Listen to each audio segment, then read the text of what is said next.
Tunaingia vijijini, mijini na hata jijini kukuletea taarifa mchana kutwa. Usiku tunaketi kitako, tunadadavua tukichanganua taarifa na makala muhimu yanayokuhusu wewe na familia yako. Ungana na Bernard Ngozi kwenye Open Forum Political Show kuanzia saa 4 usiku hadi dakika zake kila siku ya wiki kwenye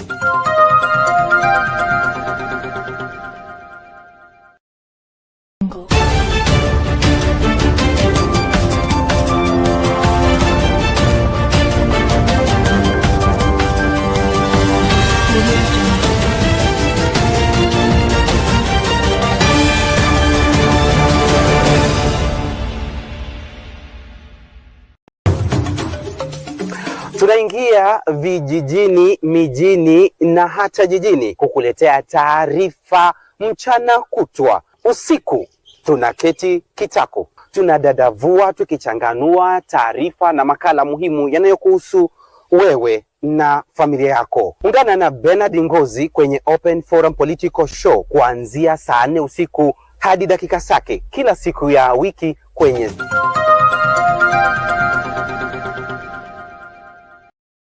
Tonight, the show that gives you an opportunity to air what you feel and think about the latest development on our political front. Well, a lot is taking place so fast. Therefore, everybody must work hard to stay on the cutting edge as far as making sense of our politics is concerned, and of course, remaining on top of all matters. Tonight, this is Sound Candy Talk Live. 72 people have cast their vote already, and only 42 have liked the video, justified. So from the look of things, the majority of Kenyans think the government need to up their. Glad to report we are back on the main channel as well, and therefore we are asking everybody to join from wherever you are. Sound Candy Talk Live YouTube channel, and we are also live on X as well as extended to Facebook.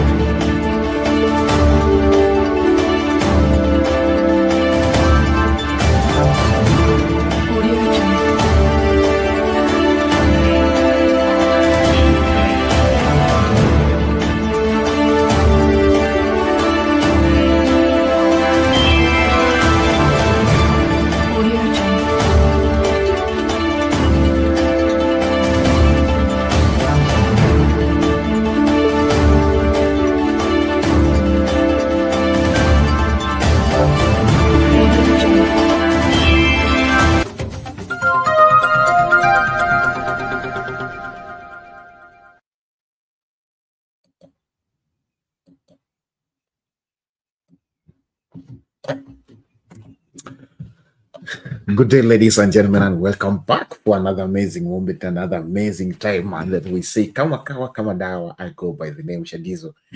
Today, I want to welcome you all for this amazing segment that will be having a great conversation together and still having a good converse, whereby we will have to discuss what has been rising up throughout the week, and knowing what should be aligned or what should be going up through. Today on our topic, we're having a controversy talk a little bit to see where matter is heading to, and also we'll have the good time to share and also listen to you, because I want to listen to your opinions too, because they matter too, as we are having the great conversation with me. I'm having the link on the comment section.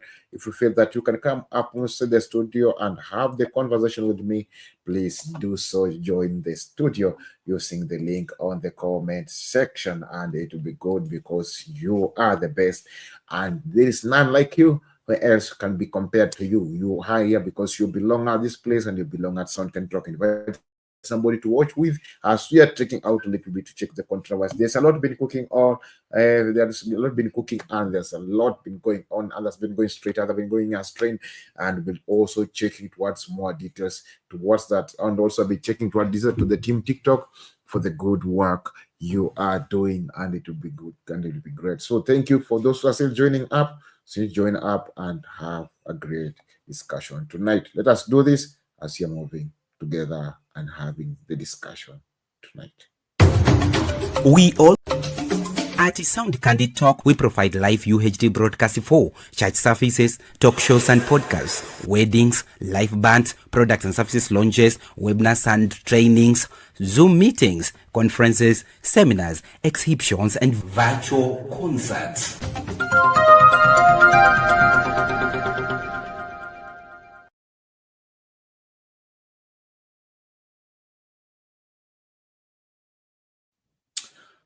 Thank you and welcome back for this amazing segment whereby we will be having the conversation over the story that has been running up to the social media on story with the Tanzania. Also, we'll be checking about the story of Salasya. Salasya today has stand up and still moving on and on.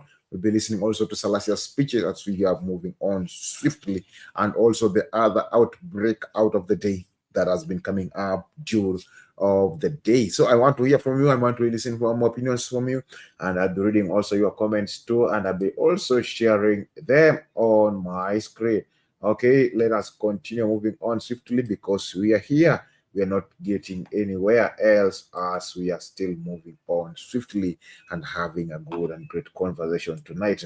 So I want to welcome you all. Feel free and feel part and parcel of this because you belong here, and this is the home of everyone. This is a home of everyone who want to make sense inside our politics and wants to make sense for our masses and our lives. So I want to welcome you all with a humble heart. Feel free and feel part and parcel of this so that we can share the good, the vibe together. So I will ask you to share the good, the link to share as much as you can so that people can come through and we can have the discussion tonight together as analyzing what is going on. So on the social medias, the thing is getting hot and hot and hot and hot. I'll also be checking. Today we'll be having the segment called that on my comment section. I'll be having that segment also because there is a lot of cooking, or there's a lot of going on the comment section of the Kenyans. There's a lot war on the online space between Kenya and Tanzania. This one responds, this one answers. We are on a letter, we are on a release. Somebody says about this, response about this. We'll be checking also those response, and we're also checking the comic part of it because when some Gen Z Kenya, they have brought a lot of comic towards it and they're making a lot of income from it, but which is not something all right. We'll check also details towards that and also be wanting to hear from you and your opinions too. What do you feel about it, or what do you see? Where is the problem? Where is the controversy? So Team TikTok, I want to welcome you. And now, it has been quiet before we Team TikTok, but tonight I will be also be sharing the feed with you so that we can have the good vibe together, and we can have the communication together, and we can have the vibe as well as we are moving on swiftly. Team TikTok, just briefly, we are coming up on Team TikTok, and it'll be good so that we can also be part and parcel of this as we are moving on swiftly with Team TikTok. Team TikTok, I really love you. Team Facebook, Team YouTube, I will also want to hear from you. I want to hear from your opinions too because they matter too. You are part and parcel of these Kenyans who are facing this, and what can you speak about it? Also, it will be good as we are moving on swiftly. So before we go or we do much, I want to bring the briefings and the updates of the day. Today, people are lamenting that Gachagua should be arrested because of what he is doing or what he is cooking. So I want to check this out, then we'll have the conversation over it.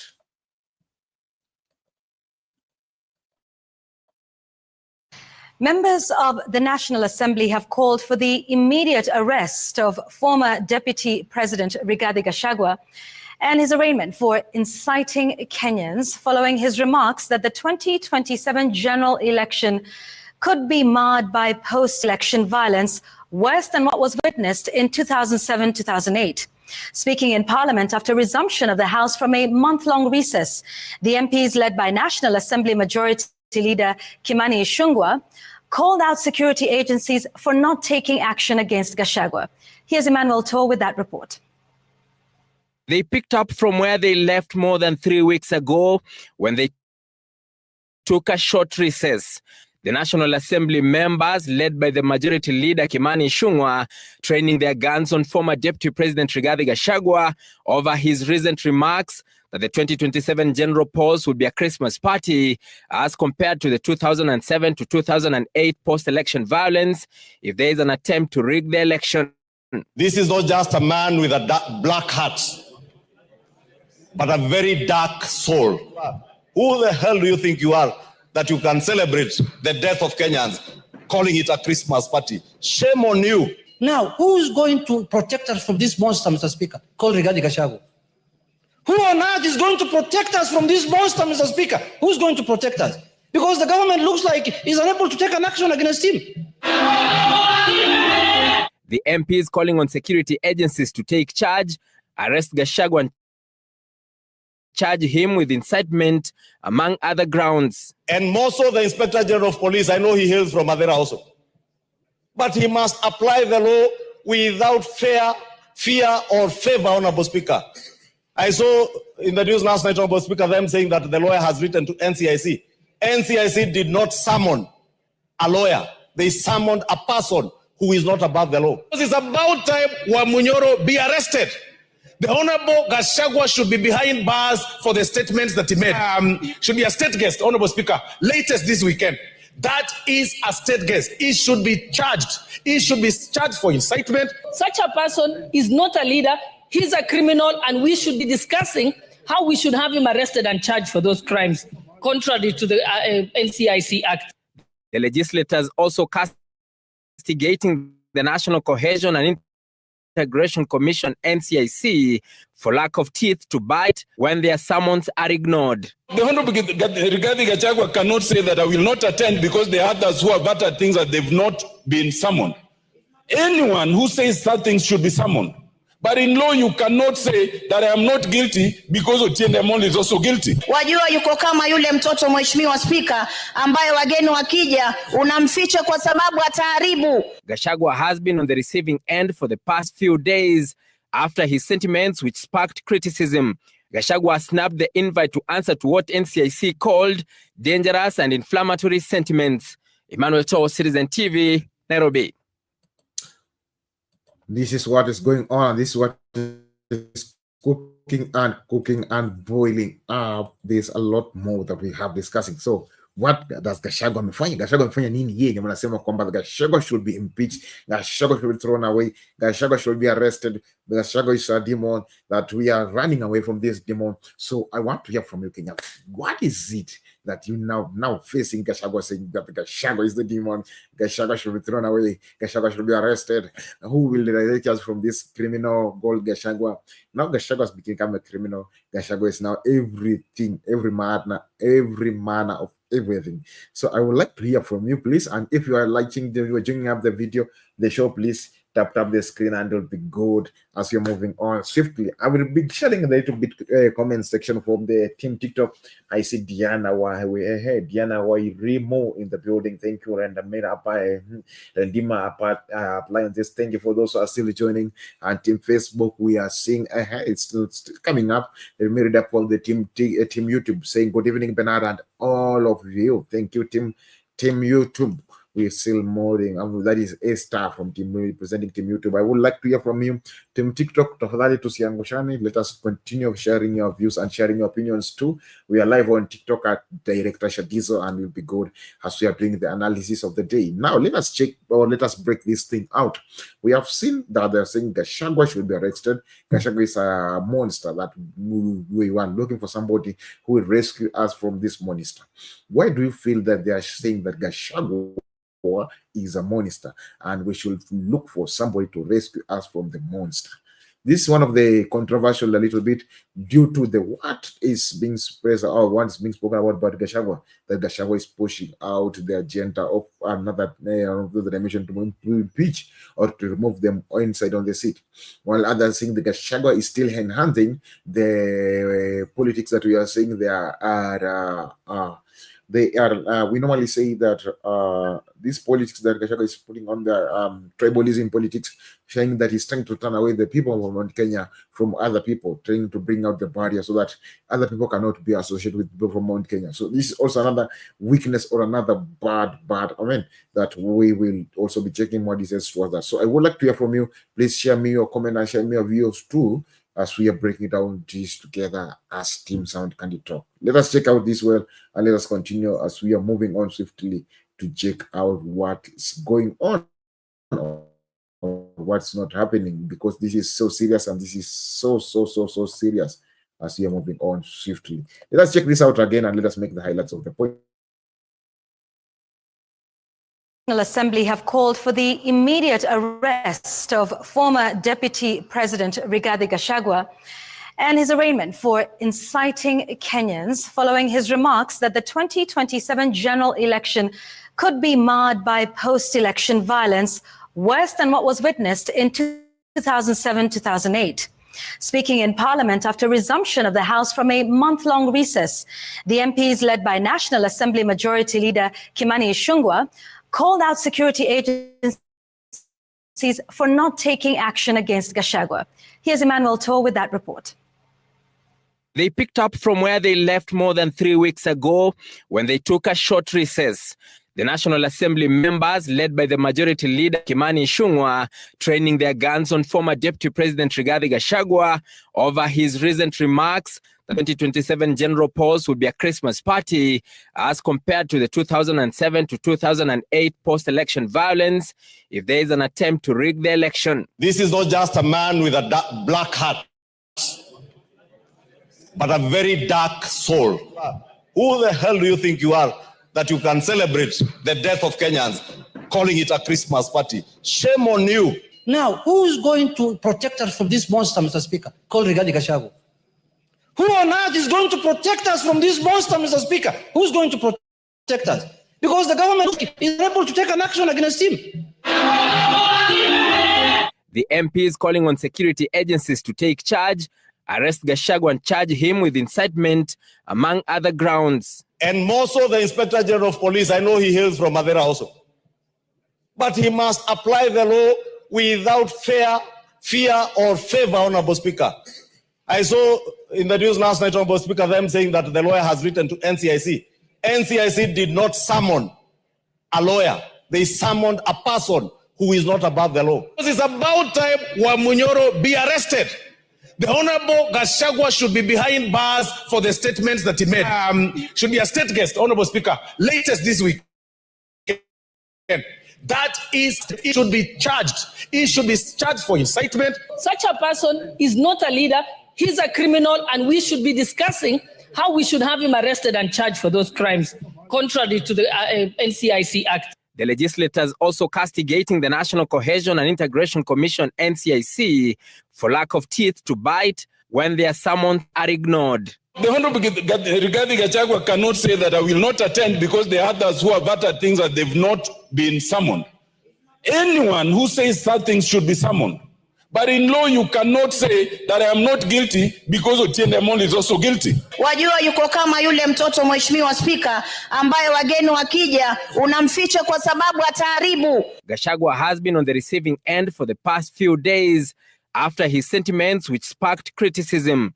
Gachagua snapped the invite to answer to what NCIC called dangerous and inflammatory sentiments. Citizen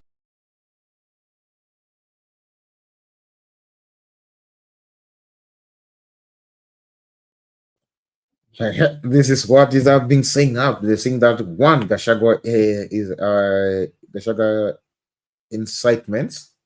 That's one of the things that are being brought out. Also, Gachagua statements, they're inciting, and also such a person should not supposed to be a leader, and he should be arrested with an immediate effect. I will be checking more details to that. Want to hear from you also? Please send your opinions too.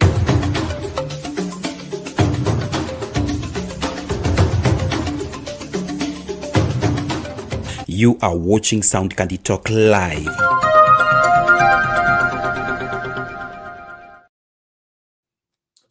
Thank you and welcome back. I would like to hear from you also your opinions to Team TikTok. Thank you for those that still continue joining up. Thank you for those that still sharing up the vibe, and we will be great to see you and see every one of you contributing towards this conversation as we are moving on swiftly and having the analysis of the day. So I want to welcome you and feel free and feel humble to share your opinion and share your videos too and share your option too. The go also Team TikTok, Team Facebook. We really appreciate us here checking down the analysis of what is going on. So I would like to check out this is what Gachagua did he say. What do you think is? Do you think it was an incitement? Do you think that it was wrong Gachagua to speak like that? Because you have seen Gachagua speaking out, and then they have been saying that for what Gachagua speaking out is an incitement that Gachagua is making. According to you, do you feel that is it an incitement? Do you feel like Gachagua was right? Do you feeling that it was wrong, or do you feel what's supposed to be done?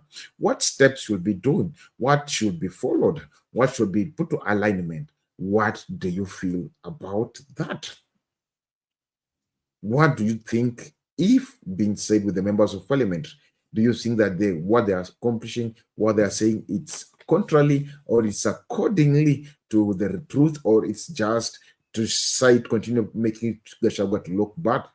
I would like to hear from you, and like also to hear from opinions to us, even we are moving on swiftly to check more of the updates of the day before we come to the heart of the day, because the alert is cooking and the alert is with me here inside the office, and I'll be bringing them on the table. Also today, one of the hitting of the headlines is all about the rice inside Mwea, whereby the farmers, they're complaining and saying they are lacking for their rice is bulky stock inside the house because they lack the market where to take the rice. Even the government is not picking their rice. This is one of the stories that has been done out due up the day.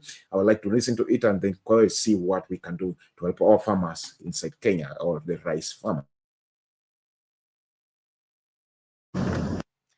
Rice farmers in Mwea, Kirinyaga County are staring at losses of more than $500 million shillings if the government fails to intervene and purchase 5,000 metric tons of the grain in their stores.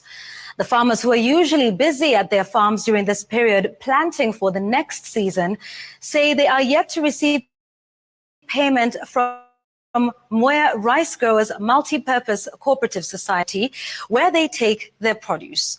The society, which used to sell the bulk of the rice to government through KNTC, says the amount purchased has reduced, with government allowing the importation of rice, which has flooded the market.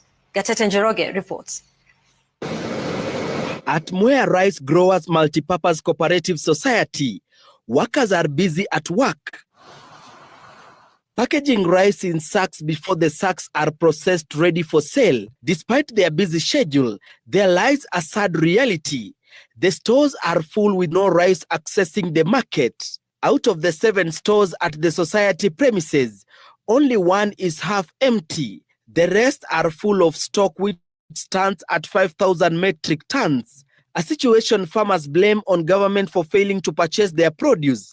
Unlike previously, when Kenya National Trading Corporation was buying rice from farmers to reduce reliance on imports. Hizi wananunua kidogo sana, sijui kama ya milioni 20 hivi, which is not enough. Mchele tunauzanga hapa ni almost 800, almost a billion shillings. Ile tunaletewa hapa na wakulima. Ile mabaki ni mchele almost 500 million, haba billion, ambaye sijui nitauza namna gani. Kila siku nangojea watu waitishe mchere, hawaitishi. The farmers have blamed the crisis on the 6-month window for the importation of 500,000 tons of grade 1 milled rice last year, which they claim has flooded the market and affected the prices of the commodity. Tuko na karipoti kidogo ya kwamba ile wameimport is 10 times of what we produce, na ndio imefund our market. Kwa hivyo kile tungetaka kuuliza serikali hasa ni ihort ama isimamishe kidogo importation ili watu wa Mwea waweze kuuza mchele yao. With no sales, farmers look at a bleak future, as delayed payment means they will plant late, and this will affect rice production next season. Tunalipangwa mwezi wa 5 na wa 6, na wakulima wanataka kununua mafertilizer na dawa za kuspray. Please kunja utuchukulie mchele wetu. Wakati President Kenyatta alikuwa mchele ulikuwa unanunuliwa na serikali na tulikuwa tunalipa mapema sana, lakini siku hizi imekwama kwa masto. So society inajaribu kuuza kidogo kidogo. Their hope is that their pleas will be heard and a solution found before things turn from bad to worse. Gatete Njoroge, Citizen. This is what is happening, and this is what is going on and is moving on. The nation is moving on, is on higher speed. Please let us run with it. This is a cry from the farmers who are complaining due to the lack of market to their rice. Their rice is getting bad, and their rice is going so bad because they are complaining that this is all to the income or to the importation of the rice that is coming up inside the nation, and that caused them to lose the market. So what will we do so that they can get the market back? And other people complaining that they were selling their rice on a higher price, but the one that is imported is on a lower price. So we will have to check that also. And also for those who are still staying in that the government should buy the rice. Also, the government should be considering them. And also, when we share the rice, let us sell the rice at the good price, also, so that we can have the good market on market and also sustain our customer. Because if we don't sustain our customer, we don't meet the needs of the customer, we will get the needs from the other places. This is something that we have to be also keen of as we are moving on as Kenyans, because we are just that we want the government to battle for us for everything, will not achieve. We are not getting to the target of the market.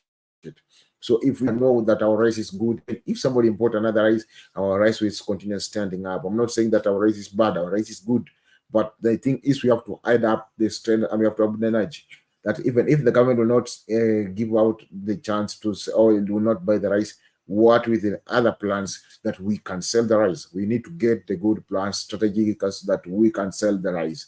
If somebody wants a store and wants the rice, please make sure let us deliver the rice so that we can have the equal balancing of everything, and we are moving on swiftly as the nation. If we don't do that, we don't open our minds, we don't check out, we don't stand out and try to see where is the problem or where the problem begin, we will end up inside the trash that we will not be able to come out from. So please, for those who are doing farming of rice, let us be attentive on this. Let us stand out and let us amend everything so that everything can come to alignment to it. So I want to urge you, let us farmers that will do there, let us negotiate with the government, let us negotiate with even private facilities so that we can get our rice and take it to the market and sell it.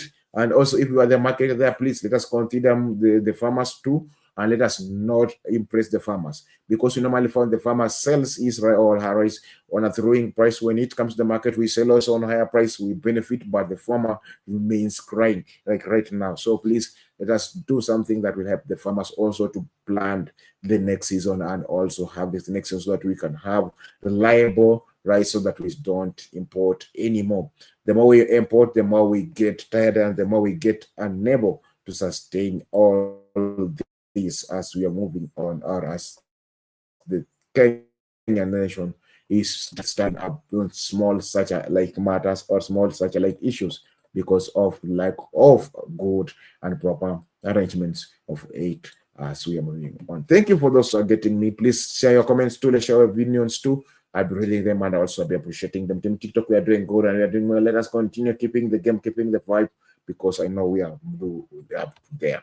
So as we are moving on, we also think also Martha Karua, who will up on our open front tonight because of what is going on. Let us begin with the story of the day of the PLP as we are moving on, mounting up to the story that is on our boardroom tonight. Let us check out this.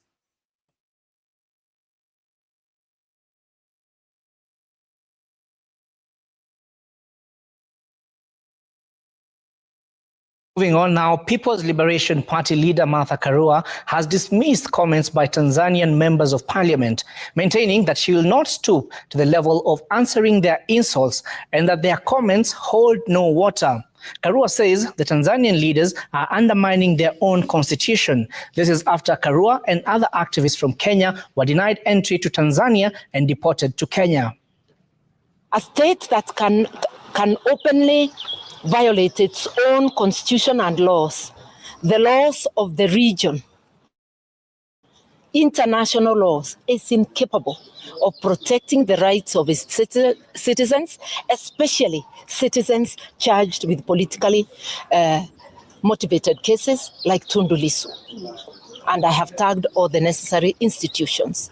That suffices. We will not descend to their levels. Yeah. Yes, it will not be sectional, yes, and do not elevate that, yes, to be cleanliness. Okay. Yes. Thank you very much. Yes. This is what is cooking, and this is what is going on inside our nation and between Martha Karua and the party called PLP. So we'll be checking what this is as they're being brought up with Martha and also the other people from PLP checking out of this. So I will drop it later. It will be there because of the updates of the day. I think I've gotten the update for those 7 and they have the update. Just got the matter of the day that we'll be having a conversation a little bit towards this. Okay, there are a lot of things been happening. There are a lot of conflict, there are a lot of war online due to the Kenya and Tanzania, but we still want to see how we'll settle it. So let us maybe begin with this.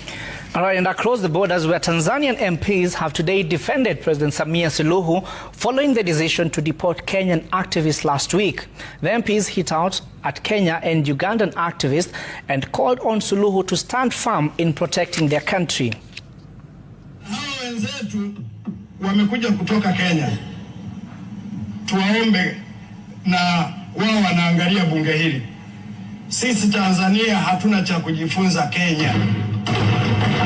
Hatuna hata kimoja cha kujifunza. Tunawazidi siasa, tunawazidi akili, tunawazidi kila kitu. Na wala swala la Kiingereza sisi sio kipaumbele. Tuna maisha yetu. Kwa hiyo naombe sana vyombo vya ulinzi na usalama, usikubali kuruhusu watu hao waje watuharibie nchi yetu. Wakenya wamejitolea, lakini anachora kwamba Gen Z wa Tanzania wamelala. Tunataka swala la Kiingereza sio shida yetu, ndio ya kwanza. Ya pili, tumeambiwa kwamba hakuna kitu tunaweza jifunza kutoka kwa Kenya. Tunashinda kisiasa, tunashinda na mambo yote. Swala la tatu, tunaona kwamba wanasema kwamba Kenyans, you have crossed the limits. So I would like to hear from you. What do you think? Do you think Kenyans have crossed the limit? Do you think Kenyans are fighting? After that, after this response, the Kenyans reacted towards it. And this is how Kenyans reacted towards it. Let us check this out.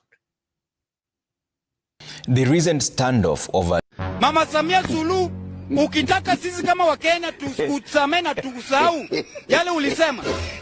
Steve Simba boy lazima upe Steve Simba boy mtoto. Oh my God. Tutakusamea. Hapo tutakusamea. Lakini kama sio hivyo, hakuna itaendelea. Vita itaendelea. Vita itaendelea. Lazima uzae na Steve Simba boy mtoto cute. Kila siku rais anapewa majina. Sasa hivi sijui Heri Chapo, sijui mara Kasongo. Kila siku mara anapondo viatu kwenye msafara. Tunataka tuwe na jeshi la design hiyo. Hapana, jeshi letu tunataka muendelee na mwendo mdundo ule ule.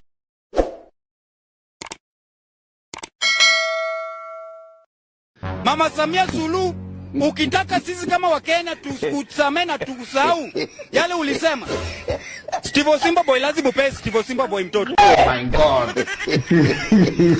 Tutakusamea. Hapo tutakusamea. Lakini kama sio hivyo, hakuna itaendelea. Vita itaendelea. Vita itaendelea. Lazima uzae na Steve Simba boy mtoto cute.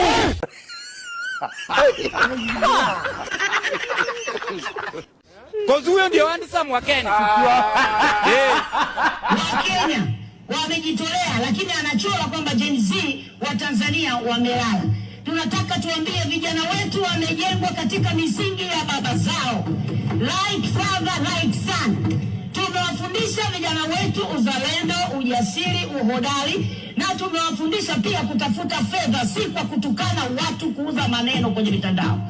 Vijana wetu hawataungana na mambo ya kipumbavu, kwa sababu lazima tukubaliane kwamba amani, Biblia inasema katika Isaya 32 mstari wa 17, amani ni zao la haki. Haki tunayojenga kwenye taifa hili ndio inayozalisha amani. You are a liar. Jana madisi walikuwa na kazi kubwa sana. Kuna jamaa fulani anaitwa Martin Kinodhi Njeru. Ule jamaa ni 25 years. Ule jamaa alienda akahack Bank of Tanzania, akajitumia 600 billion. Alafu zile pesa zilikuwa zimebaki akatuma huko Kenya kwa orphanage. Hiyo kwanza ni point ama si point. Mimi naona huyo jamaa alifanya kitu mzuri. Alafu sasa wakati huyo jamaa alimaliza hiyo shughuli yote, akaenda akajiajiri kazi kutumia portal ya serikali, akajiajiri kazi kama Minister of Youth and Sport. Na huyo jamaa ni Mkenya. Sasa ile officials wa huko hawakuwa wanajua hiyo story. Wao hawakuwa wanajua. Alafu inasemekana huyo jamaa alifanya hiyo kitu kitambo sana, si ati ni kitu anafanya leo. Ama jamaa anashindwa hii bank yetu ina decline aje. Kumbe jamaa shapiga shughuli. Alafu ski hata wakati alijiajiri kama Minister of Sports and Entertainment, huyo jamaa baada alikuwa analipwa na serikali ya Tanzania. Sasa hii watu wa Tanzania wamelaunch manhunt. Wanataka ati huyo jamaa apelekwe huko ndio alipizo vitu. Lakini madisi wamesema hapana. Hiyo ni kesi ambayo inataka jurisdiction. Wewe kama unaona jamaa alifanya kitu mzuri, mimi nataka kuona maoni yako. Wao wanasema wameendelea. Hivi unaendelea watu kila siku rais anapewa majina. Sasa hivi mtu Heri Chapo, sijui mara Kasongo, kila siku mara anapondo viatu kwenye msafara. Tunataka tuwe na jeshi la design hiyo. Hapana, jeshi letu tunataka muendelee na mwendo mdundo ule ule. Sasa wamewaletea GBT hiyo. Imeingia sasa hivi, imeona vijana wamejitokezea. Wasichana wanasema wao ni wa hiyo. Vijana wanasema wao ni hiyo. Si usonge mbele. Songa mbele ndio ukafanye. Ndio kauze takataka zako. Murarane hata 6 hata 10. Mupandane juu. Pandana. Sodom na Gomora. Panda nende kwanza muwake moto. Mwende mkaishie jehanamu. Kama utampenda Yesu, songa mbele. Songa. Enda mbele. Enda ukiendanga. No evil form against me shall prosper in the name of Jesus. Sasa mimi nikitaka hii kesi ifuatiliwe. Juu mtu alinijeruhi, ya kwanza alinipiga. Kwa nini hata alinipiga? Kwa nini bia mtu mwingine aniamshe ndio niulize? Kwa nini unalala kwa kanisa? Acheni kwanza nicheke. This is the Kenya's reactions. Kenya's reaction kwanza. Kenya mimi mutani. Yes, you not kill you. Let's check out the recent standoff over alleged attempted interference by Kenyan political and human rights activists in Tanzania continues to generate debate, with members of Tanzania's National Assembly coming to the defense of President Samia Suluhu Hassan, labeling the latest move by lobby groups as an export of activism meant to cause chaos and instability. As Ayub Abdikadir reports, the lawmakers called for enhanced security checks on persons entering the country. Lakini pia mwenyekiti wa kamati ya kudumu ya bunge ya mambo ya nje, ulinzi na in defense of President Samia Suluhu Hassan and taking an aim at the battalion of activists who trooped to Dar es Salaam. Fungu 98 idara ya uhamiaji. The National Assembly of Tanzania slammed the activists led by Martha Karua and former Chief Justice Willy Mutunga, who featured plenty in their submissions and near unanimous support for President Suluhu. Sisi Tanzania hatuna cha kujifunza Kenya. Hatuna hata kimoja cha kujifunza. Tunawazidi siasa, tunawazidi akili, tunawazidi kila kitu. Na wala swala la Kiingereza sisi sio kipaumbele. Hatuna ugomvi na Wakenya wa kawaida. Tuna ugomvi na wanaharakati.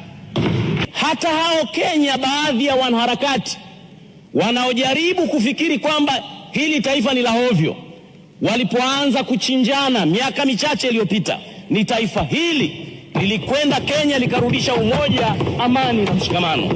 Taking on Kenyans who have turned social media spaces into wellspring of memes and mocking President Suluhu, the lawmakers staged a robust defense of Tanzania's first female head of state, urging state agencies to clamp down on those they labeled imported descent. Gen Z wa Kenya wamejitolea, lakini anachora kwamba Gen Z wa Tanzania wamelala. Tunataka tuambie vijana wetu wamejengwa katika misingi ya baba zao. Like father, like son. Tumewafundisha vijana wetu uzalendo, ujasiri, uhodari, na tumewafundisha pia kutafuta fedha, si kwa kutukana watu, kuuza maneno kwenye mitandao. Kubwa kuliko yote ni kemea tabia mbaya ambayo watu wanaichukua AI, wanaenda kuleta michezo ya ajabu, wanachora mapicha si mazuri kwa ajili ya kufanya bullying kwa rais wetu Samia Suluhu Hassan. Kama Kama mjumbe wa kamati ya ulinzi na usalama, ninakataa na nanyekemea kitendo hiki kwa sababu hakikubaliki. On Tanzania's sovereignty, the MPs brushed off the authoritarian tag by critics on President Suluhu's administration, who has been accused by right groups for unleashing nationwide oppression against opposition players and enforcing silence. Rais Samia hapingi wanaharakati, anapinga kuingiliwa na wanaharakati. Hapingi wanaharakati, amesema anapinga upotoshaji na kuingiliwa kwa wanaharakati. Tunawaonya sana wanaharakati wanaofikiri ya kwamba taifa hili ni choo, kila mtu anaweza kwenda kujisaidia na kutoka. Nataka niwaambie, hakuna kiumbe chochote kitaweza kuligawa taifa hili. Hili ni onyo kutoka kwa Watanzania.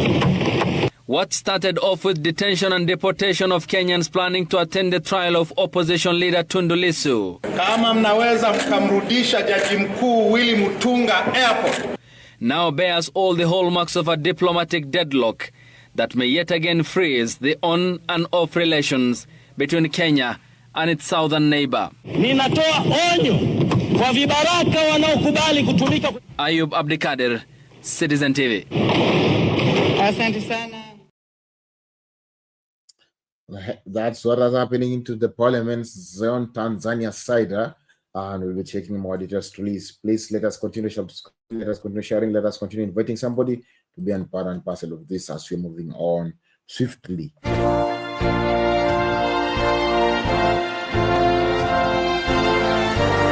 Marriage is one of life's most monumental decisions.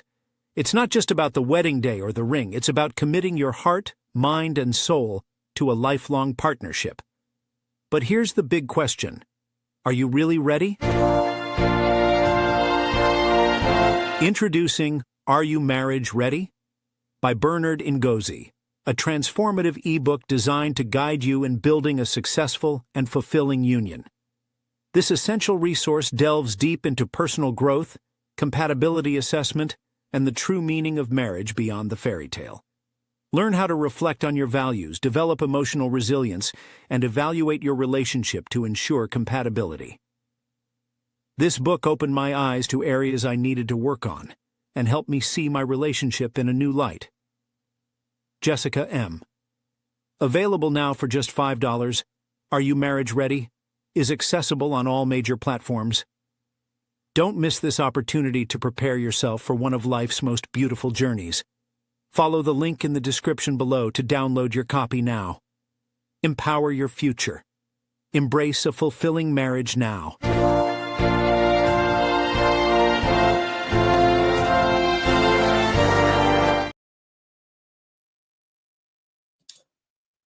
Thank you and welcome back as you continue and moving on swiftly. Please urge you to do this as we are moving on even swiftly.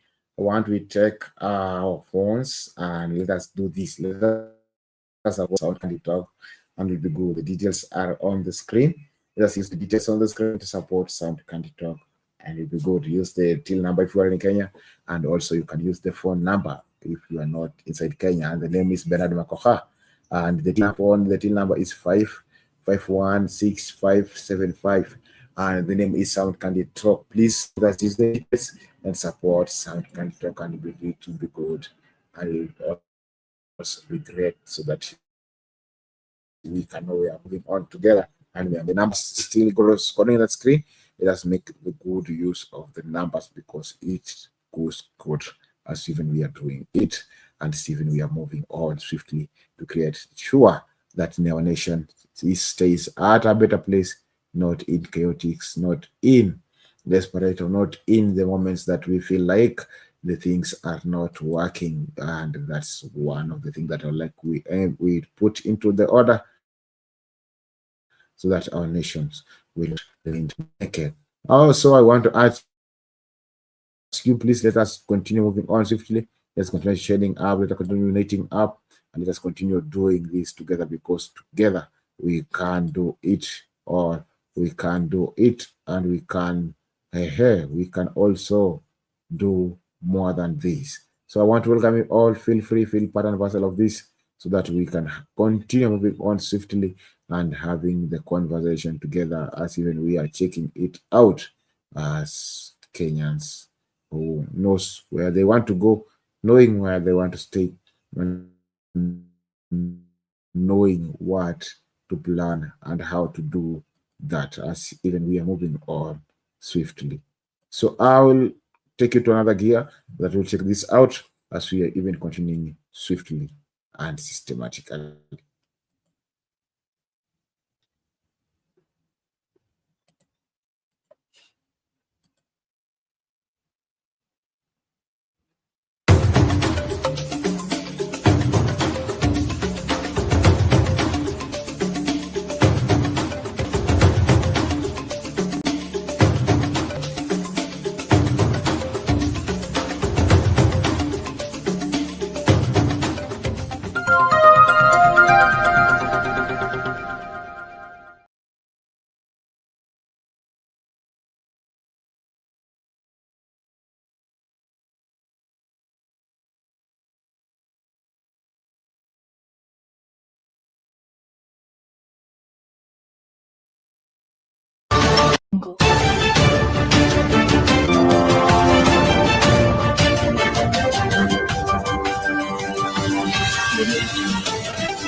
Kutoka vijijini, mijini hadi jijini.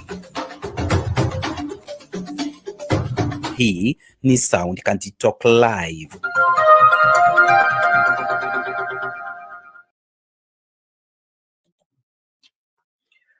Good day, ladies and gentlemen. Thank you so much for making time to join us. This is Sound Candy Talk Open Forum Political Discussion Show, the show that gives you an opportunity to air what you feel and think about the latest development on our political front. Well, our politics is not local anymore. It is across the borders, and it appears the freedoms in Kenya and the liberties that we are enjoying in this country are not readily available elsewhere. Now, this is informed by the response of the president of Tanzania, Mama Suluhu Hassan, in her claims about the justification of the deportation of the former CJ Mutunga and, of course, Honorable Martha Karua and other human rights activists that had gone to stand in solidarity by the opposition leader who is on trial for treason.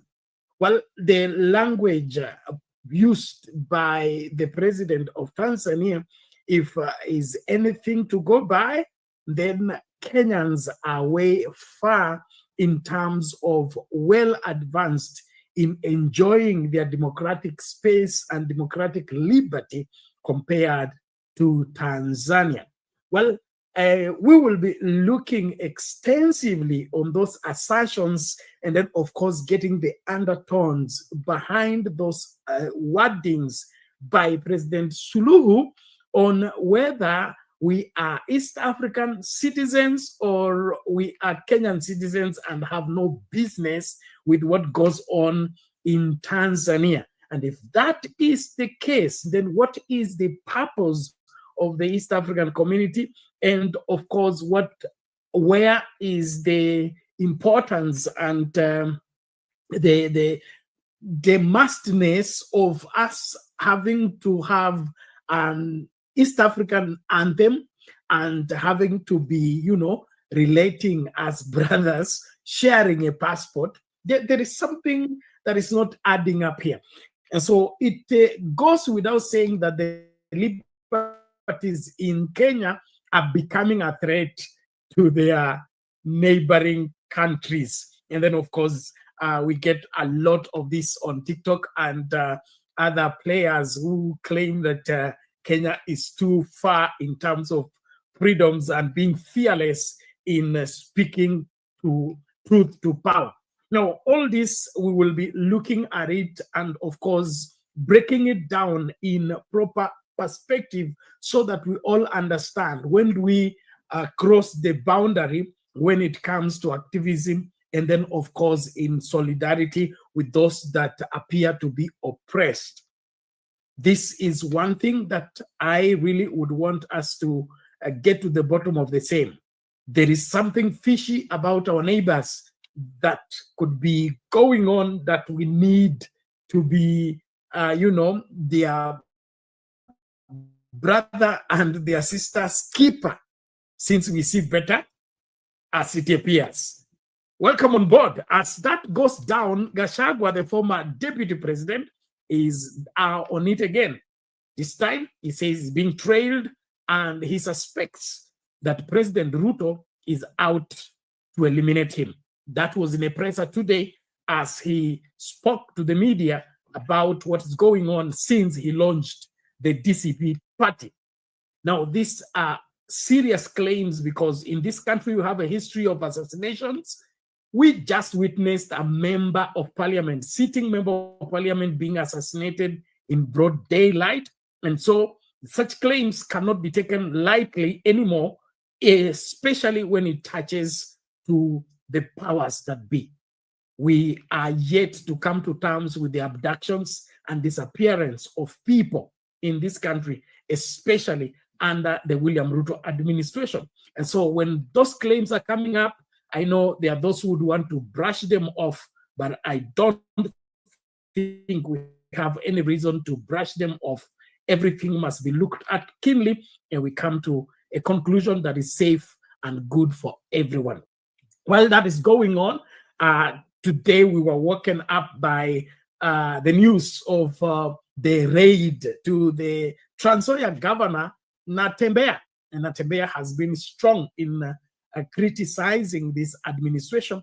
And now it looks like the troubles and the feathers he's been ruffling against this administration have now reverted, or rather arrived at his doorstep.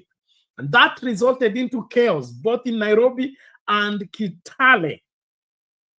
The people of their governor want their governor free and not to be persecuted. Is this political persecution or it's fight against corruption? Welcome on board. Thank you so much. Use the link in the comment section to join into the discourse. I'm happy I can see public participation is already here. Please, let's come in forcefully, strongly, and be able to speak up so that we get heard. This is the time when we all must come to terms with what is required, what is being offered, and why we can no longer hold our peace. Welcome on board as we start with that story by Suluhu, as she defends what I believe is defenseless when it comes to people just appearing in court. Everywhere we had, I mean, when Uhuru Kenyatta and William Ruto were at ICC, we had multitude of members of parliament, well-wishers, and prayer warriors joining them to court. What is the crime about people going to court to hear the ruling, or rather to hear the case that is being heard? So what Tanzania is offering me, I don't think is anything to go by in terms of justifying that you should block and deport people simply because you don't want them in your court and you call it your affairs. Mutunga wasn't going to inaugurate a president in Tanzania. He was not going to conduct elections in Tanzania. So was Martha Karua. So this control system needs to be broken, and I think we're on the verge of the same. Welcome on board as we start with that story. Please, karibisha mtu makinika kuhakikisha kwamba wewe ndiye ambassador wetu mahala popote ulipo. Share the live, like the video, participate in the poll question, and let's get doing what we do best, and that is break down every issue into the most minute understanding position, making sense of our politics, easing life for the masses. God bless you. Crossing borders, Tanzania's President Samia Suluhu has broken her silence following the controversial deportation of several high-profile Kenyan nationals. Without naming names, Suluhu accused foreign activists of meddling in Tanzania's internal affairs. Among those detained were former Chief Justice Willy Mutunga and activists Hanifa Adan and Hussein Khalid, who were barred entry and held for hours at Julius Nyerere International Airport just a day after People's Liberation Party leader Martha Karua was detained and deported. And Musungu has more details. Tension gripped Julius Nyerere International Airport earlier today after former Chief Justice Willy Mutunga and activists Hanifa Adan and Hussein Khalid were detained upon arrival. The trio, who had traveled to support Tanzanian opposition leader Tundu Lissu, were instead met with hostility, passports seized, isolated for hours, and given no explanation. What we are going to do is to seek legal advice to sue the government of Tanzania. Because this kind of thing of detaining people and you don't tell why, and they were in the East African community, it's not right.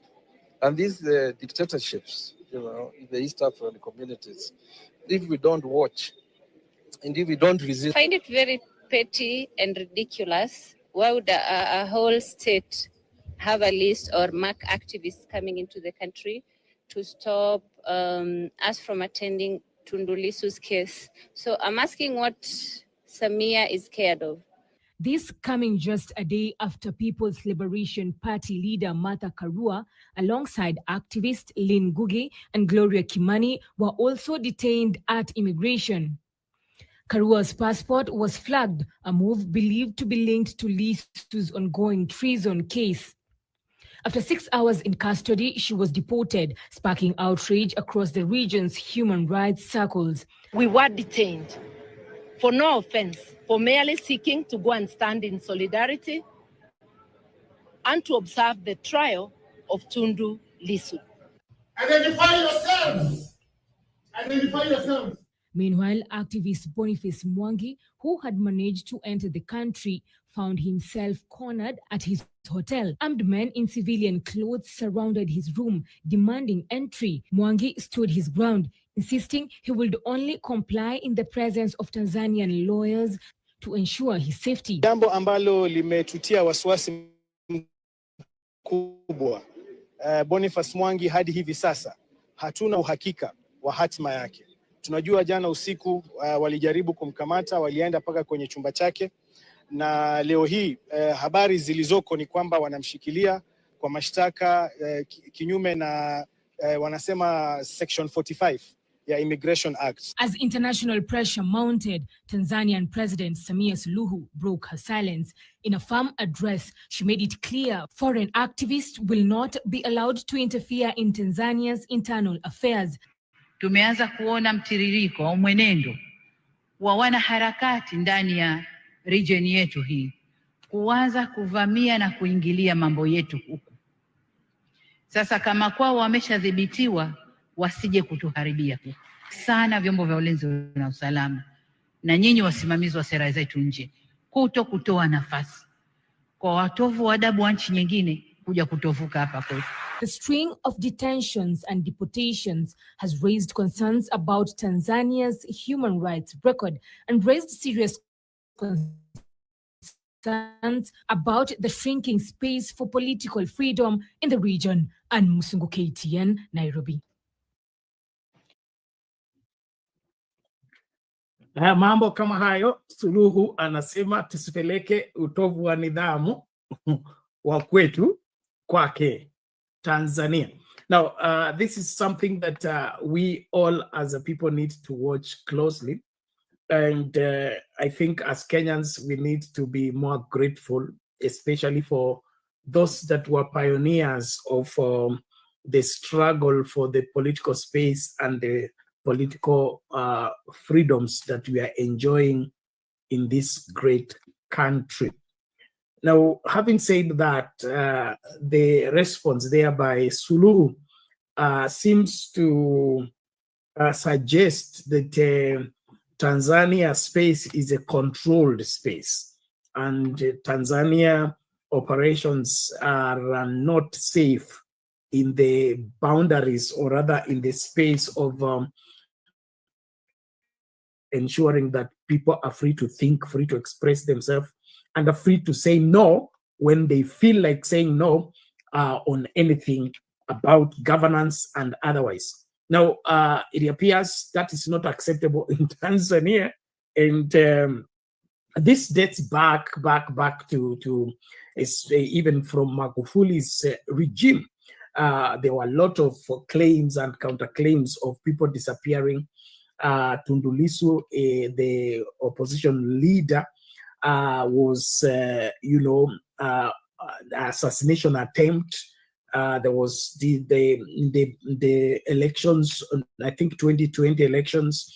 There was a strong a campaign put up by Tundu Lissu for having, survived, was it 16 bullets or something? And I think 16, if I'm not wrong.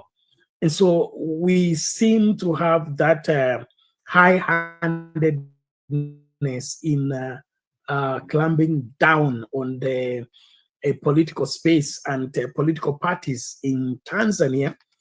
We all need to remember that there has never been any other political party that has been able to be in power since independence. CCM has been the political party from Nyerere to the current president. And so it appears that Tanzania is CCM and CCM is Tanzania. Now, we as Kenyans, we remember that because Chama cha Baba na Mama, KANU, ya Jenga Inji, you remember the song, and how those of you who are grown-ups during Moi's time, I mean, being a Kenyan man, being KANU. And I think there was no much difference between being Kenyan and belonging to KANU. And in fact, joining KANU was enforceable by law. And you would, be arrested or something, or detained for not having KANU card, or for not contributing towards KANU party, and all manner of things, that the political space in the country was limited in such a way that you are either KANU, and when you join KANU, you have to sing KANU, you have to dance KANU, you have to sleep KANU, wake up KANU. Any other thought other than KANU was illegal, and was illegal to a level whereby you'll be arrested, you will be detained, and no appeal, no option. And so it appears CCM is KANU and KANU is CCM, and where Tanzania is right now, it looks like where we were in the 80s and in the 90s during the Moi regime especially. And so as we look into this, is there any justification on why at this time and age, when we are in the information age, when we are, the world has become a global village because of the internet, would anybody in their right sense be thinking of regulating information or controlling by regulating information? This simply shows that it appears that the Tanzania administration is out of touch with when they are living and how they ought to live at this point in time. I don't think there is anything anyone can keep from the people. And this aspect of you being in power by, regulating on who meets who identifies with who, I think it is primitive, is backward, is old-fashioned. We must, as leaders, be secure enough to let people enjoy their liberties as we lead them. But if you must put everybody under your thumb in order for you to feel in control, then you're gone. I mean, you are gone. Umepitwa na wakati. You are living in the wrong time and you're trying to do the impossible. And so I want us to discuss freely. Ni Wakenya wana utovu wa nidhamu ama ni Tanzania haitaki kubadilika na majira?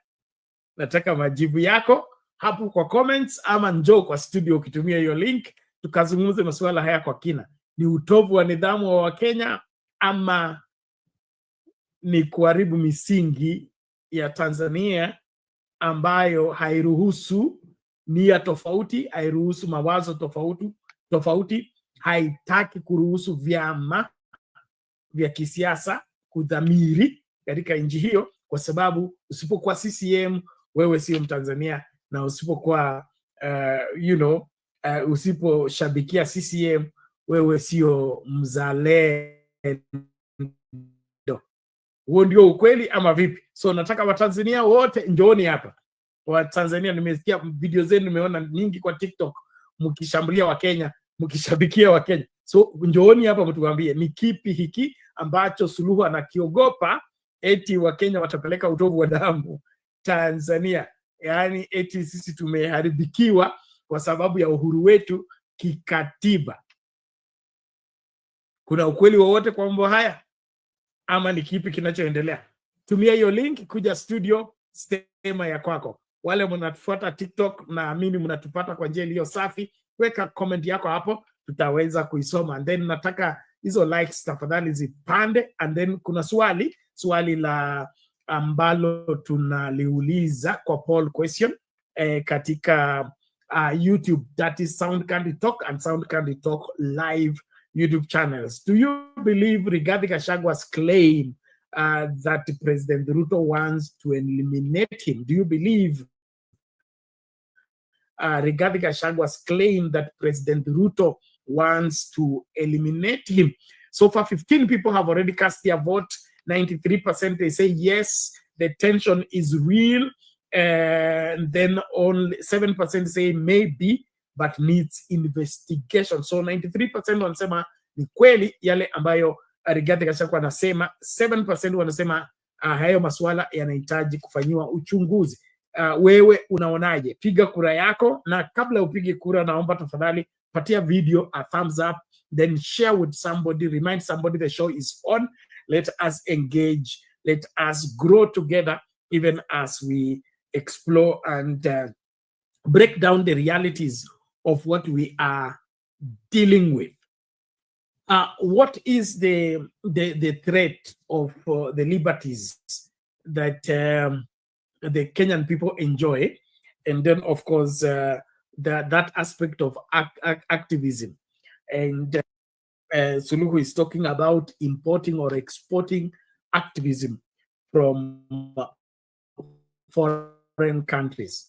Now, that's also, I find it very disturbing, because what is internal affair about somebody going to stand at trial on a very serious charge like treason? Is that an internal affair? Suluhu anasema mnaingilia masuala yetu. Ni yepi haya masuala ya Suluhu peke yake yanayomhusu?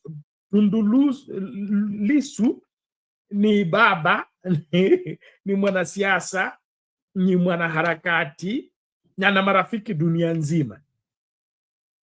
So ni kipi hiki kumhusu Tundu Lissu na Suluhu na Tanzania ambacho ni private matter, internal affair, that nobody should witness it if they are not Tanzanian? Is that accurate? Let me know. Is that accurate? In my opinion, I think that's twisting the case, making something that is public private, or making something that is open to all and trying to control it so that the information does not get to probably where you are afraid it may get there. And so, like I said initially, when Uhuru and Ruto were standing trial at The Hague, they did not go alone. They went with members of parliament, they went with civil society leaders, they went with the church leaders, they went with different people. And so what is this about the case in Tanzania that makes it a Tanzania affair when it is touching on a political leader who has tentacles everywhere, including Kenya. Then also this is coming up at the same time when Martha Karua had it rough in Uganda when he went to stand in for a Besigye. And so it appears that there is a consulted effort of, watching Kenya closely when it comes to this funny dictatorship.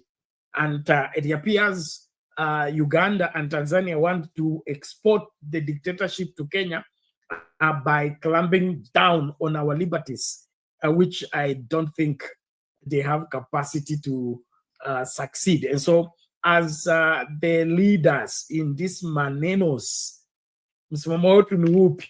Hebu kwa comments hapo nione vile mambo yanakwenda. Nani huyu msimamo hodi huku? Karibu. Kuna Luke Nzio, critical thinker. Okay, thank you. Let's William Adido, siku nyingi karibu. Simba Omar Said, sijambo, karibu. Tuni, our PS, vipi huko? Karibu. Where are we? Thank you everyone. And so nataka kuona maoni yenu, mnasema vipi? Esther Stoll, good evening. Now, can we get talking? Let's get talking. And those who are coming in the studio, the link is already in the comment section. Tafadhali wai mapema. Singoje dakika ya mwisho ndio unasema unataka show delay kwa sababu hujasema maoni yako. Saa hii tumefungua floor, tunataka kusikia yale unayosema. Hili swala la Suluhu na Wakenya mpaka anafungia. Sasa hivi inasemekana Boniface Mwangi amekamatwa akiwa hotelini na vyombo vya usalama vya Tanzania, na harakati wanasema hawajui haliko wala hali yake. So what is this about the freedoms in Tanzania? Do we have liberty in Tanzania? Do we have free political space in Tanzania? Or Tanzania is different from Kenya by reason of controlling their governance space more closely than we are doing in Kenya? I want to learn from you where you stand. In my opinion, if there is anything that Suluhu should be afraid of, is what she's doing. Yeah, that's what she's doing. If she would have let this thing work out just as it was programmed to work out, it will not be an issue right now. We will not be discussing it right now. And this is a lesson that I would want everybody to remember, especially those of you in places of authority.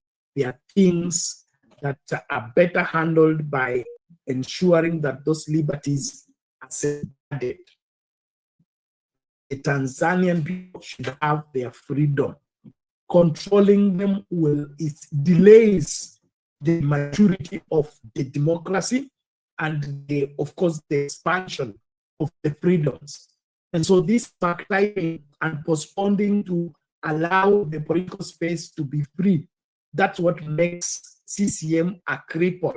That CCM can only work when it doesn't have a strong opposition. That CCM can only win when they have paralyzed the opposition. That CCM can only be strong when it has weakened other political parties. That's wrong. That's the whole essence of multi-party democracy. Multi-party democracy is political parties, competing for mandate from the people so that they execute whatever it is that they are required to execute. And so, whatever that is chasing Suluhu and the team will finally catch up with them if they don't take their time.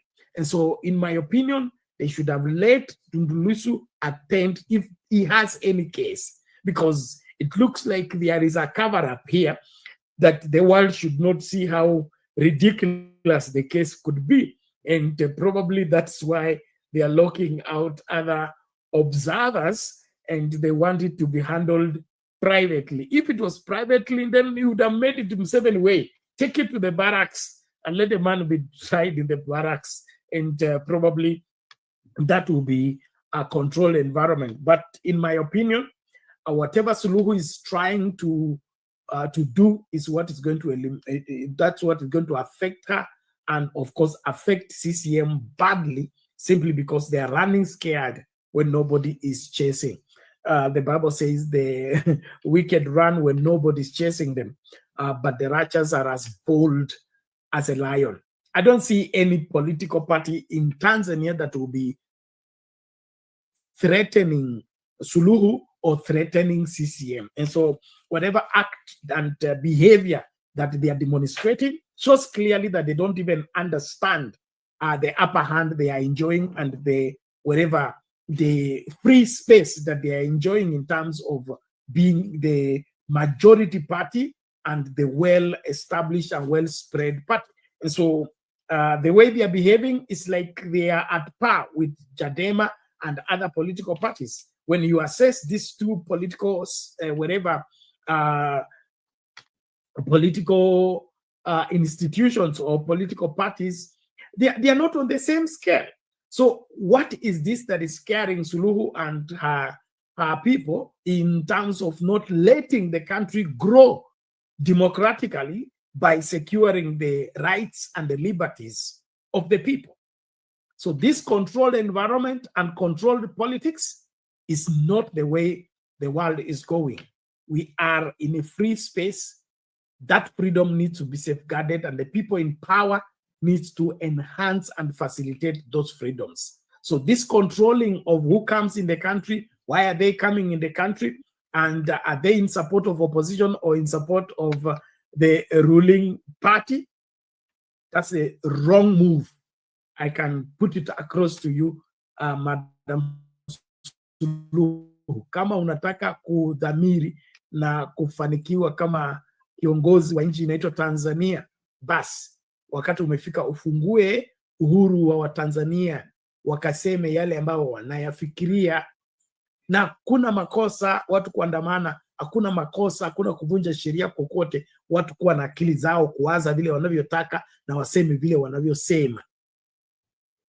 Hakuna vile inakuhujumu wewe kama kiongozi. Kwa hivyo uongozi wa control watu na kuwafinyilia watu, basi huo ni uongozi mbaya, na haya ndio tutakwambia. Okay, asante sana. Tunaendelea na uchambuzi nikiwasubiri wale ambao mnakuja studio. Haya, turejee hapa tunapoangazia hili swala la Rigathi Gachagua. Tutachukua break kidogo, alafu turejee tukiangazia hilo. Usiende mbali, karibisha mtu while we are going to the shops. You've dreamed about the perfect wedding, the dress, the vows, the happily ever after. But let's ask the most important question. Before you say I do, are you truly ready for the lifelong commitment that comes after the honeymoon period fades?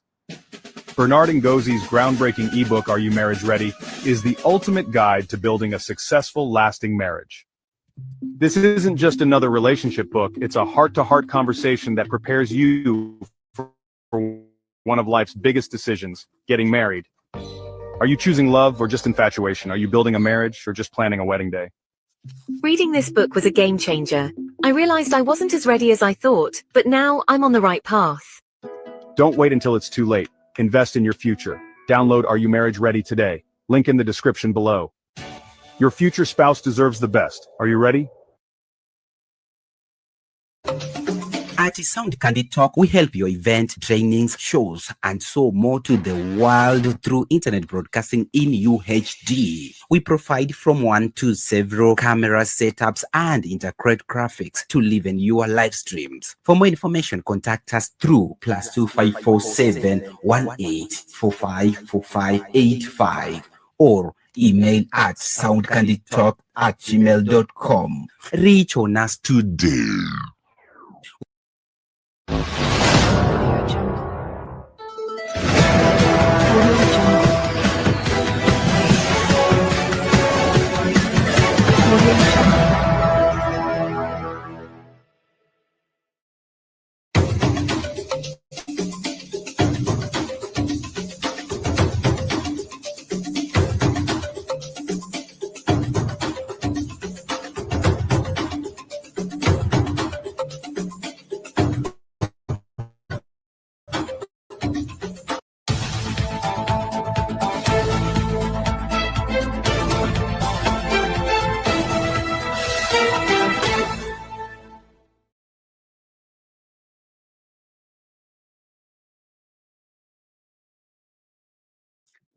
Welcome back, ladies and gentlemen. Thank you so much for staying tuned. This is Sound Candy Talk. Karibisha mtu tumakinike pamoja, tuangalie hili suala ambalo Rigathi Gachagua anadai kwamba maisha yake yako hatarini na anayetafuta kumng'atua ni William Ruto. Wewe unaonaje mambo haya? Let's start with that story right now. People will be arrested because we must maintain law and order. Now moving on, former Deputy President Rigathi Gachagua has made explosive claims accusing President William Ruto of orchestrating a plot to eliminate him. Addressing the press from his current residence, Gachagua alleged that state agents planned to poison him during a church service, even deploying masked officers to monitor his activities. Gachagua further claims the government is dismantling his security detail, leaving him exposed. Vera Mora with the chilling allegations. Accompanied by his close allies, former Deputy President and DCP party leader Rigathi Gachagua came out guns blazing, claiming that while attending a church service in Gatanga on Sunday, he received intelligence reports that the goons were working on orders. President William Ruto had ordered that I be dealt with once and for all. And since the goons sponsored by the state on several occasions had failed, police and other state security agencies had to come in. The former DP sensationally claimed that police and other state security agencies plotted to harm him by poisoning him during a church service. After about 30 minutes, the killer squad was joined by their counterparts who are highly trained in the use of biological weapons. Their instructions were to poison me through inhaled chemicals that would paralyze my brain within 3 months. This was the intent and the purpose of the whole operation. He described the alleged hit squad as masked and hooded, violating police regulations, a move he believed was meant to shield their identity as they carried out a sinister plot. Gachagua further accused the Kenya Kwanza administration of deliberately weakening his security detail, leaving him exposed. We have credible information that President Ruto has directed that my private security personnel be disarmed and be targeted for withdrawal of their licenses so that they can leave me vulnerable to allow room for goons to attack and possibly eliminate me. President William Ruto has expressed ungovernable anger that the state-sponsored goons are being overpowered by my private security personnel who are licensed gun holders. And in an even more alarming twist, Gachagua claimed a killer unit has been embedded within the National Intelligence Service, made up of elite deadly operatives pulled from specialized units. A killer squad composed of 101 lethal and dreaded officers from the administration, police, and secondary to the National Intelligence Service, accompanied by officers from the DCI, the Anti-Terrorism Police Unit, the General Service Unit, and the regular police were deployed. This killer squad have been carrying out extrajudicial killings and abductions. The president was also utterly livid that I exposed his grabbing of 5-acre piece of land inside Gong Forest, where he intends to put a private hotel. With the bombshell claims now in the public domain, all eyes are on investigative agencies as Kenyans await to see whether action will be taken or if the political storm will only intensify. Vera Mora, KTN. Crossing.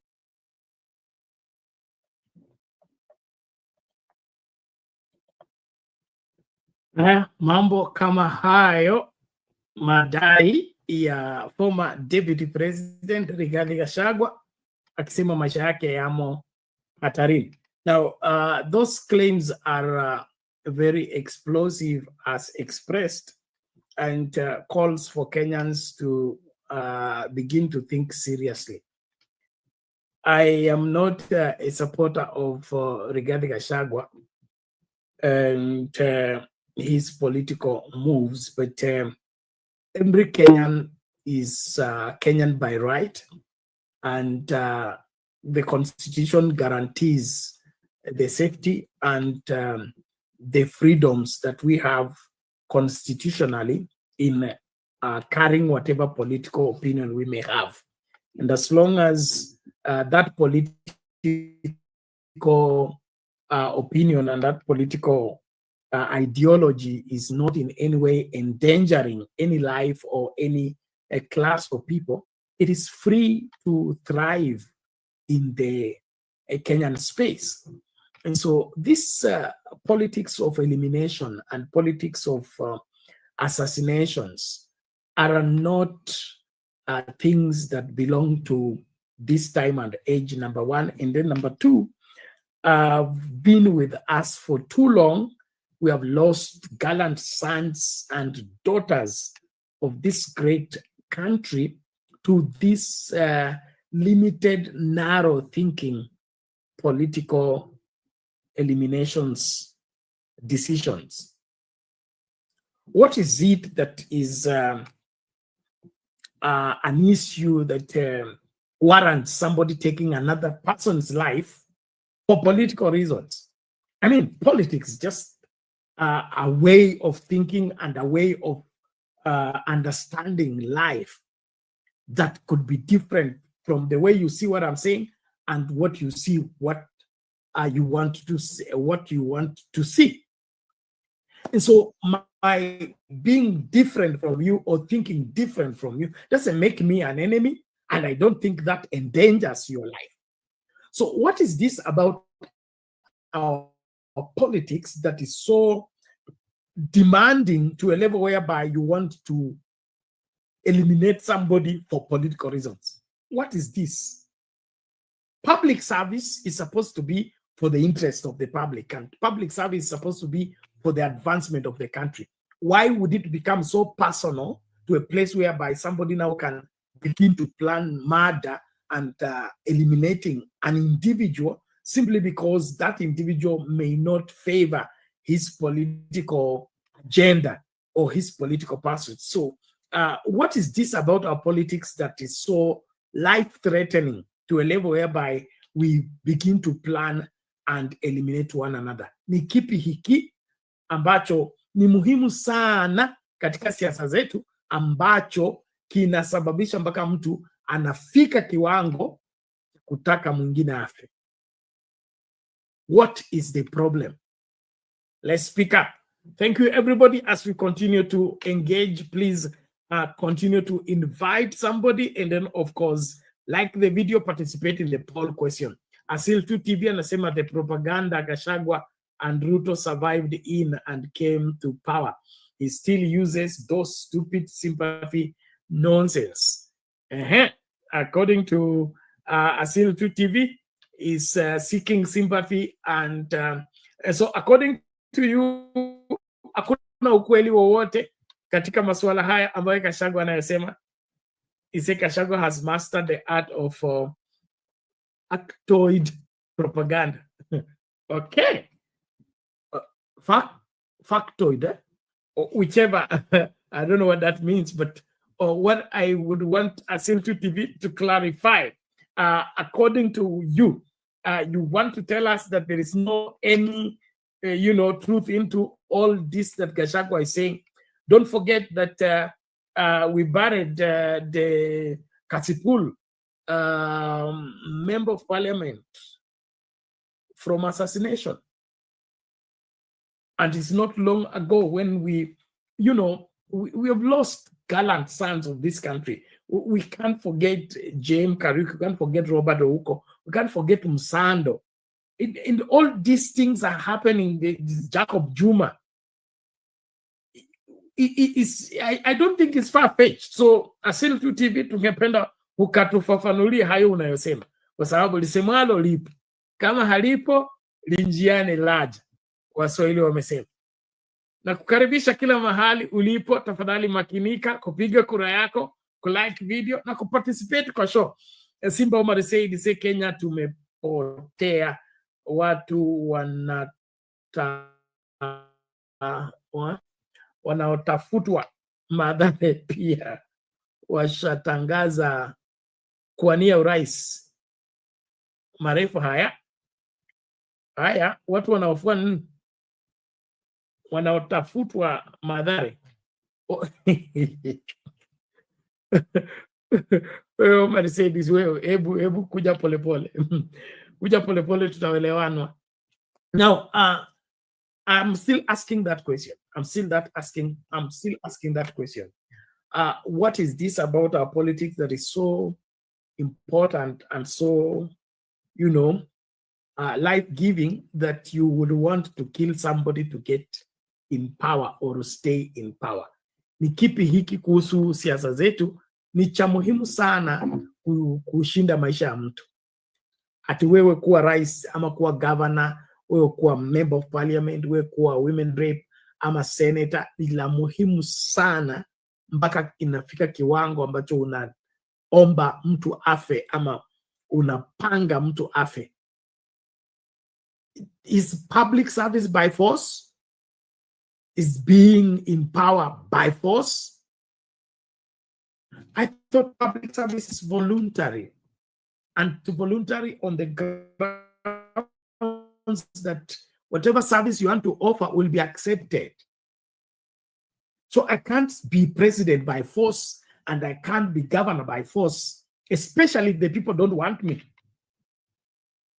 There are relationships that are very hard to sustain. And those are relations like where you are not wanted and you're forcing yourself there. And so what is this about our politics that is so bad and so, you know, strong that somebody would want to eliminate another to retain or sustain themselves in office? Is this not going overboard? Is this not being greedy, wicked, and, you know, crossing the line? Must people die for you to be in power? Must people be eliminated for you to continue ruling? Let's think. Let's speak up. Let's reason together. And then, of course, Gachagua gives a lot of accounts, and of course, most of what he claims have not been verified, and so we cannot speak of surety of what he is saying because we haven't confirmed. But when a matter is mentioned once, twice, thrice, then that begins to be a serious matter. The Bible says where there are 2 or 3 witnesses, a matter is settled. Remember, Gachagua claimed he was to be eliminated in Kisumu, and many claims have come up. Swali langu ni moja tu.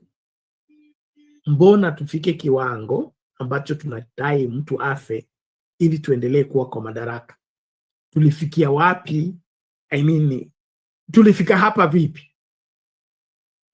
Tulifika hapa vipi? Yani eti maisha ya mwanadamu, maisha ya mwenzako sio muhimu kuliko uwezo wako na kutaka kuwa rais ama kutaka kuwa governor, kutaka kuwa senator. Tulifika hapa vipi? What happened to the sacredness of life? What happened to the sanctity of life? What happened to letting go? Especially if people don't want me, why should I force myself to them? Well, let's engage. Thank you as we continue to join. I'm waiting for you, especially wale mnakuja studio. Kina Jakindu Bay, sijui mko wapi. Masaa ndio haya yanaendelea kukatika dakika 8 baada ya saa 7 asubuhi masaa Afrika Mashariki.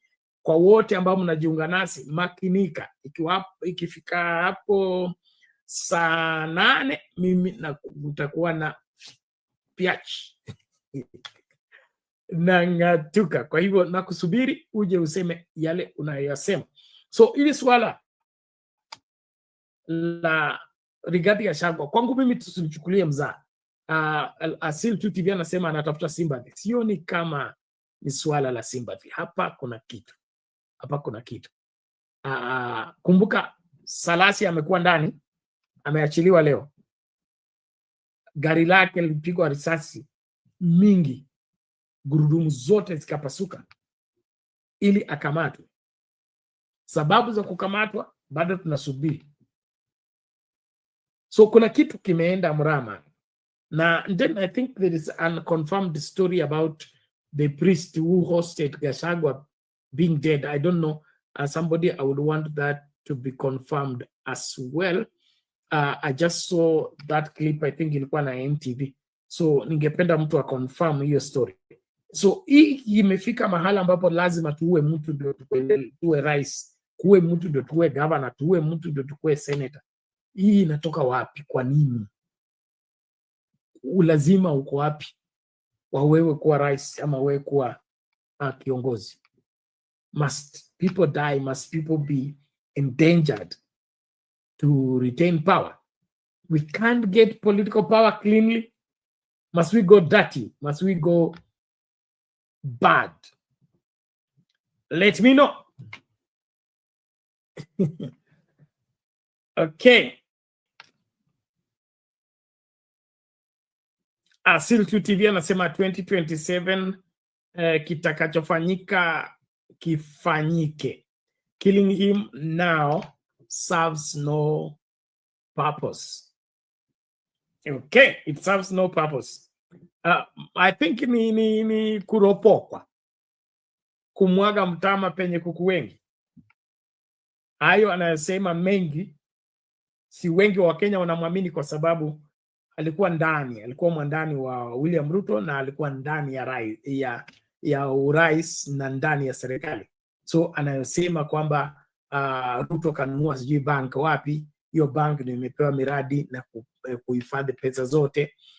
Mambo mengi tu ambayo yanafanyika na affordable housing na nini na nini, hizo anayomwaga, hayo ndio naona inaweza kuwa sababu ya kunyamazisha, kwa sababu anaongea sana na anatoboa mambo mengi ambayo serikali ingependa ama William Ruto angependa yaendelee kuwa gizani na kuwa ya siri.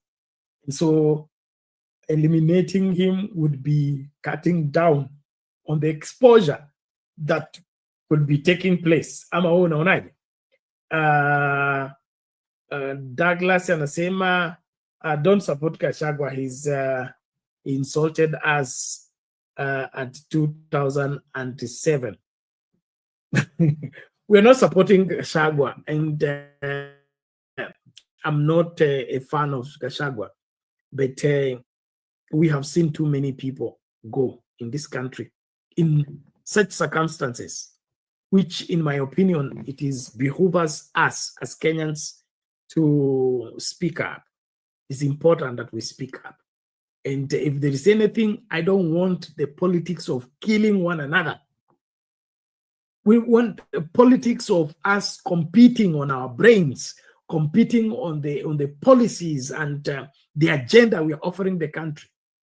But this politics of eliminating anybody who thinks better than you, who speaks better than you, who sees better than you, or who may expose you in your ills is not healthy for the country.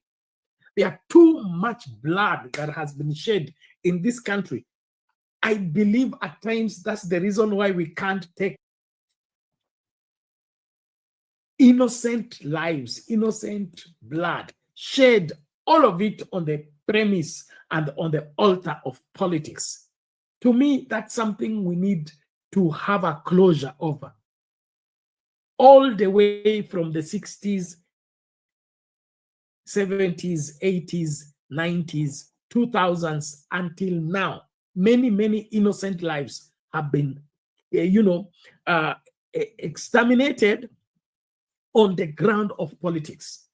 How are we going forward without, finding a serious closure to all this? And could anybody be imagining to add on that list again? Would we be looking for how to get out, or we are looking on how to get impounded and completely, be swallowed up into all this? Haya, niambie unaonaje mambo haya? Likes video tafadhali.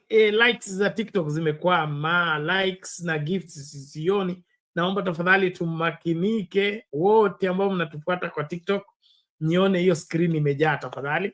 And then of course Asil2 TV is ever those details is giving our factoid fantasy. This man main purpose is to incite. And so where Asiltu TV tufanyeje? Anyamazishwe. Wewe unataka mambo matatu. Aende jela, aende kwao, ama pelekwe mbinguni. Wewe, are you in support of him being eliminated? Asiltu TV. Jibu swali. Anyway, thank you everybody as we continue to look at that same story, and then we'll switch gears shortly. Na wale ambao mnakuja studio bado na wasubiri, haya mkichelewa mtakuta mwana sio wenu, lakini tuangalie hili la Gachagua tukilimaliza, alafu tuangalie la Natembea na Gachagua wako timu moja. Sijui hiyo ndio sababu ya mateso yao ama ni lipi. Let's hear this first. And now to a developing story. Former Deputy President Rigathi Gachagua has yet again launched a scathing attack of President William Ruto's administration, accusing it of plotting an elaborate and deadly assassination. Gachagua now claims a highly trained state-sponsored killer squad has been deployed to eliminate him using slow-acting poison. The explosive allegations come amid attacks targeting the fiery DCP party leader for alleged incitement and violence. David Muthoka has the full story. Amid sustained attacks for fanning the flames of political violence in the wake of fiery and controversial pronouncements, former Deputy President Rigathi Gachagua has upped the ante by firing back at the state. Welcome, are you ready? Gachagua has issued yet another chilling accusation in Kenya's recent political history, claiming the state has orchestrated a plan to assassinate him, drawing from a Sunday incident in Murang'a. While attending a church service in Katanga constituency, yesterday, Sunday, the 18th May 2025, I received intelligence reports that President William Ruto had ordered that I be dealt with once and for all. And since the goons sponsored by the state on several occasions had failed, police and other state security agencies had to come in. Gachagua claims, but without proof, that the plot was sophisticated. A silent killer was to be deployed in plain sight. The killer squad was joined by their counterparts who are highly trained in the use of biological weapons. Their instructions were to poison me through inhaled chemicals that would paralyze my brain within 3 months. This was the intent and the purpose of the whole operation. My team and I sought alternative routes as guided by the deployed security personnel, majority of whom are our supporters and opposed to what is going on. The former DP claims the decision to eliminate him was sanctioned at the highest levels of power, with full awareness of top security bosses. This squad was armed to the teeth and hooded and with masks to conceal their identity because of the heinous acts they wanted to commit on us. This is despite that there are existing guidelines from the High Court that officers should be in uniform and not conceal their identity. On whether he has raised the matter with the relevant authorities, Gachagua says that the official response has been dismissive and he no longer trusts state institutions. Report to who? These are the same people who want to kill me. How do you report to the people who are planning to poison your mind so that the brain can be paralyzed and then you become a vegetable? I cannot report. And I wrote to the Inspector General of Police and the Director of Criminal Investigations. Instead of answering the issues I addressed, told me to report to the next police station. And as the accusations intensify, so too do the counterclaims. Gachagua has dismissed the reports that he is harboring illegal arms, stating he is a fully licensed firearm holder. My supporters and I will not be cowed or intimidated by the use of the criminal justice system to manage politics. They know all my homes. And I'm here.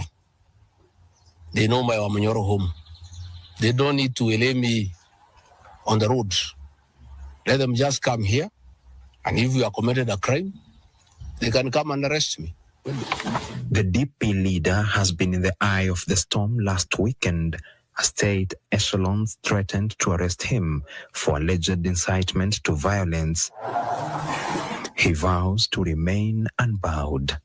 The battle between President William Ruto and his political friend turned foe, Rigathi Gachagua, is intensifying and now threatening to not only be political. David Muthoka, NTV, from Karen, Nairobi.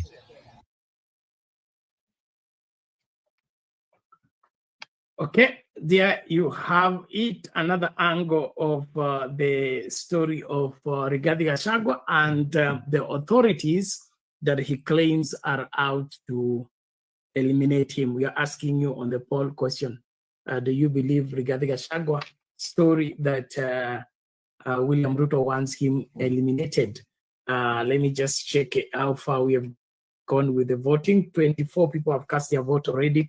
Do you believe Rigathi Gachagua's claim that the President Ruto wants him eliminated? 81% say yes, the tension is real. And 15% they are saying no, it is political drama.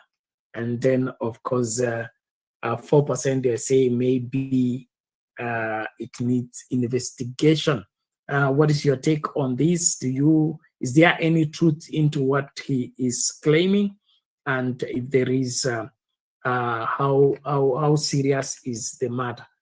In my opinion, we should not take anything lightly, but eventually the truth will come out. We'll know who is who. But no Kenyan needs to lose their life for political reasons. No Kenyan life needs to be lost because of people staying in power, people getting into power. We need to clean up our politics and allow the competition to be between our values and our stance and our visions, not who have you eliminated so that you don't have opposition or you don't have resistance, you don't have a competitor.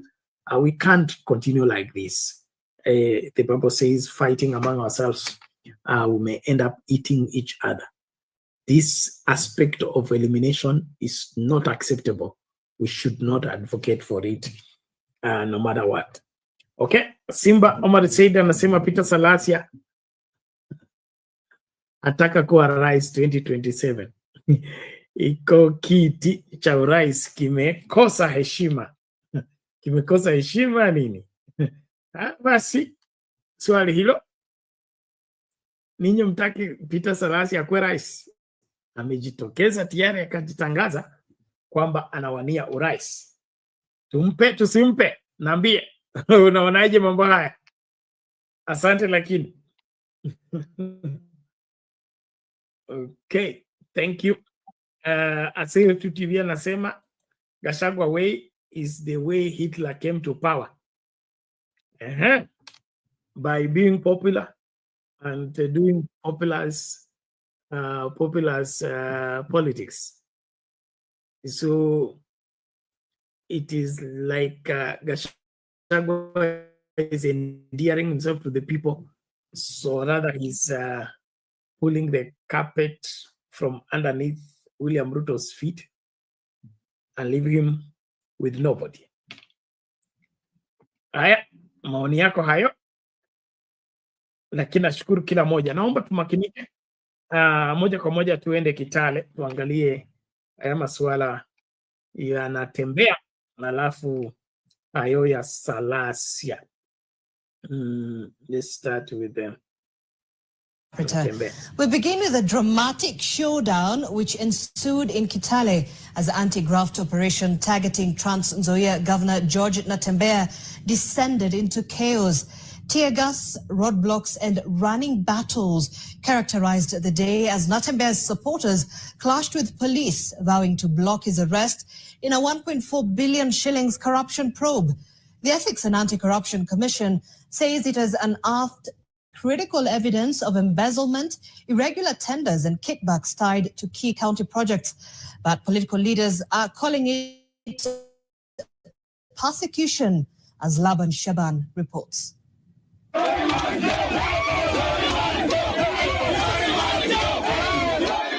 On a tense Monday morning in Kitale, what was supposedly a quick arrest raid turned into a fiery standoff. Trans Nzoia Governor George Natembeya, who was not at his Milimani home during the search, is under scrutiny by detectives over the alleged embezzlement of county billions, but his supporters were ready to push back.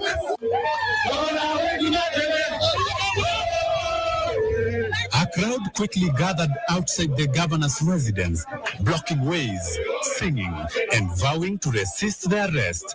At first, the police held back, watching helplessly.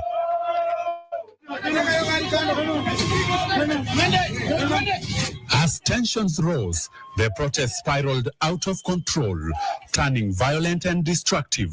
Several EACC and police vehicles vandalized and roads barricaded.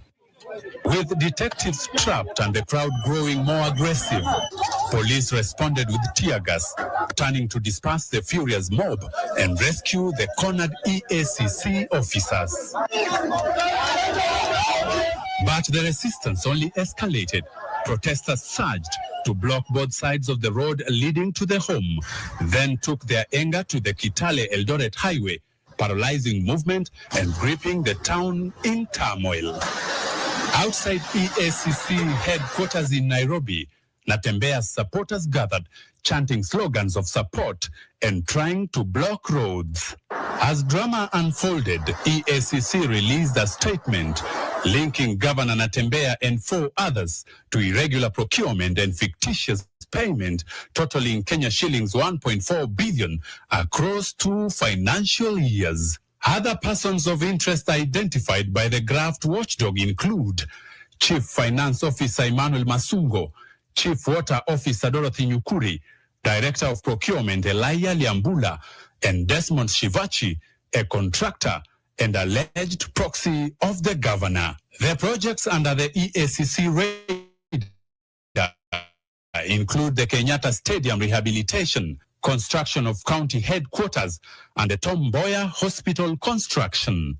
But regional leaders and supporters of the governor are reading more into his troubles. Hamutatoa Governor na George Natembeya, mutashangaa Trans Nzoia yote itasimama, and we are not saying kwa sababu tunaongea. If these are voices that William Ruto and his government wants to silence through intimidation, we want to say to William Ruto, we will not be intimidated. As we resist these unnecessary arrests, I urge Kenyans to ensure that they are not incited to the point where we are in a crisis and we don't focus on getting Ruto home. The commission reveals it is also probing alleged money laundering claims, suspected to be part of a broader scheme to conceal illicit funds. Laban Shaban, NTV.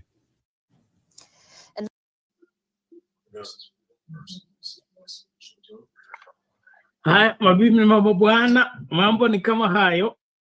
Vita kwetu avishi. Nchi yetu hii, mambo na vijimambo yapo kwa wingi. So, is this war against graft or it's witch hunt? What's happening? Let's hear what you feel about the whole situation, even as we combine all of that from Suluhu to Gachagua and now Natembeya, na tutamalizia Peter Salasya. Mami, habari ya leo? Salama Penat. Karibu. Unanisikia? Yes, ushafika. Nishafika, niko job. So, Penat, mambo ya Suluhu kwanza. Nilikuwa nafikiria East Africa tuko kitu moja, na kutipotiwa kulingana na vile Martha Karua alikuwa anasema ndege yake ilikuwa ni ya the following day at 3, lakini akasema achui nani alilipa return ticket. Nikaona pia Mutunga amesuiwa, na kama ile maneno President ya Tanzania amesema ya kwamba Tanzania si Kenya, muende mukue kwanza na Ruto. So I don't know why even pena ya kwanza tulikuwa East Africa. Inatufaidi nini? Najua Kenya watu wengi wamekuwa kati ya Uganda na Tanzania. Kenya has been a great country, hata value ya pesa kila kitu tumeikuwa juu. Lakini kwa sababu tunaritusiwa mpaka karibu tunafanana na hiyo watu. Mine sioni mambo ni China tu, kwa sababu tunaitwa East Africa for what? Mwananchi ya kawaida anafaidika nini? Nao huyu mama ama hao viongozi wanataka kuzuia mambo ya opposition. At least Kenya na Tanzania walikuwa wanabadilisha president every 5 years. But chama ya Tanzania ni moja. Lakini sasa kulingana na vile iko mambo ni ngumu penalty. So Museveni ndio huyo amesimama, Samia ndio huyo amesimama, Kakame ndio huyo amesimama, South Sudan ndio hiyo inaharibika. And by the way, ni wananchi ya hizo nchi ndio tuko na shida. Because we follow the leaders, wale wanakuja kutunyanyasa. Hiyo ni moja. Hiyo ni ya Sulu nimewachia hapo ya kwamba niliona waliruhusu Maraka. Sasa sijui kama alienda kama observer ama ilifanyika nini. Alafu wamemweka nafikiria hii ya Tanzania kumekuwa na pressure kutoka nje. So wacha tuone vile itaenda. Nikikuja ya Gachagua, Bena tuliongea jana na nimeona watu wengi kutoka Eldoret, nimeona kina Kimani Ngonjiri, nimeona watu wengi sana. Jana wewe ulikuwa unatuambia Gachagua hakusema kitu. Lakini kulingana na wasea wa Kikuyu niliona waliongea Eldoret, Nakuru, wanasema alisema Christmas ya 2027 itasiti ile ilikuwa ya 207. Na wenyewe wameambia Gachagua wakati tulipikwa ama tuliumia hatukukuona, you were nowhere to be seen. Na wanaomba amani. Wanaomba hawa ndio wako kwa watu na wanaomba viongozi wao. Nikasikia mara ya kwanza na unakumbuka Ngonjiri alilia ya kwamba hata yeye ni kama anaanza chama akiambia Gachagua mkisema mambo ya Central mjue sisi wengine hatuko Central. So kulingana na yale matamushi Gachagua alisema Bernard ilikuwa ni ukweli na si kutisha. Na mimi jana nikakuuliza what is the difference kwa election ya 2027? Kama muliipa 2022, mukaipa 2017, mukaipa 2013, mukaipa hata hiyo ingine ya 207. So shida ni wapi? Si lazima tukuje kama ni kubadilisha, tuanze kubadilishana na si matisho. Si matisho penalty ya kwamba ufanye nje utaona. Ya mwisho niliuliza jana commissioners na nikasikia watu wengi pia wameuliza na nimesikia Waturkana pia wameongea. Wanasema nao so penalty Kenya isipochunga kuna incitement haitasaidia. Ruto amesema, and you know I don't support Ruto. Amesema niko na mitihani. Na mitihani yangu ni 2027. Yale mambo niliahidi wa Kenya. Kama sitakuwa nimefanya narudishwa nyumbani. Najua kuna kitu inasumbua watu penalty. Kuna masoko zimeanza kuisha. Na kweli ni mzuri. kuna manyumba kama hiyo Mkuru kwa Njenga na kuna mingi zimeendelea affordable housing. So ile kitu nilikuwa nafikiria machama ingine yote watengeneze manifesto yao. Natembea Penat ni ya kwamba Kenya ya sasa hatuna wenye wanatuambia tufuate sheria, hawataki kufuata sheria. So kama Natembea alikuwa na swali, anatakikana kujibu na anti-corruption. Kama kuna wengi wameshikwa, hii group ya Tawe, hii group ya Gachagua hawataki kushikwa. Sasa kama Kenya mzima itakuwa hivyo, ati unataka governor aenda ajibu maswali mpaka Trans Nzoia mzima inyamaze, Gachagua ndio huyo ameongea, hawezi shikwa. Kwani ni nani tuna threaten? Ni maisha ya wananchi? Ni Ruto? Ni nani? Kwani Kenya leo ikianguka, Ruto atapanda ndege na watoto yake na wataenda, na wale wako serikali na sisi wananchi? Saa ile tunakubali incitement mpaka watu wanakasirika. Kwani Natembea ni mtu ya kwanza kushikwa ama kafana ya kwanza kuochiwa? If that is what Kenyans Penat wanasema, mtoto akililia wembe umpatie. Mahali tunaelekea kama hivi ndio itaendelea mpaka 2027. I don't think hata kama tutafika, kitaumana kabla ya hiyo. Sasa iko serikali, naonekana hatuna serikali. Polisi wanaenda, wanapikwa, wanafukuzwa. Wananchi ndio wanachiami na wanasema mtaona hata kama ametarauliwa. Si tulikuwa tunafikiria ni issue ya performance.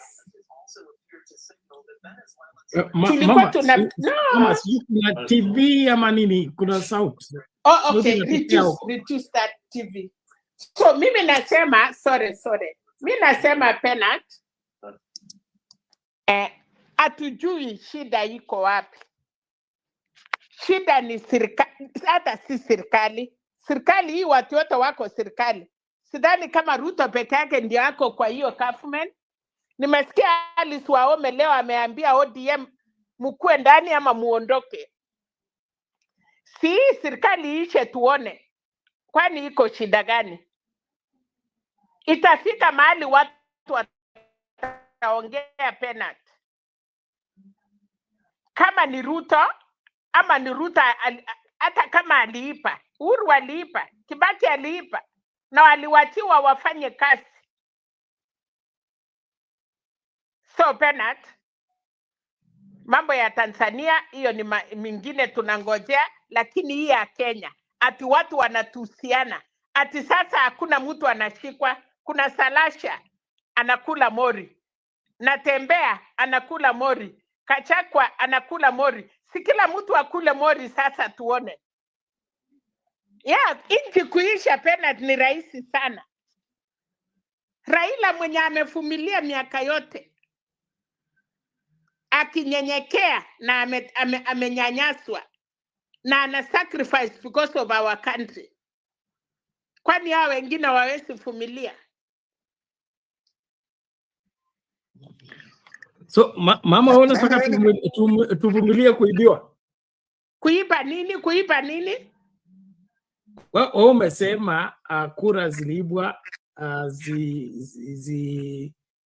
ziliibwa 2007, zikaibwa 2013, 2017, 2022.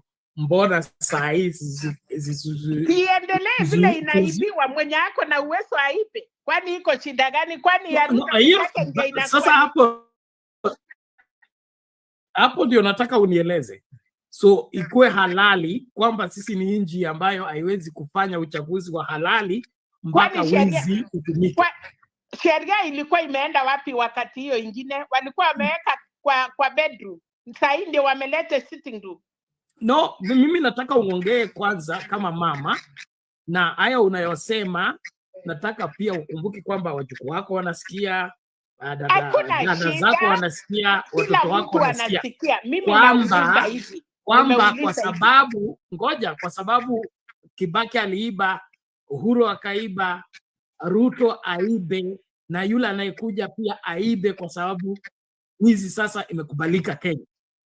Na ndio nauliza wewe, wakati Kibaki aliiba, tulifanya nini kusimamisha? What did we do? Si ndio hiyo unaita Christmas? No, nauliza tu wakati Kifuitu aliiba tulifanya nini? Wakati anaitwa nani huyu amekufa sasa? Ameiba mara mbili, 2013 na 2017. Wakenya tulikuwa wapi?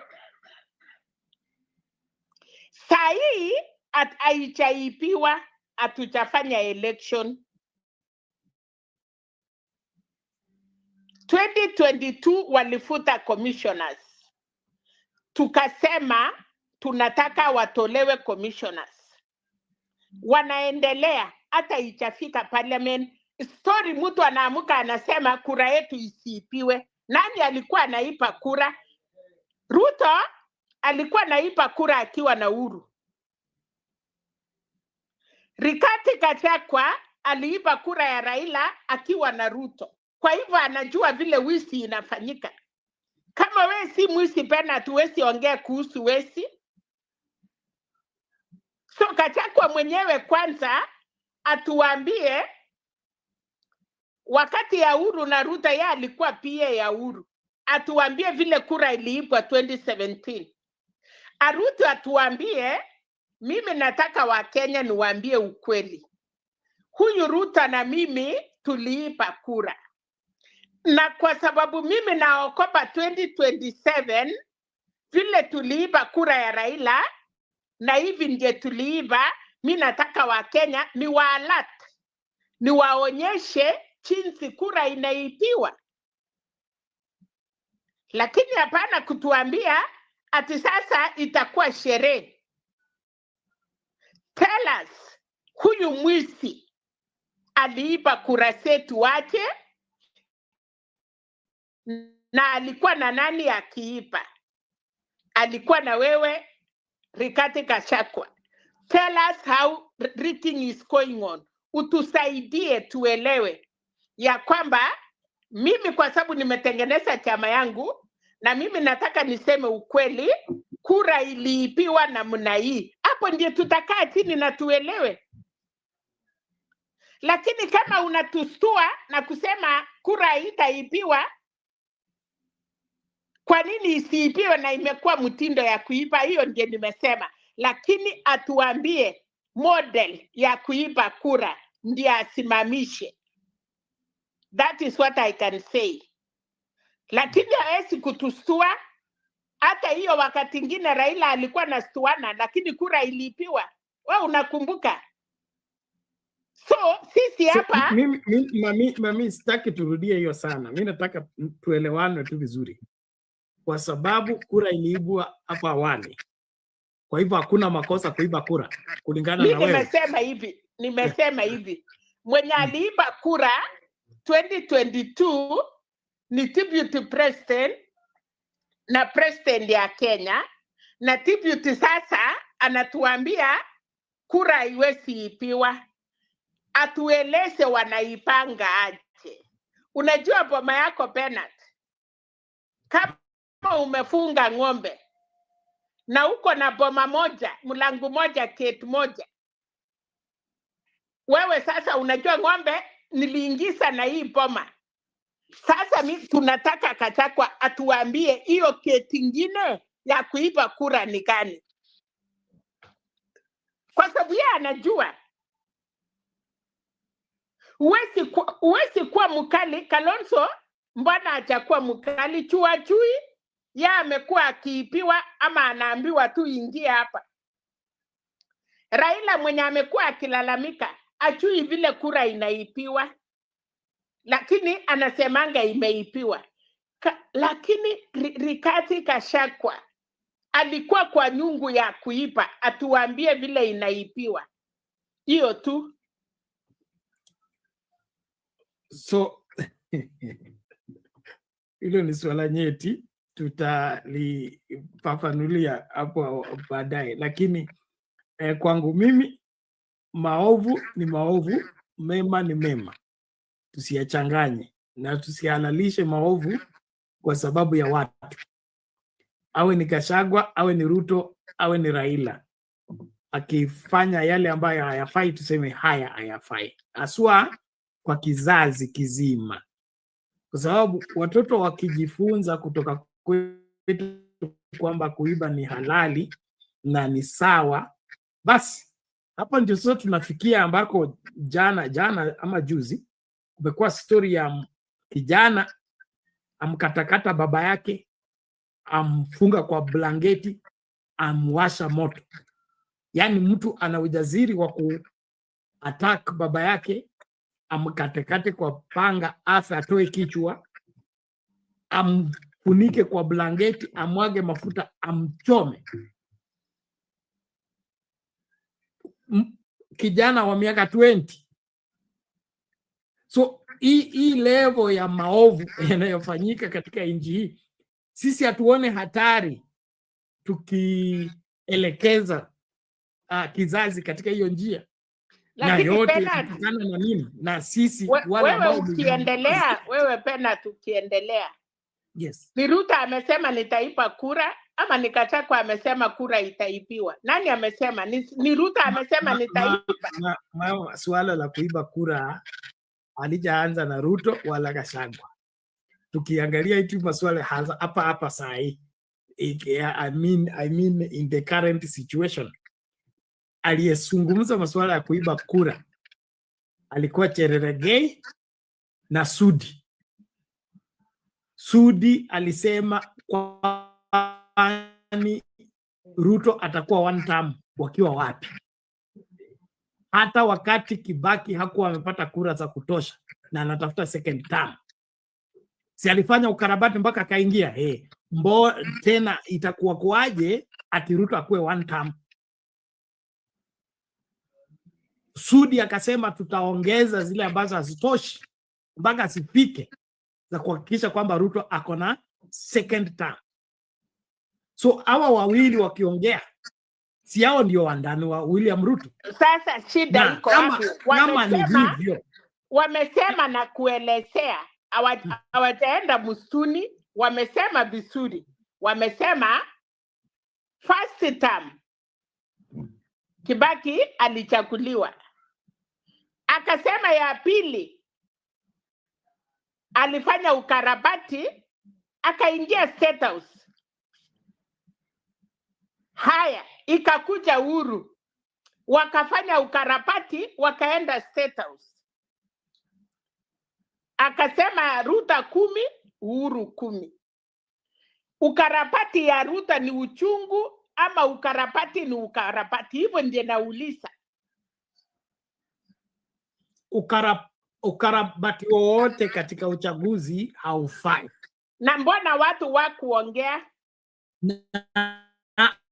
Hapana, wacha kusema mbona watu hawakuongea. Watu waliongea, watu walikufa na ikafanyika nini? Mbona tunasahau haraka hivi? Yes, ilifanya ndio. Ikafanyika nini? Unamaanisha nini? Waliambiwa nini? Waliambiwa forgive. Walisema nini? Walisema mtulie, ilienda. Hivyo ndio walisema. Sisi mami, unajua kama kitu kimefanyika na kifai, mimi nasema lazima tusimamie hapo. Kusema hakifai hata kama kilifanyika.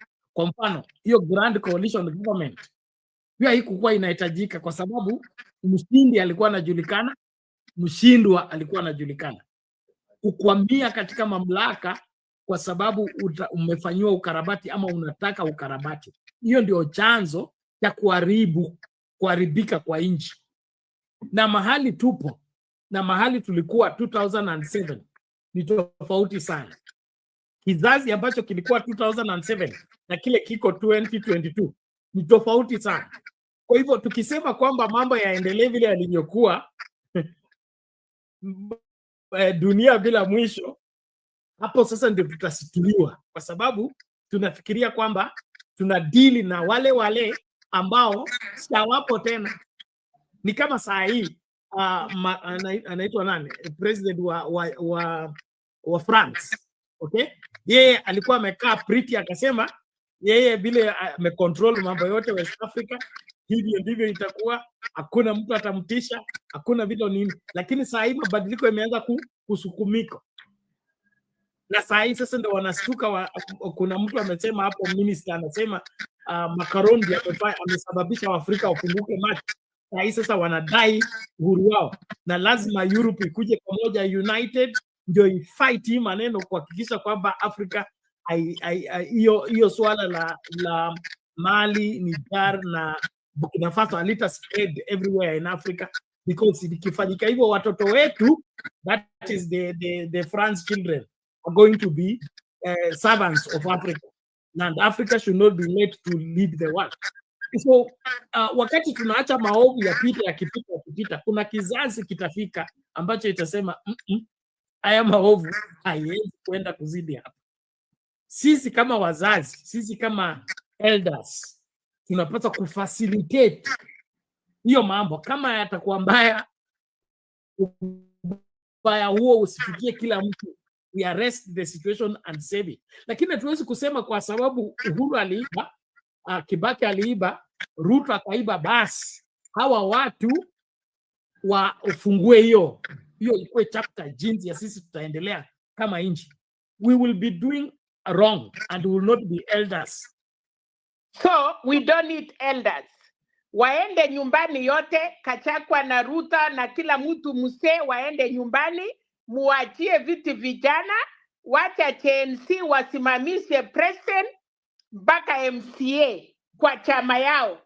Tutasikia, hatutataka iipiwe hata kidogo. Hata mimi mama nitasema kama president CNC kijana ya 30 years ama 25, nione vice yake ni msichana ya 25, nione all members of parliament, all governors, all MCAs, nitachua Kenya tuko mwamuko mpya, na wale wezi wote wa zamani wa sasa waingie ndani, waondoke nchi yetu. Lakini wezi kuniambia tusimamishe wezi, na Kachakwa mwisho bado wanasimama, ametengeneza chama, Kalonzo mpita katikati bado wako, we are doing nothing. Kwa hivyo wewe ukiwa sasa pena tunataka change, tuseme hii watu wote waende nyumbani, CNC wachukue nchi, si kutumia CNC wapigie nyinyi kura, si kutumia CNC wakuja alalishe mwisi. Tukuje hii campaign sasa kutoka leo, mimi nitakuwa nasema CNC president, deputy president CNC, uko kwa ami, uko kila mahali, hii wase wamefika 7 years, go! Wacha inji yetu iruliwe na vijana. Ikianguka kama hiyo ya Mali unasema, inji by the way ni yao, watoto ni wao, mapipi ni sao, wakikataa kuoa hawa ndio watakuwa hawana watoto. Lakini huwezi kuniambia tusuie, na tunasuia mwisi mwingine akuja atuipie. Sitaongea, mimi nitakuwa na pisha mpaka siku ile utaniambia tuanze kampeni ya CNC. Aita Murara, mami. No, Aita Murara. Wacha mimi nikuulize swali. Katika boma lako, katika boma lako, wewe ni mama mzee, na wewe umekuwa ukituelekeza katika masuala ya mila na desturi. Kuna familia yeyote katika kabila zote, kuna Waluya, kuna Wakalenjin, kuna nini, ambao wanaruhusu wazee wote watolewe ili vijana watawale? Mi nasema hivi, kama baba ameshindwa kuchunga poma, ndio wanauawa kama hiyo unasema amekatwa. Sasa kama kuna msee, tuende tuchukue msee moja anaitwa Maraka. Hawakosi, kuna moja anaweza itwa Maraka. Mtu achai ingia siasa, si tajiri, mtu ya kuchunga mali yake. So haya, nimeweka msee moja na vijana. Iko swali lingine? Nashukuru hapo umekubaliana na mimi kwamba mabadiliko yanakuja kwa mtaratara fulani. Maraka ni kupatia vijana, kuna wasee ya kupeana wisdom, si uongozi. Kuna msee kwetu wa Kalenjin, wacha sasa nikwambie, vijana wakienda vita, hakuna wasee wanachanganywa kuingia vita na vijana. Wasee wanaambiwa, wasee kabisa wanaambiwa kaa nyumbani. Wasee wale wa katikati wanaambiwa sasa mtaenda chukua maoni kwa ile wasee kabisa, mkuje kwa ile wasee ya katikati. Alafu sasa vijana ndio wanaenda vita. Sijaiona mahali wasee na vijana wanaenda vita, labda kwa Waluya. Lakini kila mwaka ama kila siku, kama kuna kitu ya kutetea jamii, na si ile vijana wameoa, wale wataenda kukimbia kuona pipi, ni wale wanaitwa morani, ndio wanaenda vita. Sasa Kenya, vita yetu saa hii ni ya vijana wachukue nchi. Wasee yote nyumbani. Wacha Maraka atupatie wisdom, atuambie vijana leo wakora wanatokea pande hii, laleni hivi. Hiyo story ingine ya kulete Kachakwa na Pati, kulete kina Malala, kulete kijana ingine anatakikana afungwe kabisa, ni huyu anaitwa Salasya. Huyo ndiye angeongoza vijana wenzao kuwaonyesha njia. So mimi kutoka leo, vita yangu ni wasee yote nyumbani, wote wesi wote nyumbani.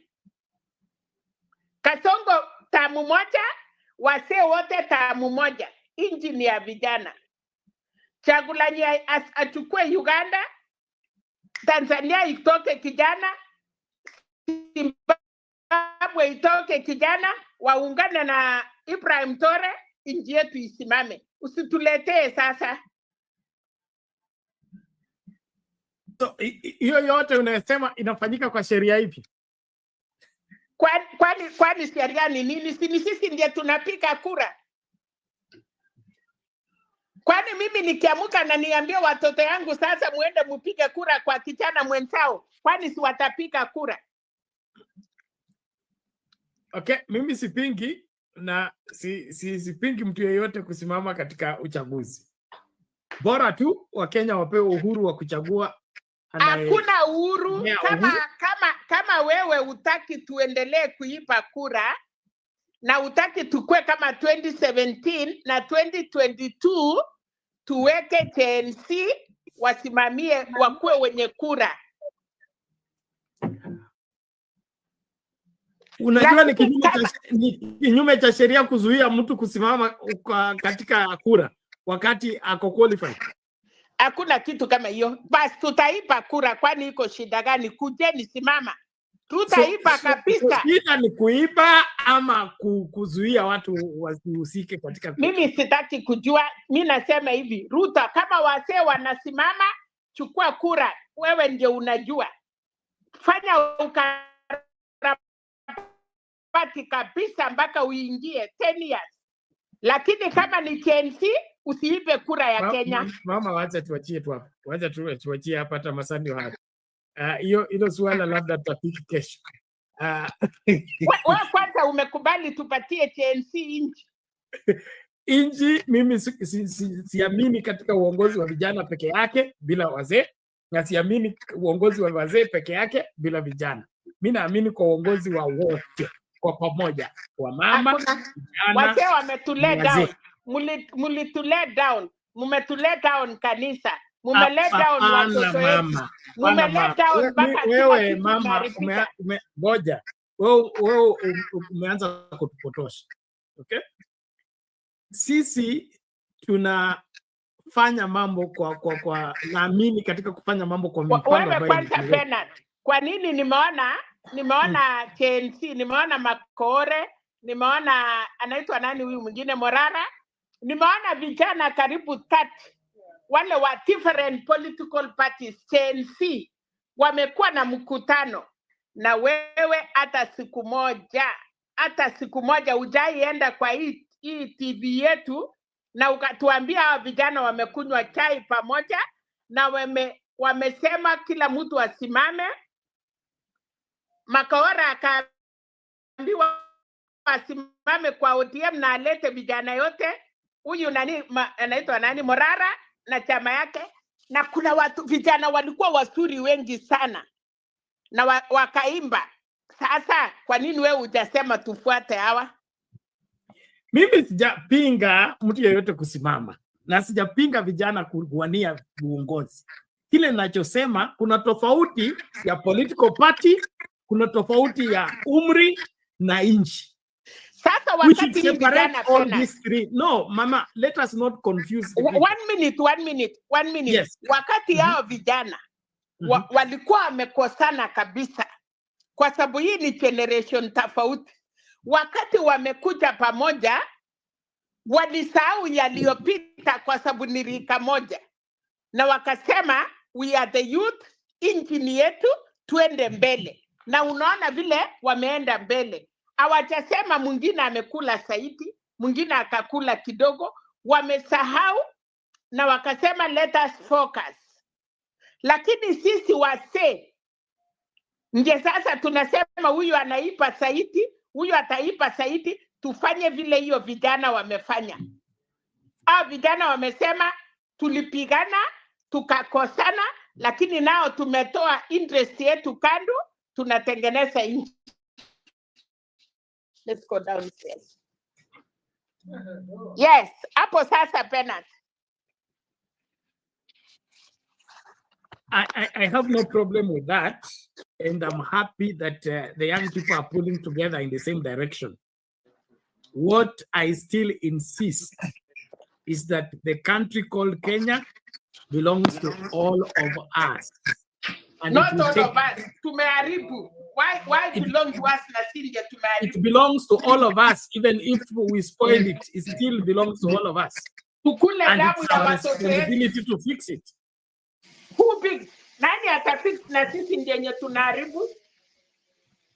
Wale ambao mna advocate wizi uendelee, ninyi ndio mnaharibu.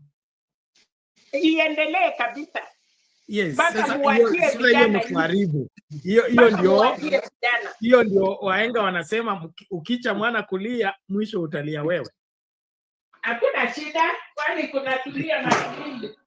Tumelia already. Sawa basi.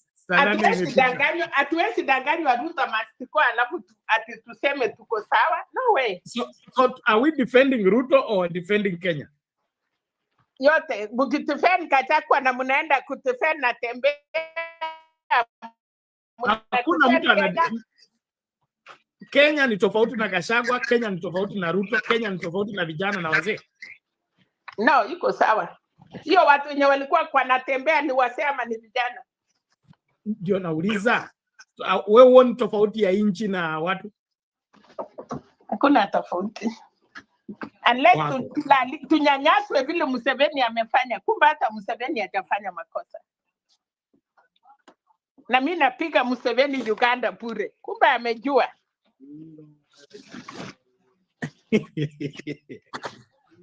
That is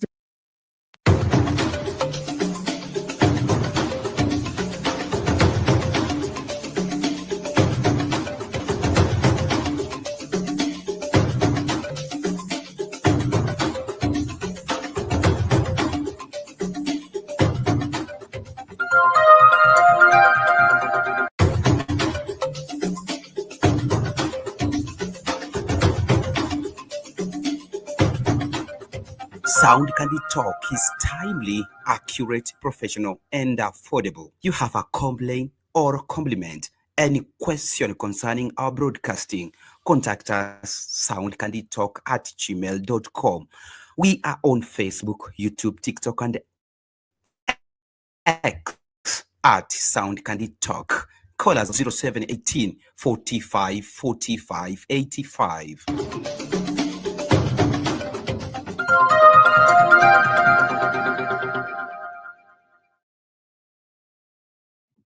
Ladies and gentlemen, we want to appreciate every one of you who has been part and parcel of this great conversation. I trust you have learned one or two things. I just want to rig up as I call upon us to take responsibility in our various spaces and do the right thing for our country and our countries. We spoke extensively about Suluhu, and then, of course, the Gachagua claims about his assassination attempt, and then the Natembeya issue.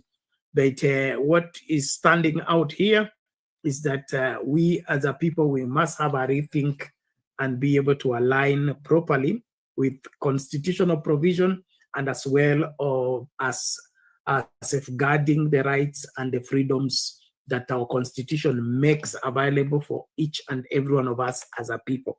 And so as the society grows and as different changes take place in various parts of our country, let us uphold what is right. I have no problem with Natembeya being arrested, Salasya being arrested, or even Gachagua being arrested. And whoever it is that has gone against the law being arrested. But let it be done in order, and let it be done for right reasons. But using the arresting forces for intimidation and political witch hunt, that is unconstitutional, is uncalled for, and it ought not to take place. And governors are public figures who are in public office. And if there is a matter that is being raised about them, these raids, in my opinion, are just creating drama over nothing.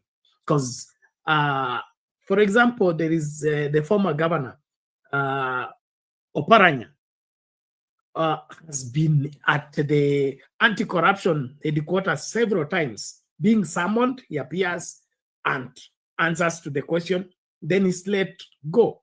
So what is this about raiding and breaking into people's house in the name of arresting somebody, if it's not drama that we want to play? And so I really would want this country to be governed systematically and within the framework of the law.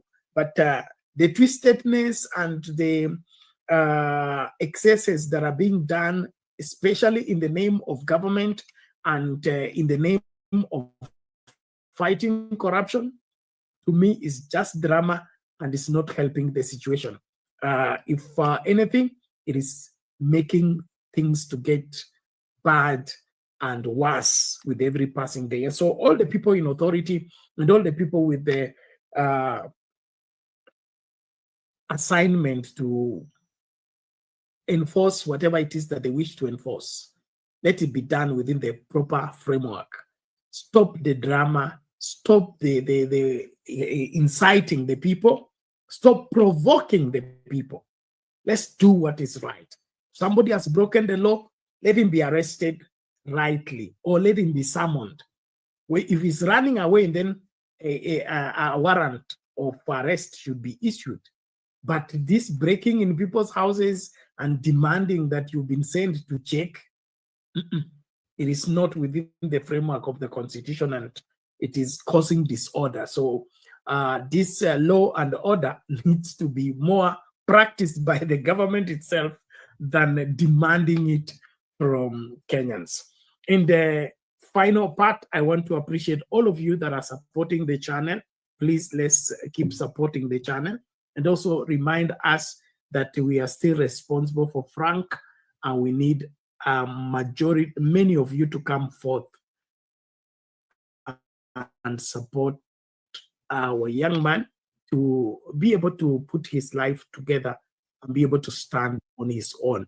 So tafadhali nawaomba tunapofungasha kwamba kumbuka kuna bills za kulipa. Hata hii nini tunatumia hii StreamYard isha expire, tunapaswa kuilipa for the next 30 days. Tusipolipa basi tutafungiwa, and we are already injury time will expire on the 16th. We are on the 20th. So if we don't pay the $50, basi utafika hapa utakuta mambo yamebadilika. So tunakuomba kama hujatuma mchango wako, tuma mchango wako, na kama wale ambao tulijitolea kwamba tutasimama na Frank, tuache kurudi nyuma na tuache kuachilia ya mambo, kwa sababu ni yako juu ya mabeka yetu mpaka dakika ya mwisho. Kwa hivyo tusifikirie kwamba tukipuuza, tusipokumbuka yataenda tu. Nothing is going to go away. The bills will be there and the support will be needed. So please, let's be faithful like we promised and keep that particular promise. In the meantime, we'll be picking up this conversation later on. It is getting late, so I would want us to just call it a day there. But kesho tutaendelea na masuala haya. Siasa zetu ni ile ile ambayo itakuwa navuta ni kuvute, lakini kufuata sheria, then kutumia sheria kutafuta wale wahalifu, wale wanaovunja sheria ni muhimu. And then of course, let's think about the country. Let's think about the future, not just right now and your next political move. What about the country? What about the children? What about the children's children? What kind of Kenya are we leaving behind?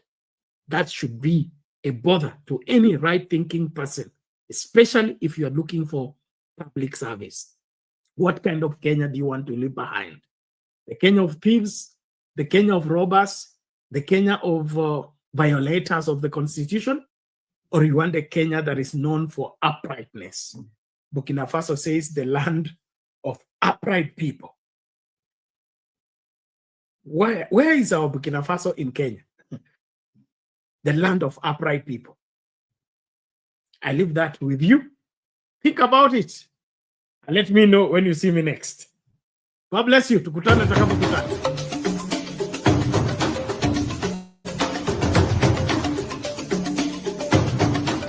You are watching Sound Candy Talk live.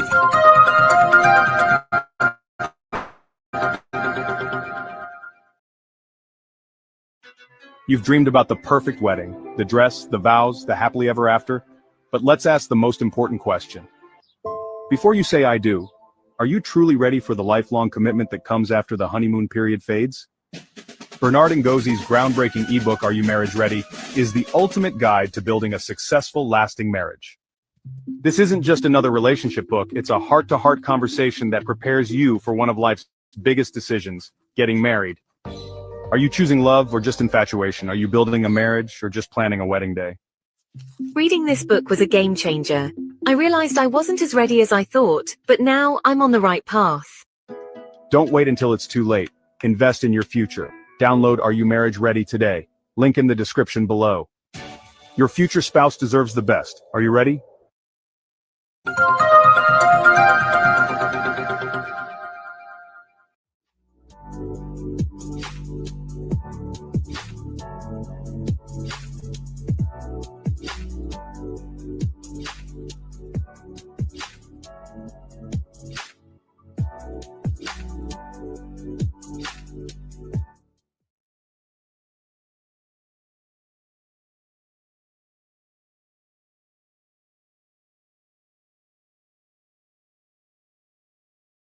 A nation once called Upper Volta was reborn under the leadership of a young revolutionary.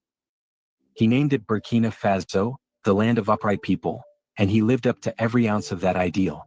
Thomas Sankara, the charismatic soldier president, was not just a leader. He was a symbol of integrity, selflessness, and fearless commitment to justice.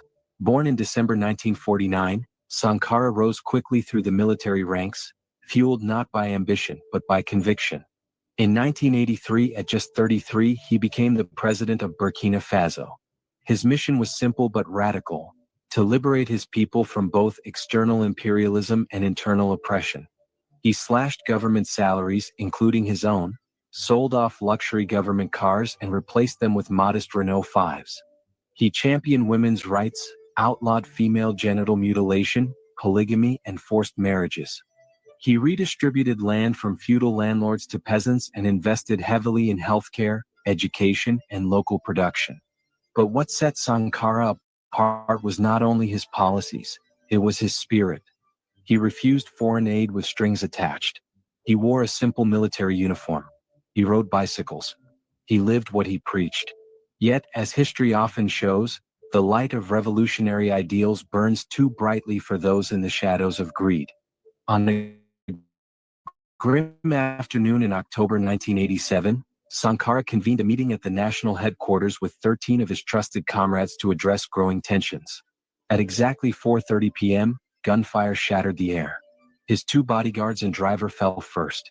As chaos erupted inside, Sankara made a final, fateful choice. Step aside. It is me they want, he told his aide, raising his hands and stepping out unarmed. He faced his assassins with dignity, and they gunned him down mercilessly, riddling his body with bullets until he was unrecognizable. His hope that his death would spare others was cruelly denied.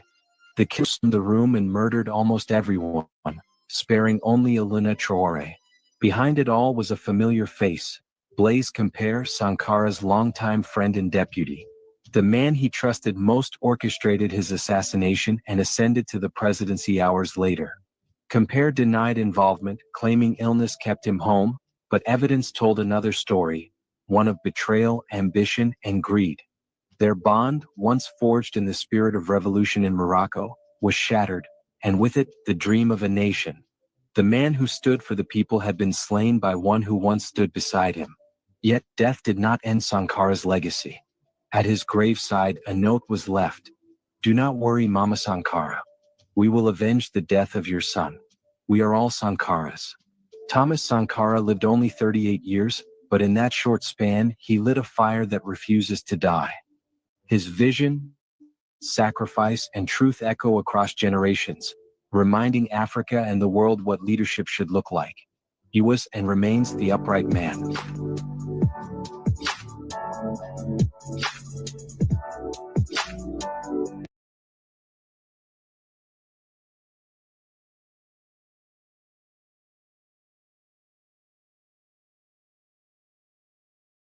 Welcome again, ladies and gentlemen. Thank you so much for choosing to be part of this conversation. After all, the flying shoe was not meant to hit the president, and it was not intentionally thrown to the president.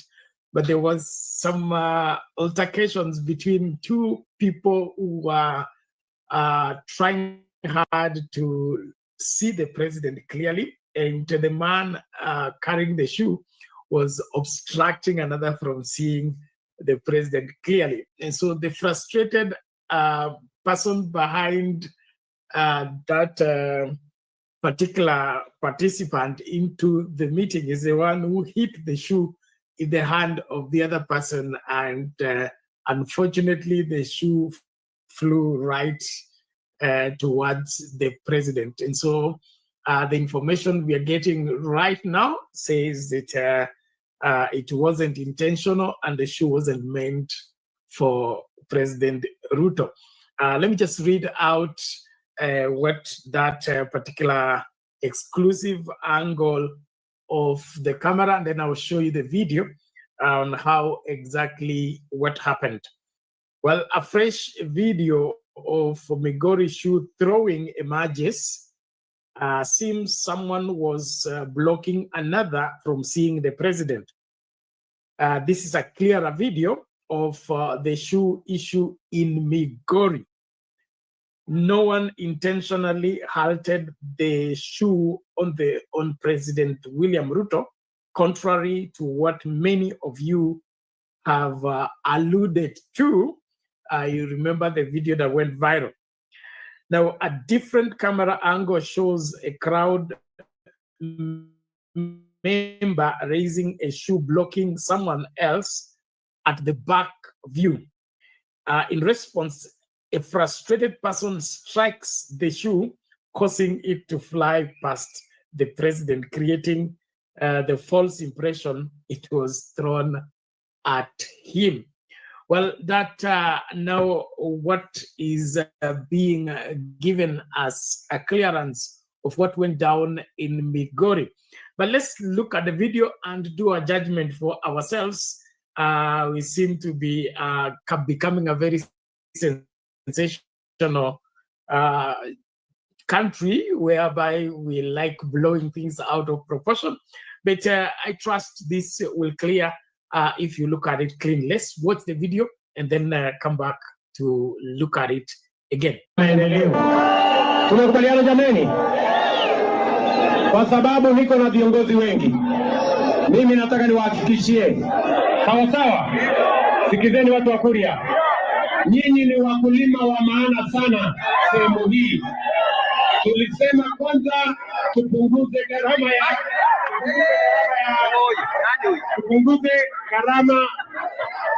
ngoja. Nani mjinga huyo? Tulisema tupunguze gharama ya mbolea. Mbele wasi kweli. Tulisema tupunguze gharama ya mbolea. Yo, ngoja, wachana nao wananchi. Okay, there you have it. I believe you have seen the right angle of the camera and the fiasco about the shoe. The shoe wasn't thrown, it was hit by a person whose view was being blocked by the same. And you saw a lot of wananchi have come to record what the president was saying.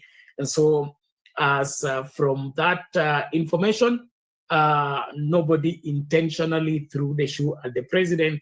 It was an exchange between two people who one wanted to see the president clearly, and the other one, by lifting the shoe, was blocking, and I think was blocking also the view of the phone cameras. And so the people behind who are trying to capture the president's speech were the reason why the shoe was kicked out of the hand of the person who was holding. So why he was holding the shoe, that's a different case altogether.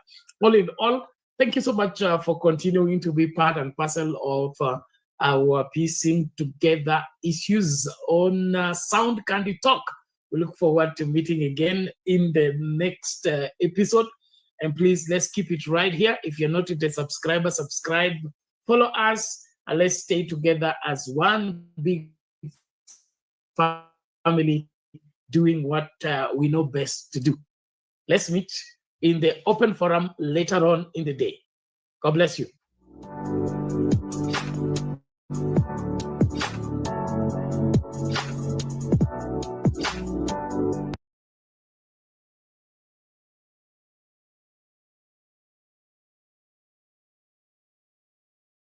Our hero, our savior,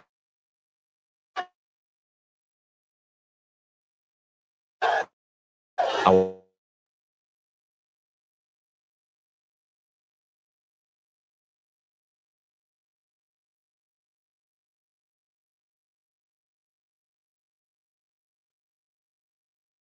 he dreamed with vision. We honor you. We praise you. We follow your light. Our hero, our savior, our prophet, our African liberator. We, the Ghanaian citizens, majority of the Ghanaian youth citizens, support Captain Ibrahim Traore in whatever he's doing. We support you 100%. Now, Captain, even in your struggle times like this, if you need Ghanaian citizens to come and support you, fight and to liberate yourself, we, the citizens of Ghana, we are ever ready. Just come and pick us and we are going to support you. Because we cannot afford to sit down for Captain Ibrahim Traore to go just like Thomas Sankara, just like Gaddafi was taken off, just like Osadefo, Dr. Kwame Nkrumah was taken off, just like Patrice Lumumba was taken off. We cannot afford for Captain Ibrahim Traore to also be taken off. It is impossible. So Captain Ibrahim Traore, anytime you need us, any day, anytime, Ghanaian citizens are ever ready to support you. And we support you 100%. As an African, give this video a million share. Just like you give to any other video. Give this video a million share. Now, the revolution has begun. Aluta. Yes, the revolution has begun. Aluta continua. Greetings and welcome all of you, dear lovely family, friends, fellow Africans here in the continent, and to those who are in the diaspora. Captain Ibrahim Traore is uniting Africans. Have seen Africans around the globe coming together, uniting and speak with one voice. This is a time when Africans, we need to come together, not only to support Captain Ibrahim Traore, but to unite this continent. I think Captain Ibrahim Traore has done a great duty to unite Africans. I've seen Africans in the diaspora protesting, coming together, uniting, raising their voices, supporting Captain Ibrahim Traore. Africans in the continent, young people, some of them are prepared to go and join the army of Captain Ibrahim Traore to protect him. And this is what we have been waiting to see, that Africans, youth are coming together, uniting and speak with one voice.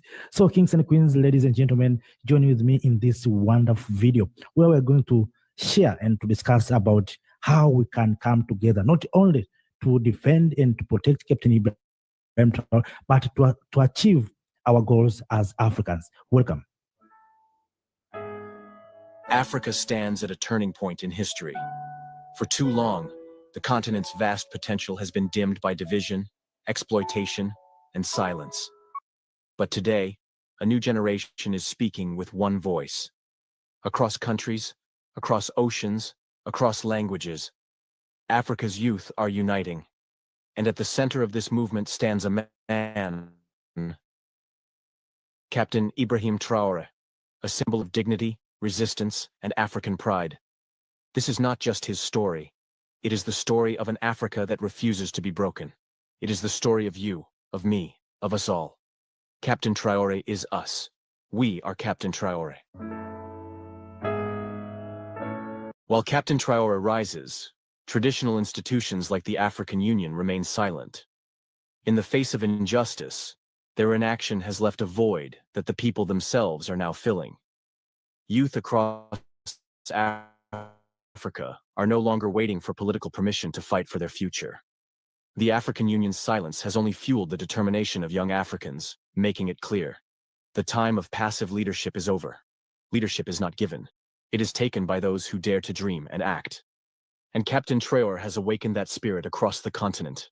As threats against Captain Traore grow, so does the mobilization of Africans ready to stand with him. In Burkina Faso, ordinary citizens, students, farmers, workers, are organizing to defend their leader. Young men and women are preparing to join the ranks of the army, not for personal gain, but for the survival of a dream, a free, united Africa. The world watches in awe as the spirit of Sankara is reborn, stronger, louder, unstoppable. From Paris to New York, from London to Johannesburg, Africans in the diaspora are taking to the streets. They are raising flags, chanting songs of freedom, and demanding respect for African leadership and destiny. This is not just solidarity. This is a movement, a global echo of unity that no border can silence. For the first time in modern history, Africans abroad and at home are moving as one body, one heart, one soul. Captain Ibrahim Traore is not fighting for power. He is fighting for dignity. His vision is one where Africa's riches are no longer drained by outsiders, where African youth no longer feel forced to leave their homes for survival. He speaks of sovereignty, education, innovation, and most of all, self-respect. And because of this, he faces enemies, not just external, but internal forces that fear a free Africa. Africa's greatest wealth is not its gold, its oil, or its diamonds. It is its youth. Over 60% of the population is under the age of 25. Brilliant, resilient, and ready. Captain Traore's message resonates because he speaks directly to them, recognizing their power and potential. Africa's youth are no longer asking for a seat at the table. They are building their own table, forging a new future with their own hands. Could Captain Traore lead a truly united Africa? Some say it's a dream, but those who underestimate the power of united youth have forgotten history. Today, the dream of a United States of Africa is not just words in old speeches. It's the heartbeat of a generation that refuses to be divided. The world is changing, and Africa is rising, not in silence, but in a roar that shakes the foundations of the old world. We are at a crossroads. Every action matters. Every voice counts. Whether you are in Lagos or Paris, Accra or Atlanta, Nairobi or Toronto, you are part of this movement. Share the truth. Educate others. Mobilize peacefully. Stand in unity. Captain Traore's success is Africa's success. His fight is our fight. His dream is our dream. Africa is waking up. Africa is speaking. Africa is standing. Today we honor not just Captain Traore, but the millions who believe in a better future. The road ahead will be hard. There will be battles. But united, Africa cannot be defeated. Captain Traore is us. We are Captain Traore, and together we will make Africa great again. Wow, the prophecy may not come to pass. Welcome back, dear lovely family, friends, fellow Africans. Traoreization of Africa is really. Captain Ibrahim Traore is a prophet. Captain Traore is uniting Africans and all people around the globe. I see Africans in the diaspora coming together. I see white people, youth uniting and praising Captain Ibrahim Traore. So believe Captain Ibrahim Traore came purposely. God has given Captain Ibrahim Traore as a gift, as a tool to unite Africans. So we should not end here. We should not end on protesting and coming to social media and providing words only. We need to go beyond this. We need to come together. We need to have a mission. What are we going to do to make sure that we achieve as Africans? So Captain Ibrahim Traore has uniting us as Africans. So what is our mission as Africans? What is our vision and what we want to achieve? We need to come together. God has used Captain Ibrahim Traore to unite Africans. So let us, all of us, Black people, Africans in the world, come together. Yes, we come together to protect Captain Ibrahim Traore, but at the same time, we come together to fulfill our desire, what we want as Africa. Right now, we want a united Africa, an Africa that has a single army, Africa that has a single leader. And of course, Captain Ibrahim Traore is supposed to be a president of United Africa. So what are we going to do to make sure that Captain Ibrahim Traore is going to become a president of United Africa? If you look at the population of Africa, 60% of the population of Africa is young people. And majority of young people are in love with Captain Ibrahim Traore. So if we can use our popularity, we can make Captain Ibrahim Traore a president of United Africa. It is possible. It is possible. It needs our desire, our commitment, and it needs all of us as Africans with goodwill to make sure that we make Captain Ibrahim Traore our new president of United Africa. Now, those who thought this will not happen, I know one day, whether it's not Captain Ibrahim Traore, but one day will come when Africans will have a single president, Africans will have single army, Africans will have one government. This is our dream. This is our desire. Right now, we are talking about Agenda 2063. All these leaders, political leaders who we have right now in the continent, many of them, by the year 2063, some of them will be too old and they cannot govern. Many of them. Because if you look, for instance, Paul Biya of Cameroon is more than 90 years old. So if you think about Agenda 2063, do you think Paul Biya will be there? And if Paul Biya will be there, what Paul Biya will do at that time? You can see. So we need a young leader who will push us to achieve Agenda 2063. We need at the year 2063 to have a united Africa, to have infrastructures that are connecting Africans. Right now in the continent, people are talking about infrastructure building, but many infrastructures that we have right now are colonial infrastructures. There's no infrastructure that are connecting the people in Central Africa to and the people of Democratic Republic of Congo. We don't have such kind of infrastructures. We don't have infrastructures that are uniting Africans. Recently, I heard the news, and of course, the sad news that Tanzania, South Africa, and Malawi, I think, these countries have cut bilateral trade among these agricultural crops. So Malawi has banned agricultural product from Tanzania. The same Tanzania has banned agricultural products from South Africa. You can see. So we need leaders who will say, we are Africans. Why you want to trade with UK and you are not ready to trade with your fellow Tanzania, your fellow Malawian, your fellow South African? Why we Africans, we are ready to trade with European Union than to trade ourselves? It's about leadership. So Captain Ibrahim Traore is the right person who can say we are going to trade among ourselves. We have seen what Captain Ibrahim Traore has said.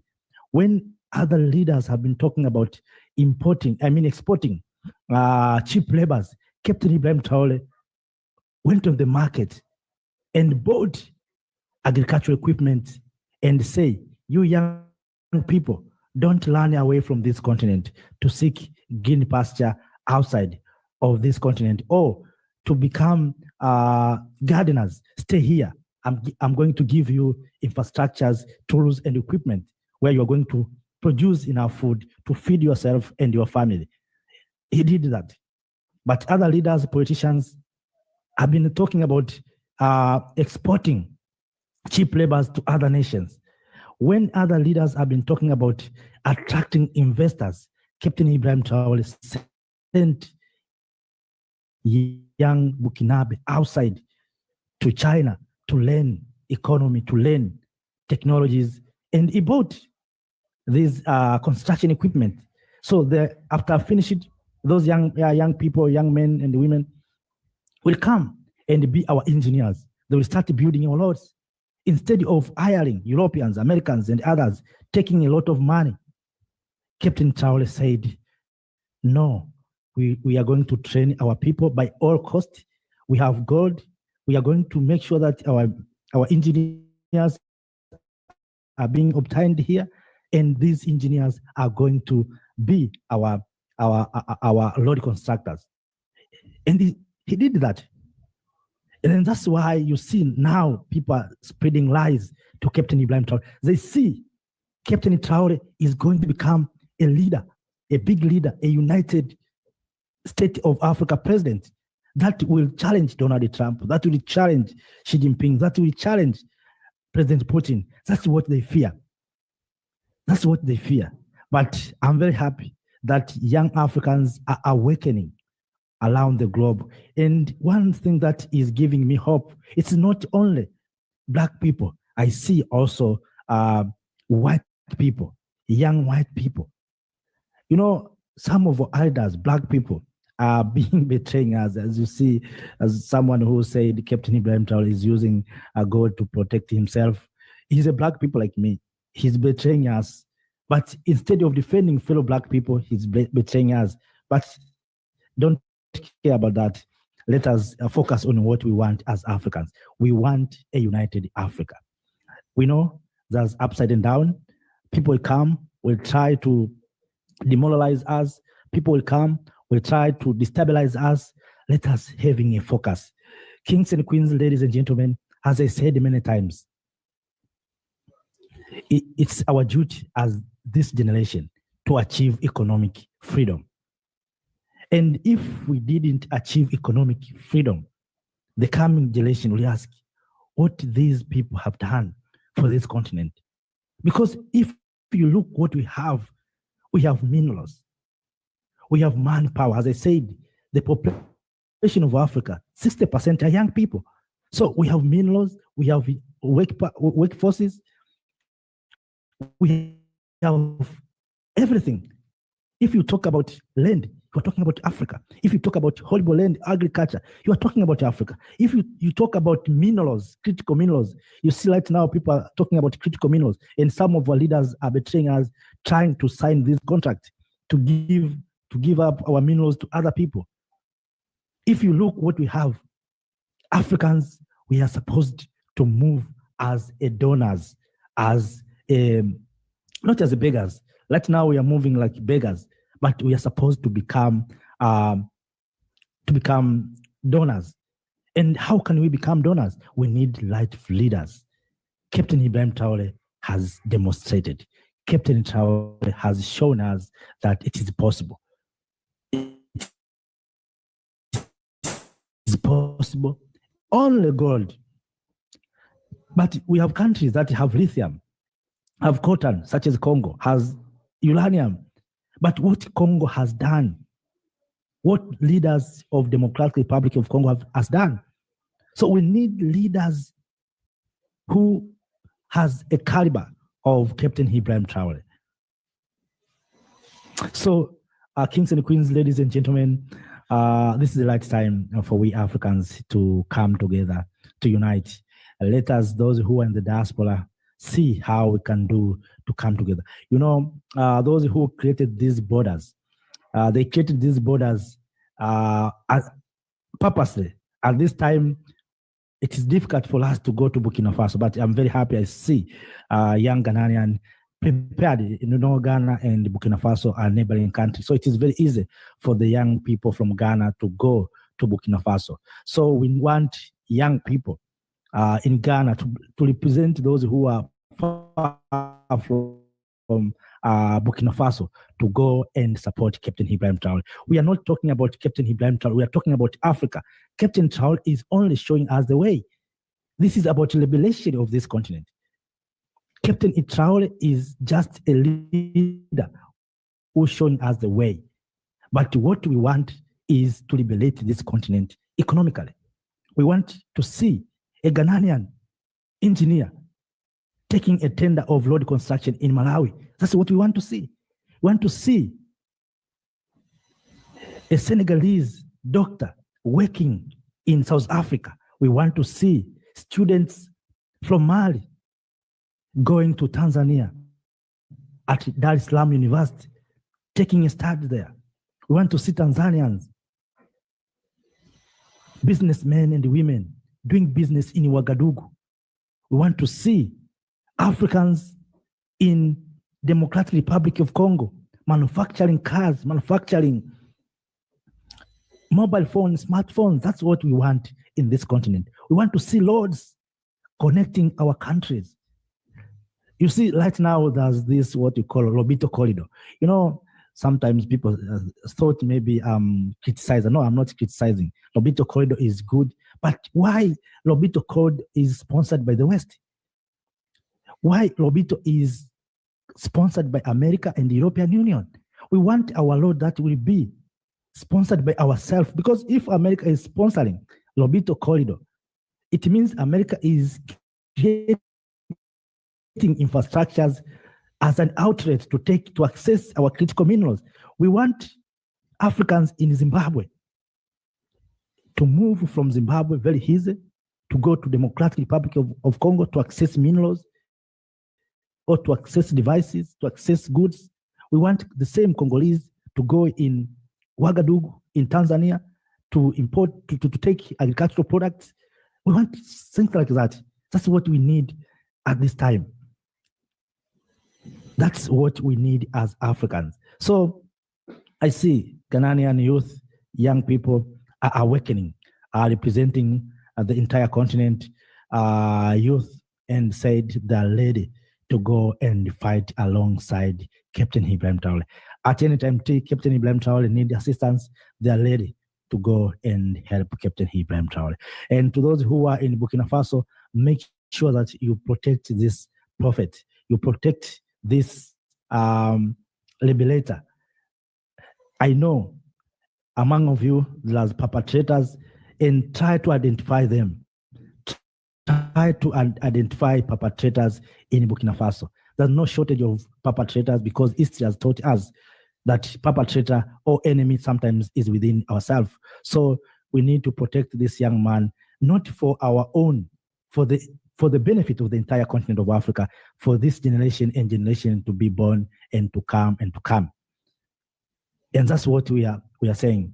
Have this slogan, I use this slogan many times, that we need to plant the trees of hope. the trees of resilience, the trees of self-reliance. And we who see the seeds or who sow the seeds will not enjoy the shade. So we have to plant the tree, the seeds, so that we maybe will not enjoy the shade, but the coming generation will enjoy the shade. And that's what we are doing. Even Captain Ibrahim Traore is creating environment and is a wake-up call to others. And that's why you see Africans in the diaspora are coming together, are uniting. So we need, of course, with current leadership, as I said many times, it is very, very difficult to come together because our leaders came from the system of division. Why I'm saying so? Because the system of division is democracy. Democracy is a system of division because people are being divided into political parties. So people within the country are being divided into political parties. They're not speaking with one voice because they have been speaking in different ideologies. And we know many of our political parties in this continent, many of them, not all, many of them are sponsored by the West, are sponsored by NGOs. And they're sponsoring to divide people. So leaders, many leaders came from that system of division. And that's why till today, 60 years after independence, we are still not united. You may ask yourself, why when leaders are coming or gathered in such as Ethiopia, a place such as Ethiopia, wherever we call a court of African Union in Addis Ababa, when they come together, no, there's no single day when they came and say, we want to have a single country called Africa, maybe by the year 2030. Have you heard something like that? No. Have you heard even some African leader having an agenda that I want to present my agenda? I want to have an agenda that I want to ask, when will this continent have a single army? When this continent will have a single president? Have you heard something like that? No. Why? Because the system that created or bring those leaders into power is the system of division. So we have been divided since in our countries. So you go to Addis Ababa in division form, you go back into divided form, and that's why sometimes you wonder that our leaders, when it comes to solve challenges, issues, they cannot discuss or can solve the issues here. We need to go to Europe. We need to be under someone who is white. And that's how we were divided. So we young people, we young generation, we need to make sure that we come together. Because right now we are young. Maybe some of us we are already grown up. But I know some of us will be presidents, will be ministers, will be maybe government officials, whatever. You have maybe some opportunities to serve the people. So when you serve the people, you need to have the mentality of uniting the people. You need to have a mentality of uniting Africans. So if you become a president, go and represent the interest of Africans, that when we are going to unite. How is it possible we go to Addis, we provide good speeches, we quote Kwame Nkrumah, and we are doing nothing about Kwame Nkrumah? And Kwame Nkrumah was removed from power. All of us, we know that Nkrumah didn't finish his term in office. He was overthrown by this Western power. So, and they saw Nkrumah has a threat to them. That's why they overthrown. The same they are doing to Captain Ibrahim Traore.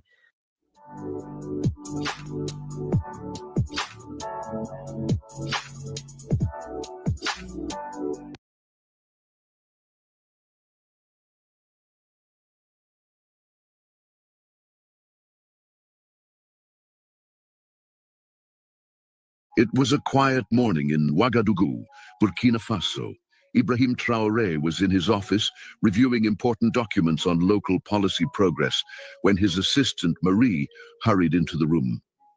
"Mr. President," she said, visibly nervous, "you need to see this now." Traoré looked up from the report he was reading, intrigued by the unusual tone of urgency in Marie's voice. What happened? Marie handed him a tablet with a live broadcast of a press conference in the United States. Barack Obama, former US president, was on stage talking about global leadership and the changes the world needed to face. But what caught Traoré's attention was something completely unexpected. Obama had mentioned Burkina Faso directly. Burkina Faso, said Obama, his voice echoing through the packed auditorium, is a powerful example of how small nations can lead big transformations. Under the leadership of Ibrahim Traoré, the country is proving that self-reliance and dignity are not just ideals, but achievable realities.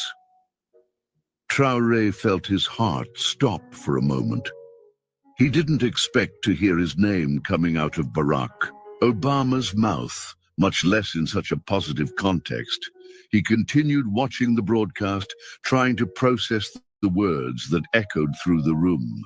Traoré has rejected traditional models of foreign aid, Obama continued, and is building a future based on mutual respect and trust in the potential of his own people. That is true leadership. The room where Obama was speaking erupted in warm applause, while images of projects led by Traoré appeared on screens behind the former American president. Photos of farmers working on reclaimed land, children learning in newly built schools, and young scientists developing technological solutions to local problems were displayed for international audiences.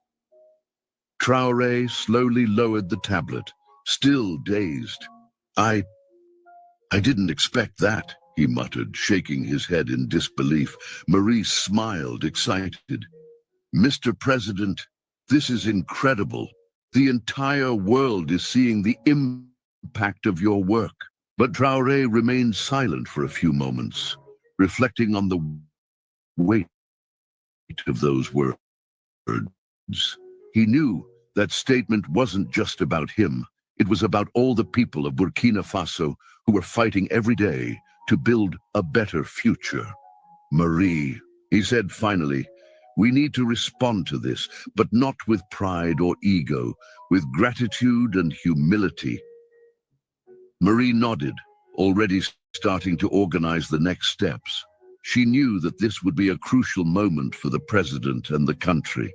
Meanwhile, on the other side of the world, Obama concluded his speech with a direct message to Traoré.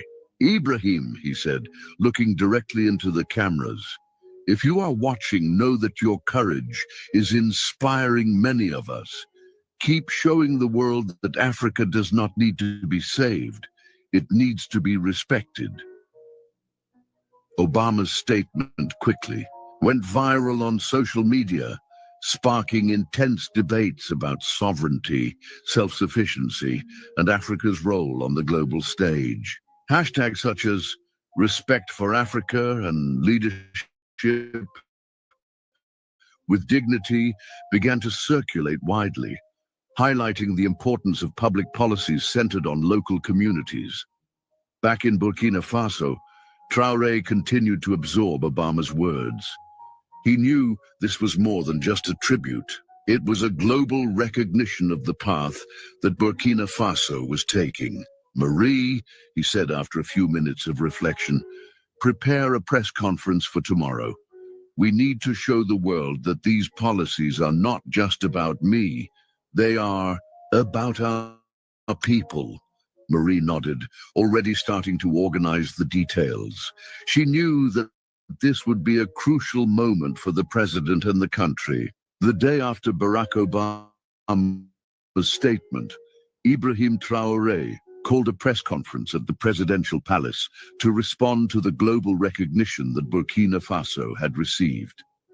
The room was packed with local and international journalists, all eager to hear how the president would react to the former American president's words. Traoré took to the stage wearing traditional Burkinabe clothing, a clear symbol of his connection to the country's cultural roots. He began his speech calmly, but firmly. Yesterday, he said, looking directly at the audience, Mr. Barack Obama made comments about our country that left me speechless. The room was completely silent, everyone hanging on his words. I didn't expect to hear my name coming out of the mouth of someone as respected as him, Traoré continued, but what touched me most was not the praise given to me. It was the recognition of the work of our people. He then announced an innovative initiative that would expand efforts already underway, the Sovereign Future Program.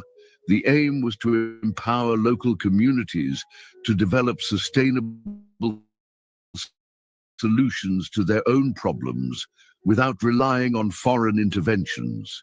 This program, said Traoré, is not just about politics. It is about proving that we can take care of ourselves. And most importantly, it is about showing the world that Africa does not need to be saved. It needs to be respected. The statement was met with enthusiastic applause by many present, especially local journalists. However, some international correspondents appeared questioning the project's viability. Mr. President, the French reporter, how does Burkina Faso plan to implement these initiatives without external resources? Isn't it too risky? Traoré smiled before responding. Everything we do involves risk, he said, but the biggest risk would be accepting help that would compromise our dignity. We are betting on the potential of our people, and I know they will not disappoint us. The response was widely publicized on social media, generating intense debates about sovereignty and sustainable development. Hashtags such as Respect for Africa and Leadership with Dignity began to circulate widely, highlighting the importance of public policies centered on local communities. Meanwhile, behind the scenes, Traoré's team was already working to implement the plan. The Minister of Agriculture organized meetings with community leaders to identify areas most in need, while Marie, the social worker who coordinated the efforts, visited villages to listen to farmers' demands. This is going to change everything, said an elderly farmer during one such visit. Finally, we will have the chance to farm our own land and feed our families. Marie smiled, moved by people's reactions. She knew that this was more than a political project. It was an opportunity to transform lives. Barack Obama's statement about Ibrahim Traoré quickly gained international repercussions. His message of respect and recognition of Burkina Faso's self-sufficiency resonated with global leaders, social movements, and even ordinary citizens. The image of an African country leading its own transformation without relying on foreign aid has inspired debate about how other nations could follow suit. In the United States, reaction to Obama's speech was mixed. While some supporters of the former president praised his words as a way to highlight positive examples of global leadership, others criticized the idea that African countries could prosper without foreign intervention. During a live interview, a political commentator expressed his admiration for the Burkinabe president. Traoré is showing something that many of us have forgotten, said the analyst. That leadership is not about imposing solutions, but about empowering people to find their own. Meanwhile, in Africa, Traoré's stance was widely celebrated. Leaders from other countries began to adopt similar initiatives, adapting them to their local realities. In Nigeria, for example, a group of young people launched a campaign called Value Your people, raising funds to help rural communities develop sustainable projects.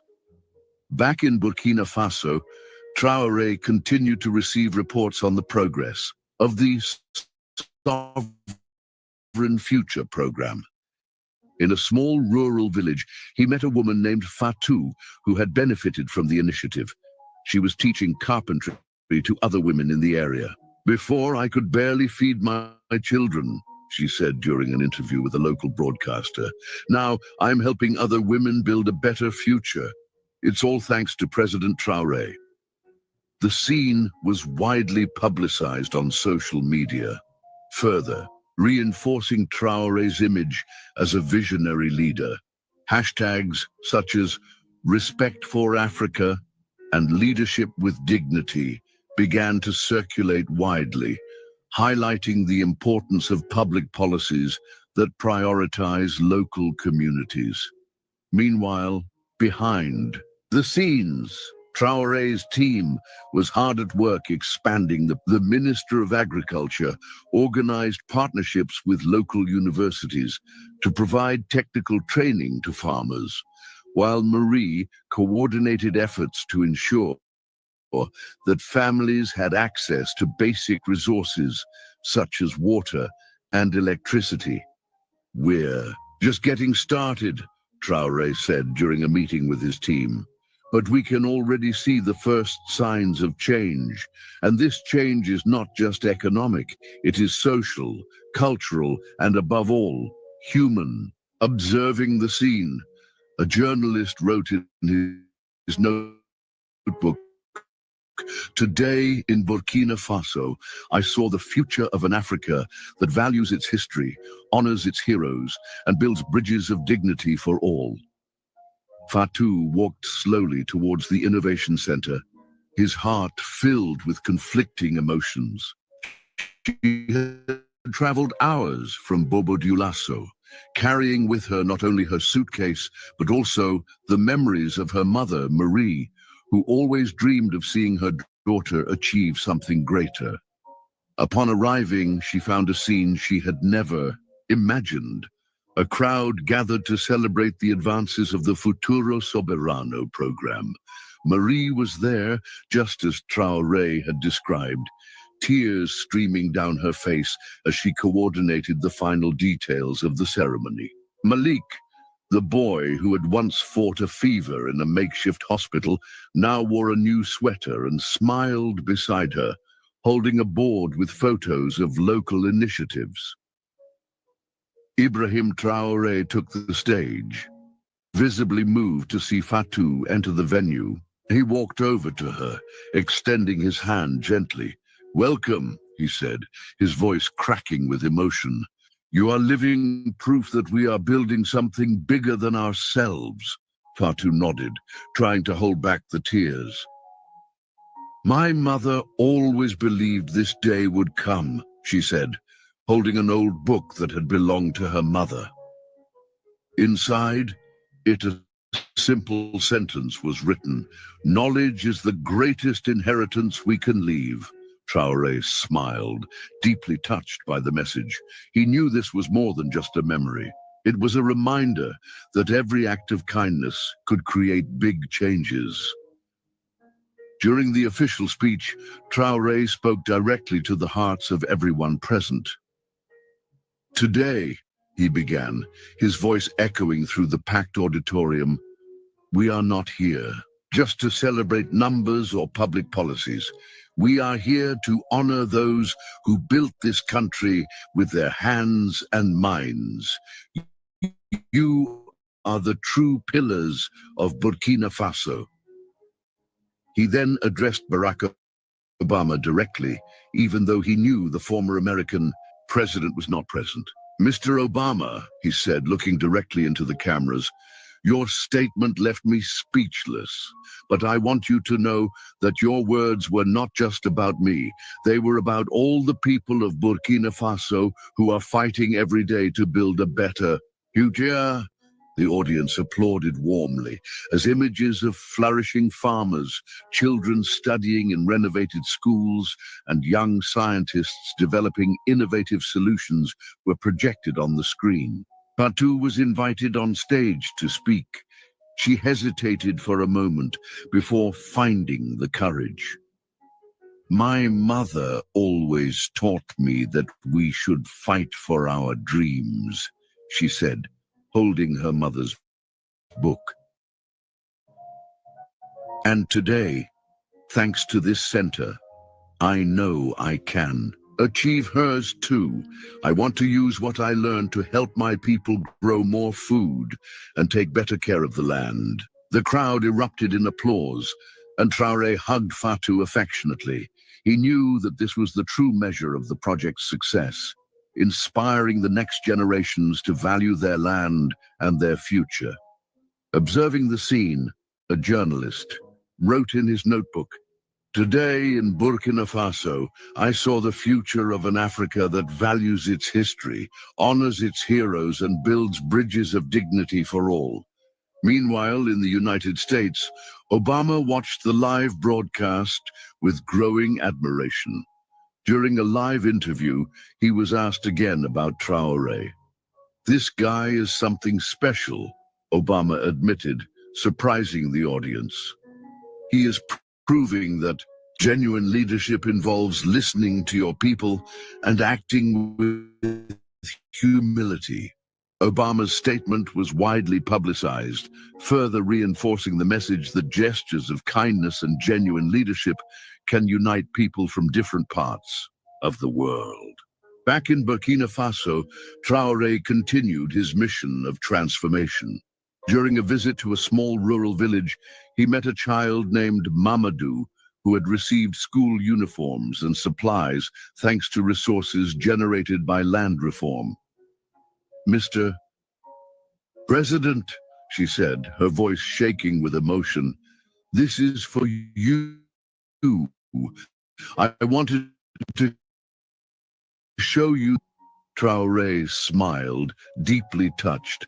"You don't just owe it to us, Mamadou. You're proving that when we give people the right tools, they can conquer the world."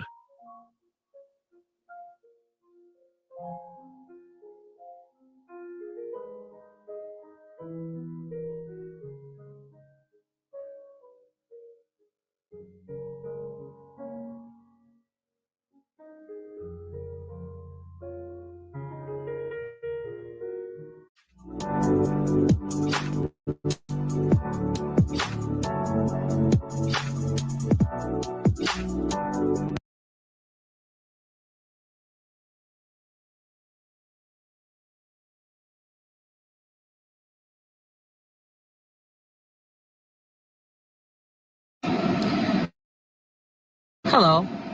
I want to speak briefly about Burkina Faso and their president, Ibrahim Traoré.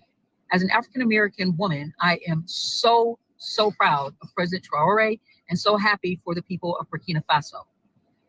I want to state for the record that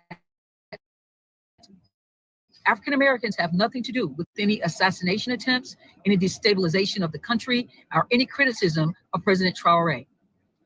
I don't know any American, and I don't know every American, but I don't know any American that even knows who General Michael Langley is. I actually just found out today that Black people be positioned like that and then turn on their heels to criticize another leader in another country. That is by design, and they do not speak for us.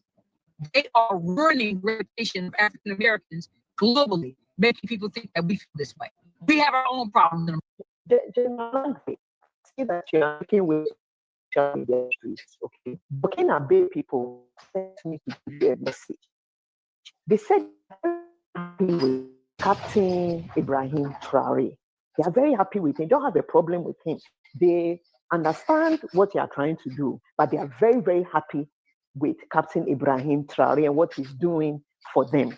So I thought that I would send you this message in case there was some misunderstanding. Captain Ibrahim Traoré also kind of understands why you threw him under the bus and it was you. Because when he took this mission to free his people, he knew that based on history and based on what the West have done to their leaders, including Thomas Sankara, he knew that they were going to send you. So we were aware that you were coming. I just want to give you a little tip and a little side note. It's not only Burkina Faso people that are happy for him.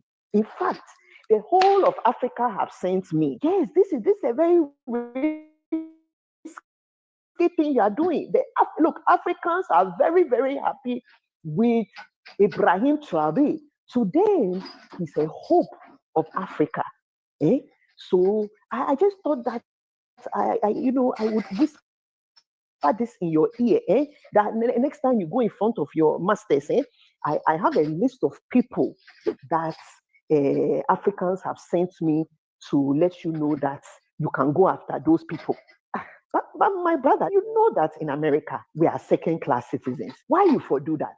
And Captain Ibrahim Traoré, you know, the system that makes us 3/4 of a human being. Say, you know what I'm talking about. The system that makes us 3/4 of a human being. The only way we'll get out of it is if Africa unites. Okay? Right now, the Sahel people have united. And as Africans in America, African Americans, Black Americans, our respect is tied to the freedom of Africa. So, my brother, make you not do that. Next time, please call Dr. Uma, Dr. Uma Johnson, before you take this. This is not my usual womb health video, but I feel that I need to lend my voice to the struggle. Captain Ibrahim Traoré, the president of Burkina Faso. Yes, I said it, president. Okay, I don't care what anybody has to say that he doesn't deserve the presidential title because he took it illegally by coup. Who cares? Do you know the corrupt, evil, wicked leaders that was in parliament when he took over? That was stealing from the people? If you see some of the poverty in Burkina Faso, you have to say, do these people have a heart? To be able to see such poverty, yet be piling money, these politicians, into their bank accounts and going abroad to be educating their children abroad, going abroad for medical care and private jets and all of this, and you are seeing the poverty of the people. Doesn't this say, I can't even speak. You know what? The English is not Englishing. Hey, Lord, the English is not Englishing. My Ghanaianness is coming out of me because I'm that enraged. Years, 3 good years, he has cancelled. He's paid off the nation's debt. He has set up businesses, infrastructure, tomato manufacturers. He has produced his own gold. The farmers, he's given them seeds. He's nationalized farming. He's manufactures electric cars. You know, if I was to say all the things that he's done, we'll be here till Jesus comes, the amount of things this man has done. And he's only 36 years old, by the way. And you, Trump, you orange-faced Trump, you want to come and arrest him. Arrest him for what? You're saying that, oh, he's a dictator. Excuse me. If you want dictator, I can deliver dictators to you. There's plenty of African leaders that are dictators. Why don't you arrest them? Why don't you arrest the president of Congo? Why don't you arrest him? Why don't you arrest some of these African leaders that are corrupt, that are plundering the country, that's allowing you to plunder the country, that's selling the resources for cheap? Why don't you arrest them? Why are you not fast to go and arrest these people? But this man who has revolutionized his country, who does that? On Mother's Day, he went to visit the widows, gave them hope, gave them money, to the point that the widows are protesting that they do not want him to step down. You should be ashamed of yourself. And I'm calling all Africans, Caribbeans, African Americans, Australians, the Aborigines, Native Americans. I'm just calling all of you guys to get behind Ibrahim Traoré. Don't let history speak ill of us. We missed it with Thomas Sankara. We sat back and we didn't do anything. We missed it with Patrice Lumumba. We sat back and we didn't do anything. We missed it with Gaddafi. We sat back and we didn't do anything. So many leaders, we sat back and we didn't do anything. Don't let history speak ill of us. Let our descendants be proud of us because we did something. Whatever you can do, even if it's small, do it. If you've got funds, fund the government. If you can go and visit there and give them your tourist money, go and visit the country. Don't mind Trump saying, oh, it's a dangerous country and you could get attacked. What about America then? Isn't your country dangerous? Come on, get out. Isn't your country dangerous? Visit the country. Yeah, if you can't visit the country, then at least forward posts, educate people. Forward this one, forward other videos, put it on your WhatsApp, put it on your feeds. You know, spread the awareness, lend your voice to the struggle. Whatever you can do, it doesn't matter how small it is, do it. Look what happened when Ukraine went to war. People were changing their Facebook profiles to Ukrainian flags saying, oh, we are with you, Ukraine. Look what was happening in Palestine. Why can't we do it with Africans? We need to demonstrate. We need to put our foot down and say enough is enough. We're not going to take this rubbish anymore. Meanwhile, Ghana and Nigeria are fighting on Jollof wars, and this is going on. You have energy to fight Jollof wars. You've got energy for that.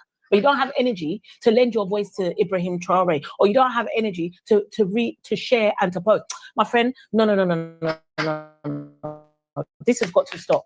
This has got to stop. We have to, Africans, we need to show these people. We need to show these people that you can't bully us anymore. The new generation is different. You can't do it anymore. Who's with me?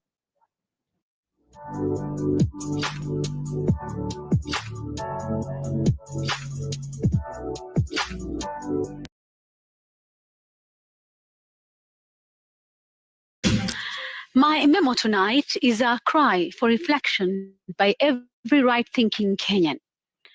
I mean, how is it okay to say hata kama ni mwizi wetu? Meaning if he's a thief, he's our thief? You see, it has become a tradition to see chanting, sometimes angry crowds accompanying leaders accused of corruption to Integrity Center, where somehow only the leader is questioned for corruption. This week, the arrest of a county governor and 9 of his officials on corruption allegations, with millions in Kenyan shillings and US dollars recovered from his home, has once again exposed the bizarre display of political comradeship and political supporters. I just wondered how it would go if the EACC randomly picked a cheering supporter and asked them exactly the same set of questions the governor was being asked. Questions like, hey, what is the source of the $13,000 found in the governor's house? And what do you know about the 12 million shillings in bundles? How much do you have in your account? I'm just wondering what kind of answers the cheering mobs could have provided, but let's face it, political supporters, yes, that crowd made of energetic, innocent people, have been turned into an effective weapon by political leaders. It is their refuge when things get hot. It is their heat shield and some sort of defense wall, even when they are facing challenges as personal as corruption allegations. When a finance minister was once put in a corner over the controversial sale of a prestigious hotel, he went to his constituency and told cheering supporters that the anti-corruption agencies were after them and not himself. It is you they want, not me, he said, as he worked up the crowd to a frenzy. In the end, the minister fell on his own sword. History proves how lonely it becomes in the end. When allegations are graduated and suspects end up in court, the crowds disappear.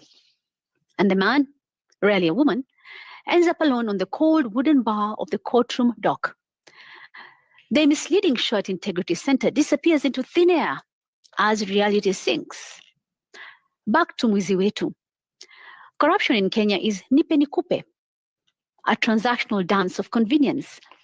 And citizens must realize they're not just bystanders, they're part of the equation. Every time we protect a corrupt leader with the mwizi wetu mindset, we become enablers. That mindset is the backbone of corruption in Kenya. When suspects are finally arrested, they cry foul and say they're arresting all of us. What we saw outside Integrity Center wasn't just loyalty. It was a public admission of mwananchi liability in corruption. Leaders steal, then claim to do it for the people, and tragically, many believe them. Zero tolerance to corruption is a high standard, but it means what it says. No exceptions. Yet, we've normalized the abnormal, electing and celebrating individuals with active corruption cases. We turn a blind eye as long as they throw us crumbs, a few handouts, a slogan here, a song and dance there. But corruption always has a victim. Diverted funds don't just disappear. They steal classrooms, hospitals, and safe roads. When 2 billion shillings is allocated for road construction and half of it is stolen, that road will likely be poorly built. Accidents happen. Repairs cost more. Lives are lost. And the same leaders come back, offer 50 shillings, and we queue to vote for them again. Until we, the people, decide to treat corruption as a deal breaker, especially at the ballot, it will never truly be an issue. Politicians will continue to talk tough at rallies and do little behind the scenes because they know we'll do nothing. Corruption exists in our very fabric, and unfortunately, we've allowed it to remain so. And that is my memo.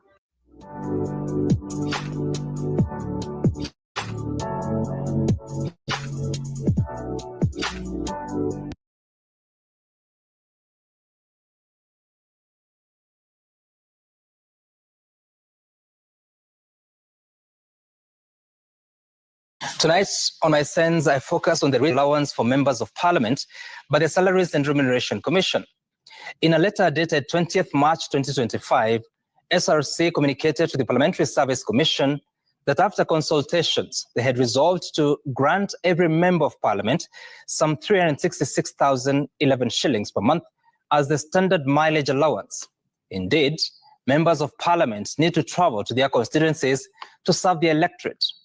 Previously, MPs were allowed one return trip per week, totaling 52 per year, claimable at the rate of 152 shillings 60 cents per kilometer.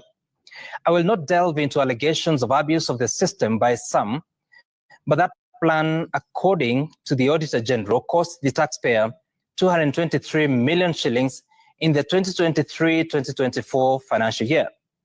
With the new directive, the cost will surge to at least 1.8 billion shillings annually, an increase of 1.6 billion shillings. One would hope there were strong justifications behind such a significant jump. In addition to the new mileage allowance and further claims for distance above 205 kilometers from Nairobi to a member's constituency, MPs will still receive a car maintenance allowance of 356,525 shillings monthly. Combined, that's over 722,000 shillings per MP for car-related expenses alone. This is on top of the 7.55 million shilling motor vehicle reimbursement granted upon election and access to an 8 million shilling car loan at a 3% annual interest rate. Yes, MPs as public servants need to be well facilitated. But what is the acceptable cost of comfort? In July last year, SRC froze all salary reviews for public and state officers after the rejection of the Finance Bill 2024. A proposed review would have added just 14,000 shillings to the salary of the least paid MP, costing about 70 million shillings annually for all 416 MPs, an amount deemed unaffordable then. But now, 9 months later, the same country can afford 1.8 billion shillings for mileage allowances. To put that in perspective, a junior secondary school teacher earns around 36,000 shillings basic pay, reaching roughly 50,000 shillings with allowances. That 1.8 billion shillings could pay 3,000 teachers for an entire year, meaning 3,000 schools could benefit. A single MP's monthly mileage pay of 366,000 could fund 10 JSS teachers' monthly basic salaries. In another view, it equals nearly 10 months of one teacher's basic pay. Even some MPs have acknowledged the insensitivity of the new allowance given the country's economic situation. Some, however, are less modest.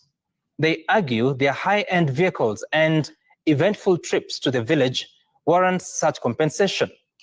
The Constitution mandates the SRC to ensure public compensation is fiscally sustainable when reviewing salaries and benefits. What changed between July 2024, when SRC suspended raises, and March 2025, when it approved these allowances? At a time when members of county assemblies have been denied salary reviews, how did SRC settle on an MP mileage allowance that is nearly 4 times the basic salary of an MCA?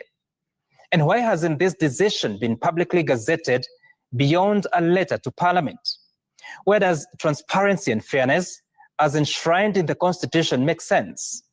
That's my sense tonight.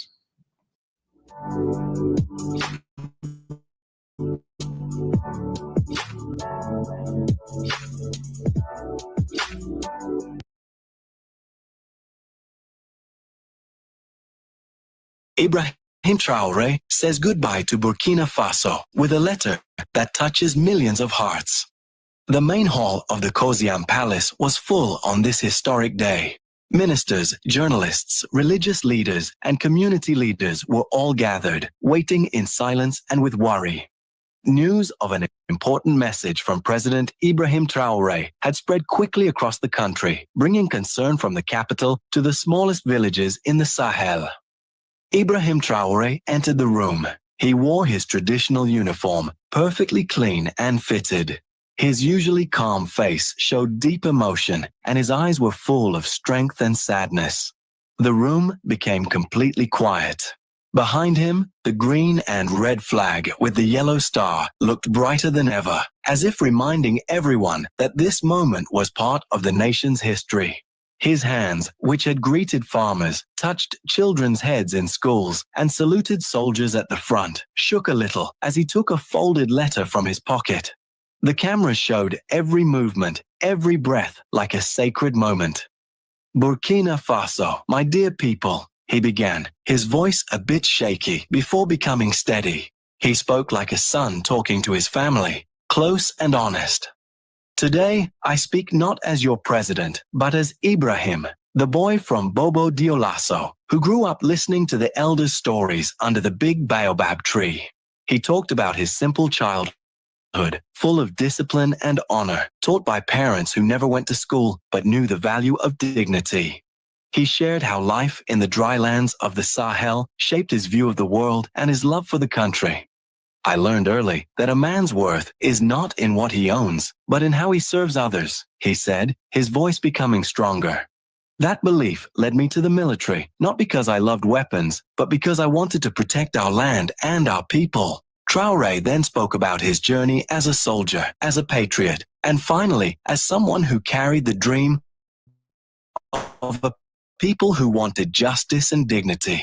His words flowed with emotion, but were clear and strong, like he had practiced them many times in his heart. The cameras showed the emotion in his eyes, the fire that had inspired many young people in Burkina Faso.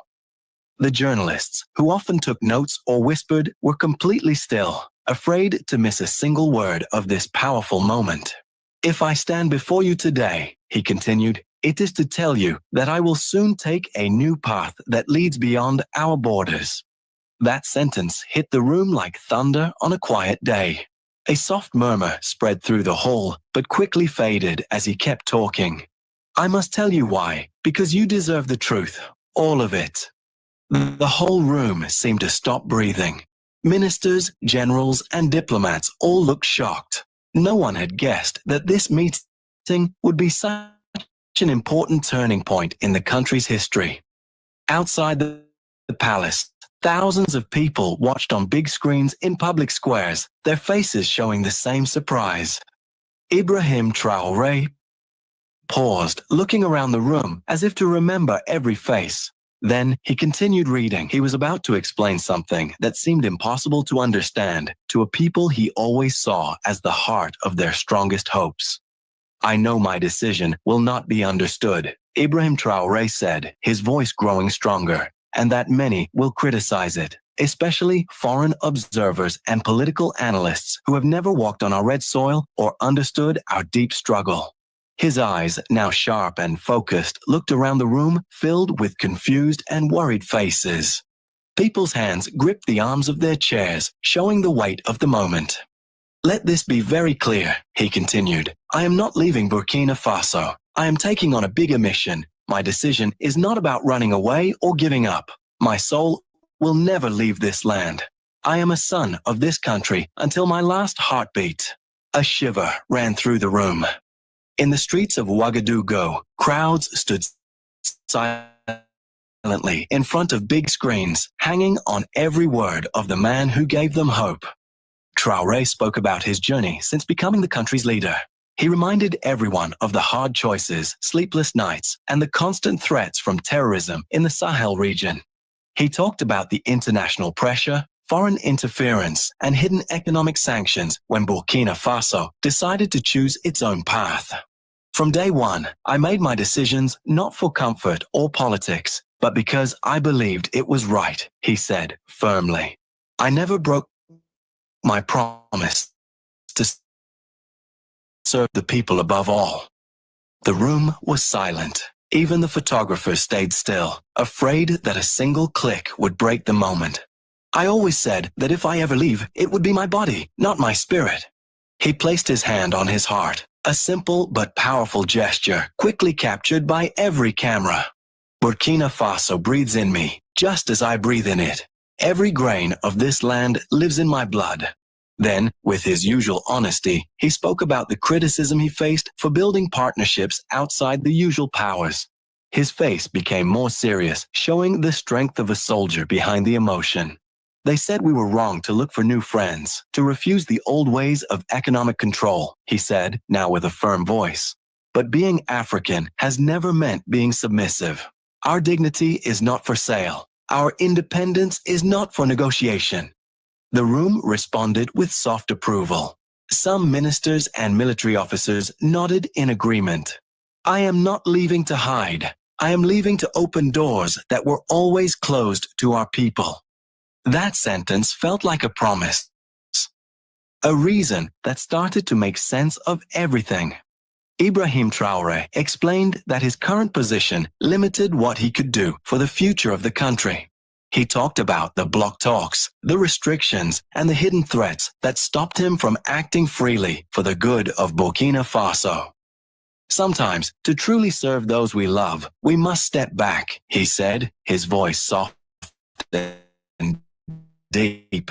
This is the hardest lesson I've ever had to learn. As he turned the page of his letter, a ray of sunlight came through the tall palace windows and lit up his face, creating a magical moment that everyone noticed. Ibrahim looked up, as if the light gave him new strength, and continued reading. Do not be mistaken, he said. I am not leaving to hide. I am leaving to find new space for our independence, to defend our interests where decisions are made without us. The sunlight continued to shine in the room as Ibrahim Traoré began the third part of his speech. At first, the room felt heavy because of his announcement, but now it's a change. Faces that once looked worried were now filled with curiosity and hope. What I am going to tell you today has never been said before, he began, lowering his voice to create a feeling of closeness in the large room. These past months, while our soldiers fought bravely on the field, I was fighting another battle, silent, but just as important. He then explained that his new mission would take him to a new African International Council, a group of nations working together to protect their food and energy needs. This council would have strong powers to speak directly with world powers, without going through the usual systems that often ignore Africa. I accepted this role not to run away from my duty, but to make it bigger, he said clearly. From Burkina Faso, I could protect our people. From this new position, I can protect all the people of the Sahel, including us. People in the room whispered in surprise. Journalists started writing fast, realizing how important this moment was. While many were guessing my plans, we were secretly setting up exchange and training programs for our youth. A small smile appeared on his face for the first time. Starting next year, 500 young Burkinabés, chosen from each province for their talent and dedication, will go study engineering, farming, medicine, and other important subjects for our country's future. The room was filled with amazement. Some ministers looked at each other in shock. They didn't know about these secret plans. Yes, he continued in a serious tone. I will step away from the presidency for a while, but know this. Everything has been carefully planned. I will never leave our country without guidance. He explained that in the coming weeks, a transition government would be created. It would be made of people chosen not for politics, but for their skills and honesty. The names would be shared soon, after talking with the wise leaders of the country. I always look to the future, he said strongly. What I plant today, you will harvest for generations. Our patience will be rewarded. Our courage will be honored. Ibrahim Traoré then spoke about the past unfair treatment of Burkina Faso in the world. Bad trade deals, stolen resources, and being left out of important world meetings. Today, our country is respected, he said with quiet pride. But that respect did not come without pain, without sacrifice, without courage. Respect does not come. It is the result of all of us deciding not to be background characters in our own story.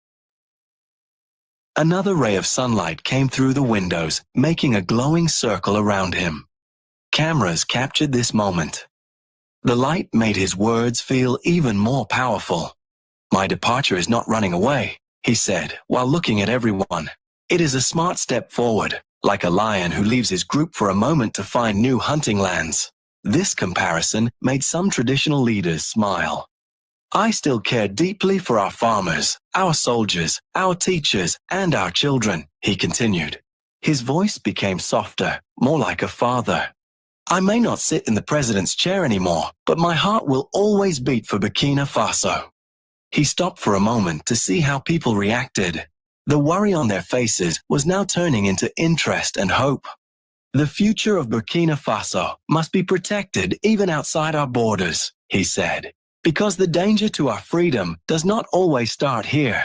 Many of them are planned far away, in cold rooms thousands of kilometers from us. That is where I must now speak for us.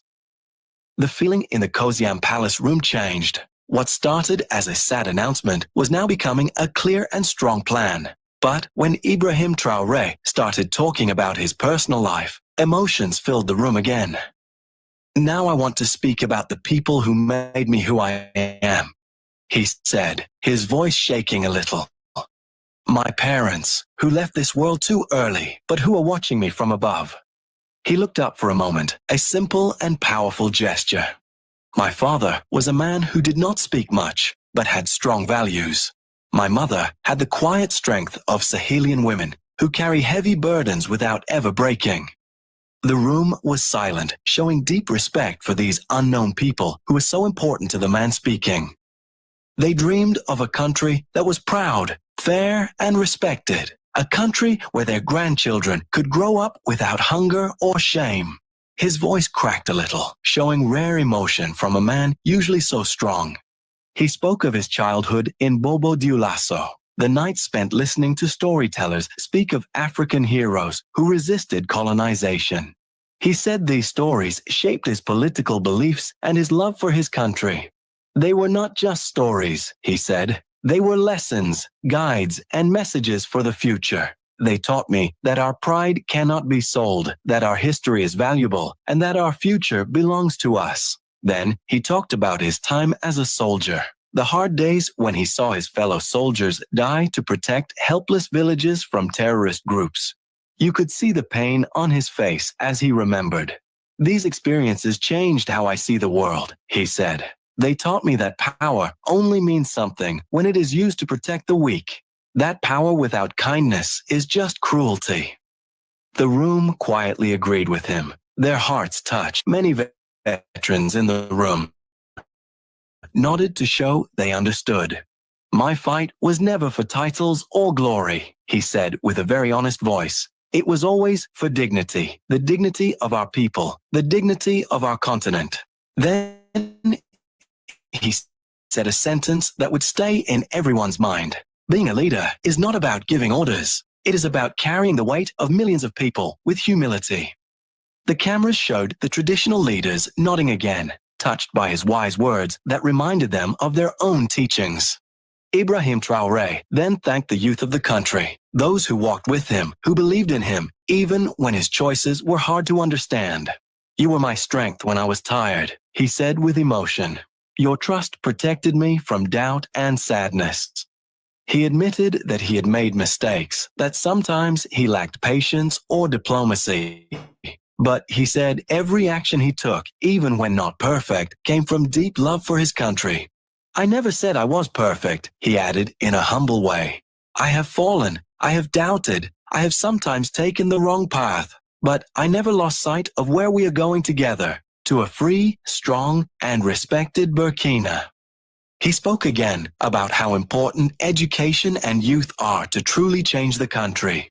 His eyes lit up as he talked about the schools built in rural areas, the scholarships given to children from poor families, and the work done to improve technical training. Real freedom starts in classrooms, he said with strength. And educated people can never be fully controlled. Then, proudly, he added, if I am respected abroad today, it is not because of my rank or title. It is because of what I learned here with all of you. I carry your wisdom and show your courage. The end of this part of his speech came in a soft but strong voice.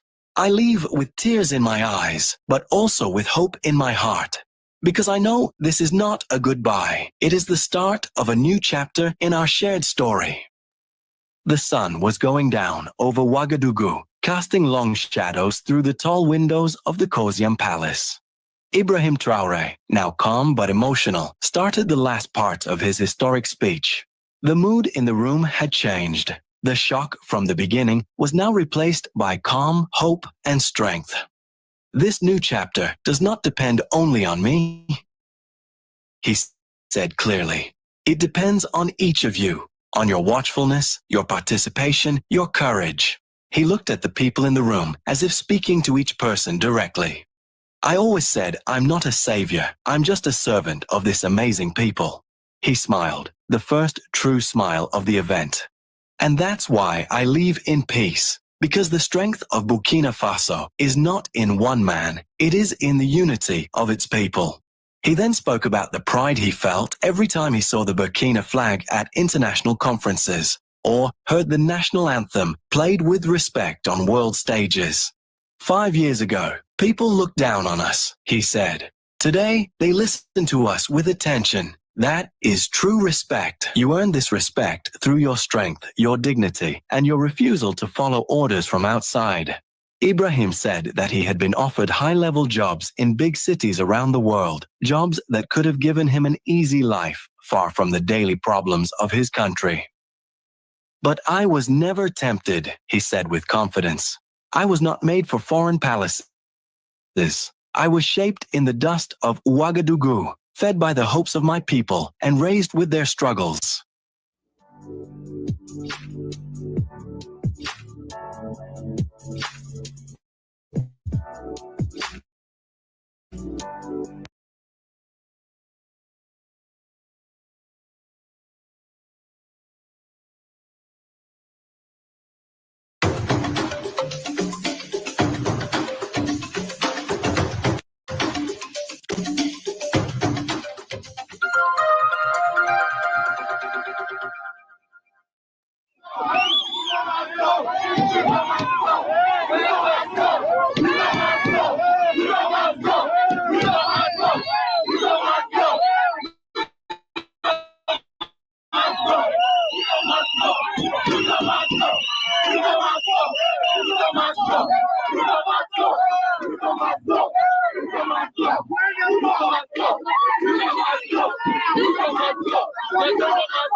Good morning, Honorable Wamalwa. Morning, how are you? Very well. Where are you right now? I'm in Nakuru. Okay. Yes, at Land School, where Butere girls are said to stage their play this morning, called Echoes of War. That they have been stood down. This play has had a lot of challenges, and there was a deliberate effort from the government to stop the girls from staging this play. We had to proceed to court, and I'm here with a lawyer, Ken Echesa, who obtained orders direct the girls to be allowed to stage their play before this festival today. Did they get on stage? Honorable Wamalwa? Yes. Did the girls get on stage? Yes, they did, but they were frustrated, and they ended up being stood down. So as we speak, they were leaving the venue. Our efforts to access them and with the lawyer were frustrated, and the police have now started tear gassing the crowd that had gathered. That is insisting that without Butere girls there will be no drama. And there are others who are saying Ruto must go. If that was the message, the girls who are prevented from delivering, the people of Nakuru are delivering the same message. So there's a lot of tear gas now. The police have come in and disrupted the whole event. Eugene, what's the latest on Cleo Malala, who authored this? And we saw that he had been arrested yesterday. Yes, Cleo Malala was arrested last night. Part of the court orders was to allow the girls to stage their play. They were also directed to allow the playwrights and the directors to prepare the children in terms of rehearsals and guidance before they stage their play this morning. So Honorable Cleo Malala was here in Nakuru to now join the girls with the teachers to prepare them, because it is a very competitive process. But he was prevented from accessing the girls, and eventually he was arrested and taken to Central Police Station. He called me last night, and we were able to come to Central Police Station with the lawyer Ken Echesa. But as of this morning, they have transferred into Eldama Ravine. So as we speak, girls play Echoes of War has been stood down, and the girls have left the venue, and we are now proceeding to Eldama Ravine with Wakili Ken Echesa to secure Cleo Malala's release. Has he been charged with anything? No, nothing yet. But from what they were telling him yesterday, they were telling him he has presented a criminal play that wants to paint the government in bad light, and they will not allow him. Now, this is not, being a lawyer, I'm not aware of any such offense in our laws. But you can tell this is a government that is afraid of its own citizens, the government that is afraid of its own shadow, and it's a government that is afraid of its own children. How do you prevent children from expressing themselves through their talent, through song and dance? This is exactly what is happening. But the main reason we are being told is that this play is likely to win because it is one of the best plays that we have. And it will be humiliating if it ends up at State House because the winner must now present during the gala at State House. Yeah. And we have the story of the children telling the king, the king is naked. Yeah. I think this is the main reason why they are preventing these girls from staging their play. It's critical of the abductions that have been going on, and all the bad things in this government. Eugene, we'll keep getting in touch with you just to hear when you get to Eldama Ravine from what the update from there will be. But thank you very much for speaking to us. DAP-K party leader, thank you, Eric. Eugene Omalwa. We also have the latest from our report on the ground, Jamutai Ruth, who says the crowd has been dispersed. A girl has fainted and has been carried by unknown people. The bus driver was under duress, escorted by armed police to leave the venue. Some girls have not yet boarded the bus. This is as of about 2 minutes ago. So this is a developing story, and we are here to develop with it. We are fixing the nation one conversation at a time.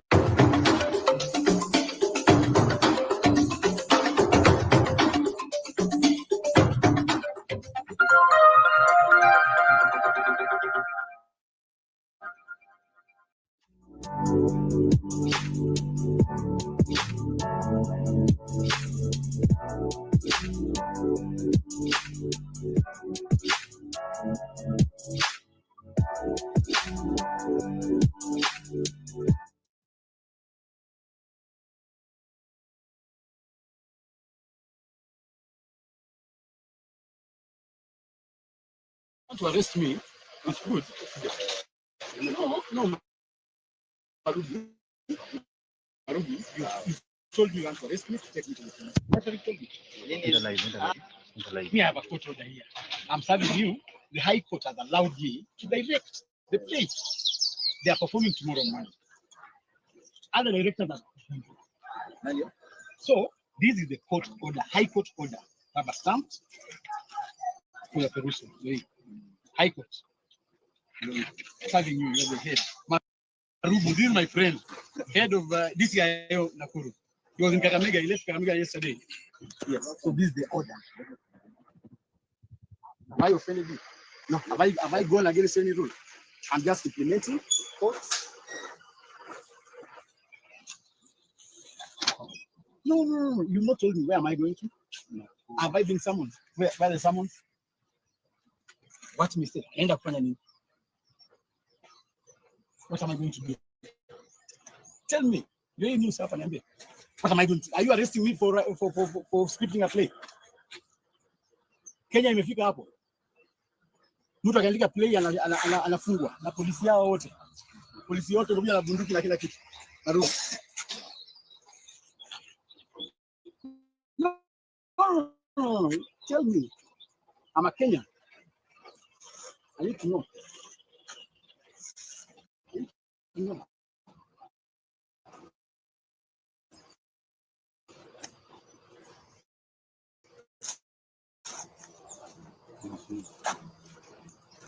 You're doing my ways. And there William Ruto, aheshimu tu kila mtu. So kama mwatuma mnishike, na niko na court order. Court imesema, sio mimi, I'm not forcing anything. And it expressly gives me mandates to train the children. So you're denying the children their rights. You're really law enforcement. Hello? Competence.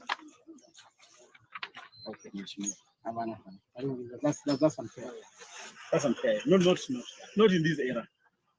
Not in this era. Not in this era. Yeah. But are you arresting me? Yeah. So if you're not arresting me, I've refused to go. Because it's not an arrest. If it's an arrest to tell me I'm arrested, we go. We go, I'm being arrested for writing a play in Kenya. So tell me, so are you arrested? Have you come to arrest me? Yeah?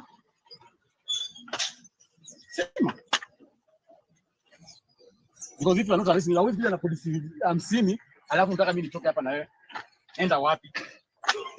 Usiku na wewe. If it's an arrest, give me a summon. You radio DCIO. Give me a summon, I go. I'll walk into your office. If you're arresting me, because me, I'm implementing the court's order.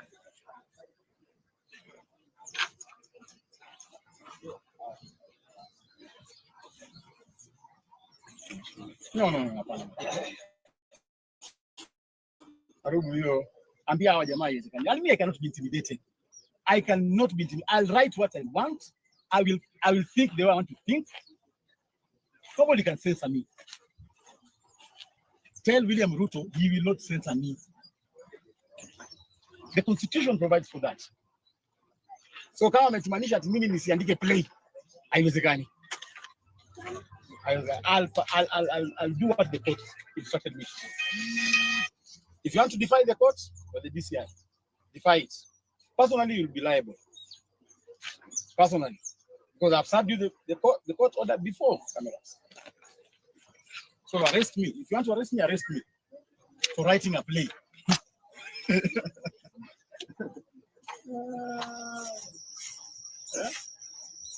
Arrest me.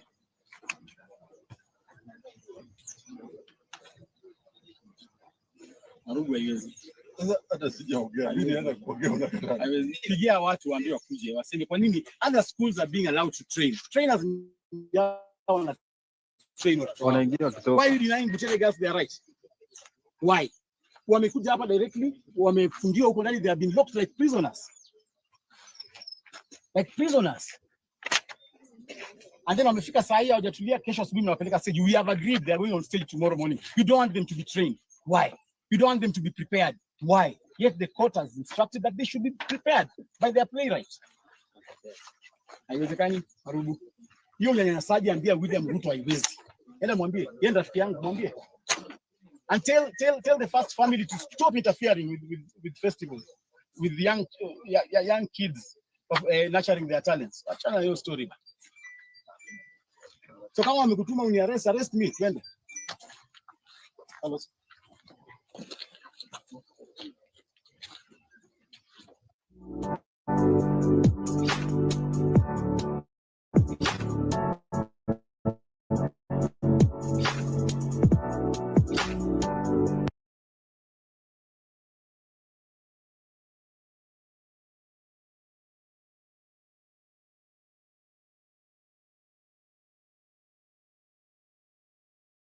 Madera Katuungi Digadi Gachagua mkono sababu aliachilia huyu mama, alimtumia akamwachilia. Hiyo ndio ukweli. Hatuungi msimamo wa Rigathi Gachagua.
Kwa mazishi na huyu Gachagua hajasaidia huyu mama, ametumia huyu mama alafu anamwachilia hapa, anatuma wajinga hapa Borango na Kashetu lakini waharibu mazishi. Nimewaambia hapa hakuna kuharibu mazishi, ndio maana nimewasema saidia huyu mama na watoto wake, na huyu mama amekuwa kutumiwa na Rigathi Gachagua, alafu anatuma vijana hapo akuje kujitisha. Hao vijana wake anatuma hawapange vizuri, hawapange vizuri. Mazishi ya kuna siasa watu wameongea na watu Kirinyaga, tumekubali ili tusikane kwa amani. Mwenye amekuja kutisha watu wa Mondi, ndio unaona sasa umekasirika kumwambia kitu.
I think William Ruto is one person with two personalities. The William Ruto that presents himself to the public is a completely different character from the one that sits behind in the office and crafts stuff. Mm-hmm. I think that kind of person is quite a dangerous character. I think William Ruto is actually unfit for the position of President of the Republic of Kenya. I have come sadly to that conclusion. And I have nothing, no bitterness. For me, I just feel my own assessment. When I watch William Ruto sometimes talking to members of cabinet and to see him say, I do not want to see corruption in my government. Then I start wondering, who is this talking? And I'm sure we will have occasion to discuss a lot. Is he corrupt? Who? William Ruto. I think, I don't know. But if you see him talking about corruption, you're like, who is this talking about corruption? Is it because he's corrupt? I have so many examples. Is that not an example, but is he corrupt? Examples aside. Absolutely. Okay. Very. Yes. Irredeemably. Okay. Corrupt. One example you can walk us through. I know you've told us that there's many. Just a. I don't want to give you the obvious ones about the Adanis, because I have some background about it. He's the one who's clearly behind it. And I know this because when his advisor, Adan Mohammed, invited me to attend the COP28 in Dubai in 2023, he gave me a lot of information which ended up with the Adani deal about the airport specifically. Even during that same time, some Russian oligarchs who had offered to invest $1 billion here in Kenya. And again, it came from Adan Mohammed. In fact, I have even staff telling me that an NGO, I go and check. If there's no, I said the NGO council says we don't have any such No company. such thing is registered. Then on the day we were coming from India, after that COP28, we flew to India for state visits, blah, blah. I am landing on my way back because Guru, this guy of Defki, I see Ruto around him. It's one of the Guptas. When Guru told me during breakfast of the day we were leaving Delhi, that that plane of the president is not good. I've chatted another one for him as we are going direct, get an executive jet. I've gotten him so I land in Dubai. Ruto is calling me. Those people, those Russians want you. They are there. They're in Dubai. They're waiting. You signed in. I said, I'm just at the airport and I'm on transit. I am not leaving the airport. Right. He said, no, but they are there. Your people, your staff have already worked on the document. I said, no, I will need to go and review it in office. This document being the deal. The deal. They were purporting to give a grant of $1 billion to grow allegedly 3 billion trees to answer 15 billion. William Ruto, whenever he comes up with a program, it's for money making. For him, it's for money making. Now, I come and tell them, they bring me an MOU. I tell them, and I remember I spoke about the MOUs. Yes. I told them, no, it came from the Minister of Environment, which they pushed through. I tell them this thing, the $1 billion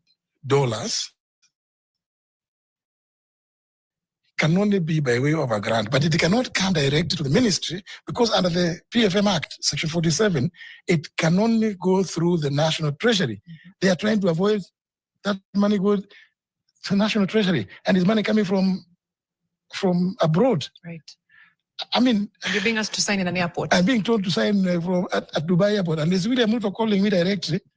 I'm telling you. But anyway, maybe I could. Let me say this.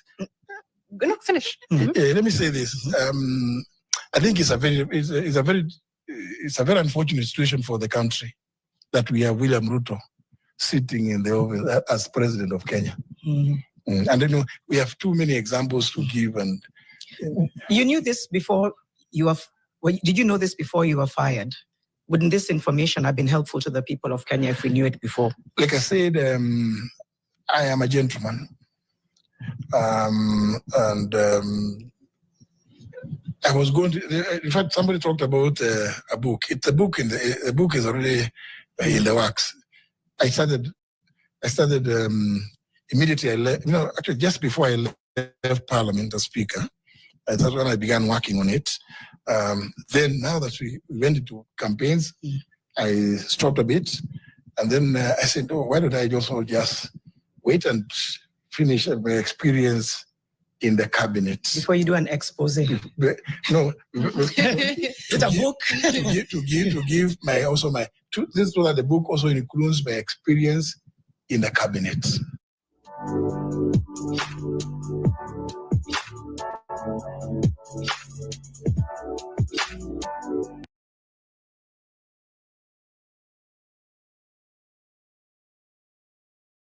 On my sense, I reflect on the future of education under the competency-based curriculum CBC. Last week, the Ministry of Education released guidelines for transitioning junior secondary students to senior secondary under the competency-based curriculum. These guidelines will shape career choices for current grade 9 learners as they enter their final phase of basic education in 2026. A key highlight of the transition is that mathematics will no longer be a compulsory subject. This has sparked concerns, especially from the Institute of Engineers of Kenya, which argues that the decision risks the future careers of Kenyan children. The concern is simple. How will students who choose non-STEM pathways, such as arts, sports science, or social sciences, cope with disciplines that require strong analytical and mathematical skills? Perhaps the decision to make math optional stems from the subject's notorious difficulty. Many adults today recall struggling with calculus, algebra, vectors, surds, and probability, And national exams continue to reflect low performance in math. The frustration should be allowed to abandon it altogether. Beyond its role in STEM fields, math is fundamental to everyday decision making. Whether budgeting, cooking, or analyzing data, math plays a silent but essential role.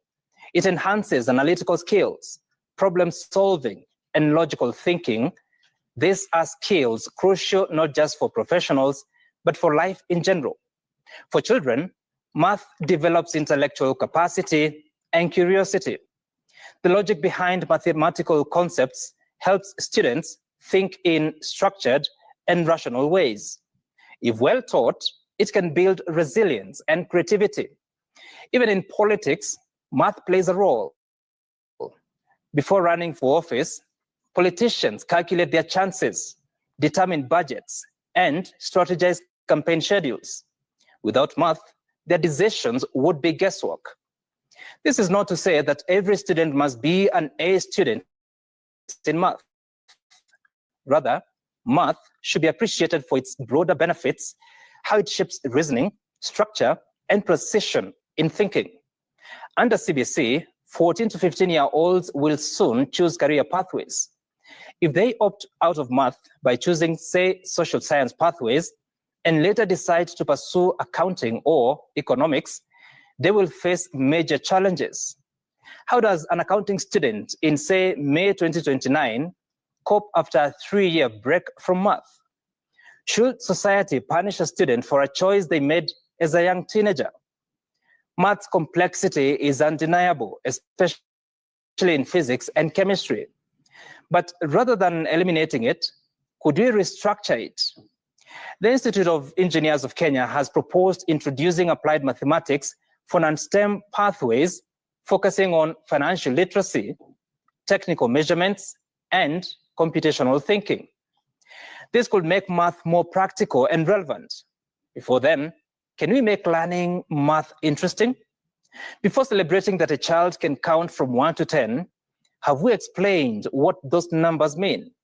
Explaining why 1 is 1 and 2 is a product of 2 ones. Can we make math more engaging, showing students why numbers matter in real life? As my math teacher once said, all of math exists between 0 and 9. Think about it. Does it still make sense? And that is my calculated sense tonight.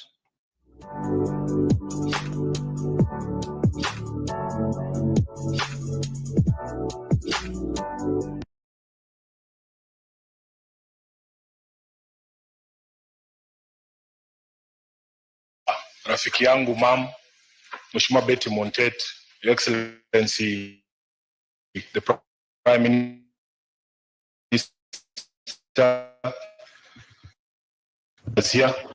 pia mimi ni katibu mkuu wa chama cha ODM, chama ambacho kilimteua Senator Montet na naibu wa kiranja wa walio wachache ndani ya bunge la Senate. Nasimama hapa kwa niaba ya walio wachache wote. On Tuesday, Your Excellency, we went to condole with our sister at her house in Nyari. And those who were present then know that I had excused myself. Nilikuwa nimewaambia kuwa sitakuwa katika hii hafla. Nilikuwa nimeitwa pamoja na viongozi wengine wa vyama tofauti tofauti katika bara letu la Afrika. Na kiongozi wa chama cha UNITA ambacho ndio chama kikuu cha upinzani kule kwa ajili ya mkutano kule Luanda. Lakini Your Excellency, tulipofika pale kwenye airport, sisi sote wakiwemo marafiki zetu wa Tanzania, Uganda, viongozi mbalimbali, tulifurushwa kutoka mji wa Luanda. Na ndio maana niko hapa Mheshimiwa Montet. Kuna wengine walikuwa wananikejeli, wanasema nilikuwa nimesema naenda Luanda, kumbe ni hii ya Vihiga ya kina Usuzi. So ya Mungu ni mengi imenipelekea kwamba niweze kujumuika na nyinyi hapa. Mimi nimemjua Senator Betty Montet, mumesikia hadithi ambayo imeelezwa hapa na Chairman SK Macharia. Tumekutana wakati mimi ni katibu mkuu wa chama na yeye ako katika timu ya kampeni ya Mheshimiwa SK. Tumefanya mambo mengi pamoja. Na kutokea wakati huo, Senator Montet yeye uniita my son na mimi namuita mama. Na wakati ule alikuwa pale na SK karibu. Kuna wakati ambapo shirika la Citizen wakati wa kampeni ya 2022 walianzisha hizi advertisements za politicians kwa Citizen, na ndio ujue urafiki ni muhimu. Mimi naweza pewa kitu bure yenye wewe utauziwa. Mimi ndio nilikuwa wa kwanza pamoja na Mheshimiwa Pasaris tukafanya hiyo matangazo, na hatukulipa hata shilingi moja, tulifanya sare. Na ndio kwa maana ukaona kampeni yangu ya 2022 ikakuwa rahisi kushinda pale nyuma. Labda ningekujua 2017 ningekuwa nafanya my second term pale Senate. Nataka niseme asante sana for your support. Asante sana for your friendship on behalf of the entire ODM party. Our national secretariat and my boss is here. We want to say pole sana for the loss of Mzee, and you know you had opened your doors for us here. Tulikuja tukapiga sherehe wakati Wangeshi ilikuwa ni ilikuwa junior wakati alikuwa anapata mke, na hiyo sherehe ya mess tuliona. Hata sisi tunajikazanga tunafika 6 kama hao marafiki zako ambao wamekuja hapa. So mimi nataka niseme tu pole na nikuhakikishie kwamba tutasimama na wewe pamoja na chama kizima cha ODM.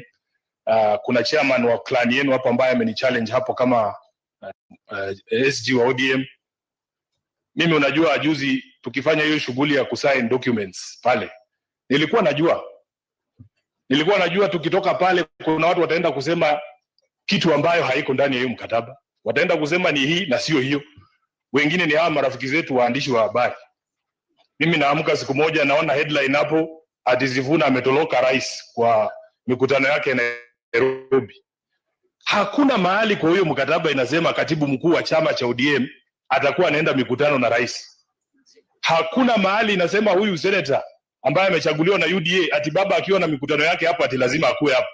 Niliona Mheshimiwa Raila ulikuwa Kiambu kwa mazishi ya Wayaki. Sikuona SG wa UDA hapo, kwa sababu huo mkataba hauzungumzii haya maneno. Na rais mwenyewe anajua. Nilisikia akiambia watu wa Nairobi kila mtu afanye kazi yake. Mimi sitapitishwa kura kwa sababu ya mikutano ngapi nilihudhuria tukiwa na rais. Kazi yangu ni pale Senate, nitafanya, yeye afanye yake. 2027 wananchi wafanye nini? Waamue.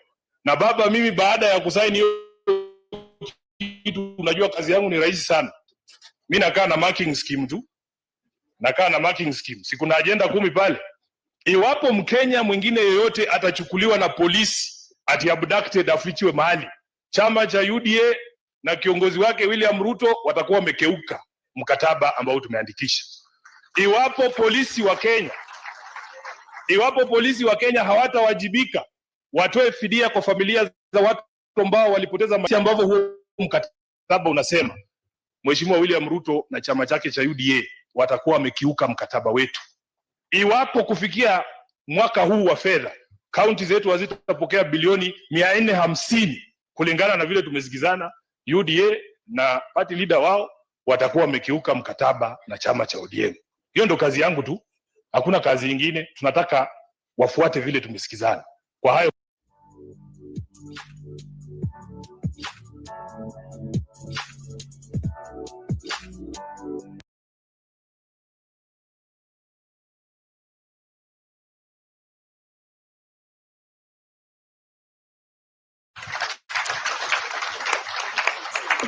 we have had a lot of flying pilots, Air Force, but let me speak about the social part of it for this morning and include the one who has left us, Getai. I started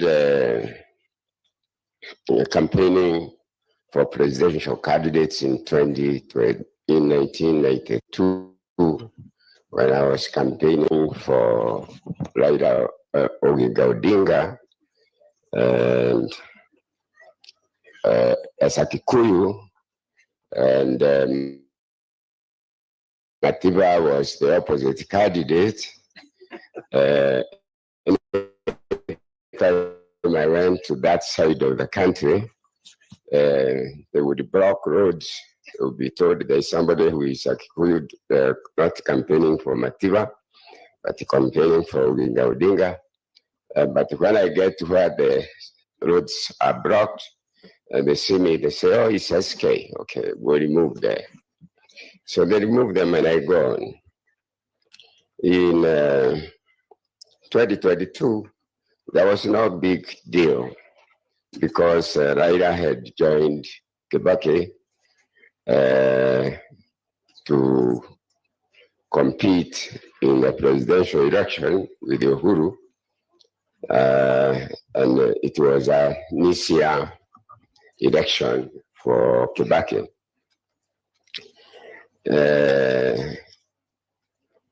Then it came to 2007. 2007. When Raila Odinga and the current President Ruto were presidential candidates against Kibaki. And again, Kibaki is a Kikuyu, and I happen to have been campaigning with for Raila everywhere in the country. That always gave a huge. And now that I'm going to mention, Betty, why she's a senator, is because she was charged by Mrs. Macharia to be in all those road shows and campaigns, always to make sure that I'm well fed.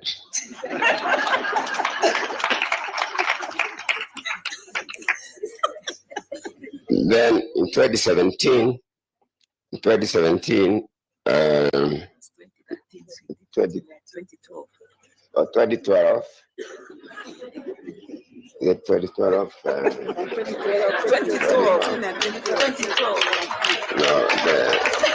the one that Kibaki won, 207, Kibaki won, and we had data, complete data, that it's Raila who had won the election. I know some people will run away here, but let them run away because we agreed with the Getahi. I'm speaking to the soul of Getahi. Here is on the body. And we had agreed whoever dies first will reveal this information for the country. So that's why I'm doing it. Our data was showing Raila had won with 1.8 million votes. And I was picked from my house at night, and all the returning officers from Mount Kenya region were held somewhere, and their return forms taken. And I was taken to my office. I found some people, I'm not going to mention their names, and we changed all those figures, and Kibaki won the election against him. I'm not going to mention about 2013 election, which again was Uhuru, or 2012 to 2013.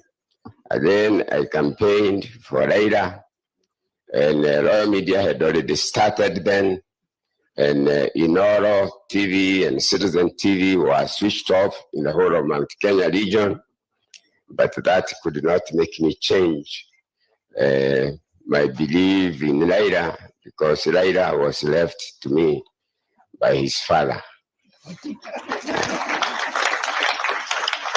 And then we came to the election of 2022. 2017. before 2022. In the election of 2017, it was Raila against Uhuru and Ruto at that time, the current president. We learned that the register had been changed. You keep on pressing me, I will stop. The register has been changed for voters. When you are registered a voter, you have your fingerprint, you have your photograph, and you have full names. That's some names.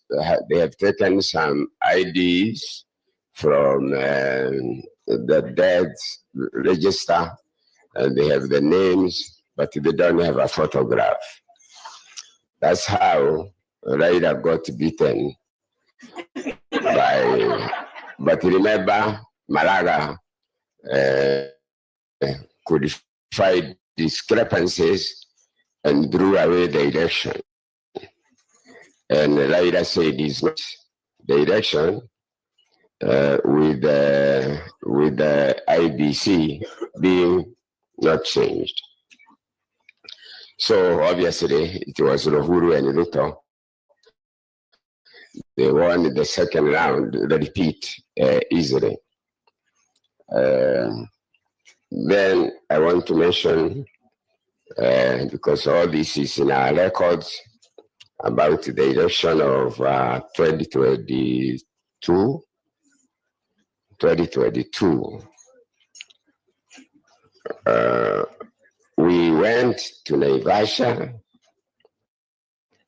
to plan for the election of Raila as a candidate. Then remember, it is Uhuru against Raila, and I'm campaigning for Raila. And at Naivasha, I tried to explain that the register that is going to be used has fake voters, but Raila was so impatient, he stopped me from explaining. But these 4 commissioners that resigned in the end or were fired, they came to my house and I showed them how the register is not true. But that's how, obviously, again, and you remember Musando, that's how the votes have been put in. And now I come to 2022 election, whereby I try to convince Raila that the voter register that is going to be used is not proper, and they should give it to us, even if we are going to be his agents and organize the agents. He didn't think so, and because of the handshake with Uhuru, he thought it is a free flow.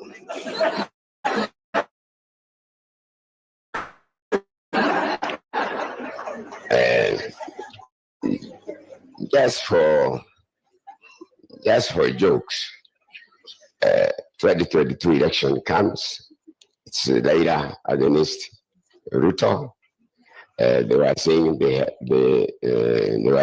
have deep states, and Ruto would tell them which deep states you have, because Ruto knew exactly how the extra votes would be put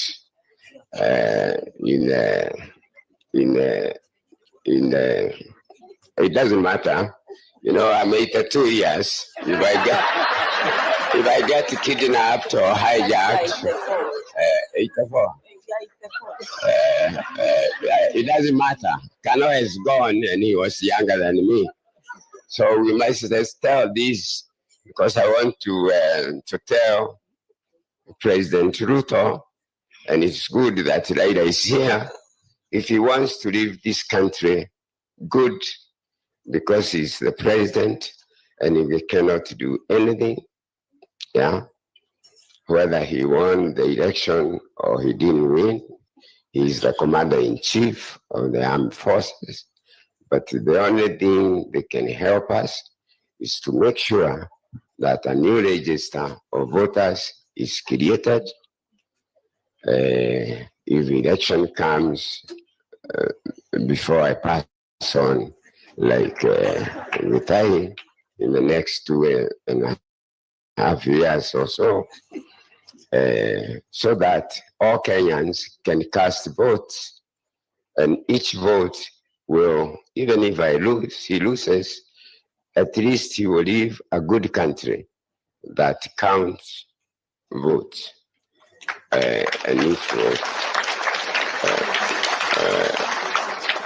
So, my fellow Kenyans, this is what I would ask for President Ruto to do for us, to have a new voter register, and to make sure that the next election, whoever gets elected will be elected by Kenyans by casting votes.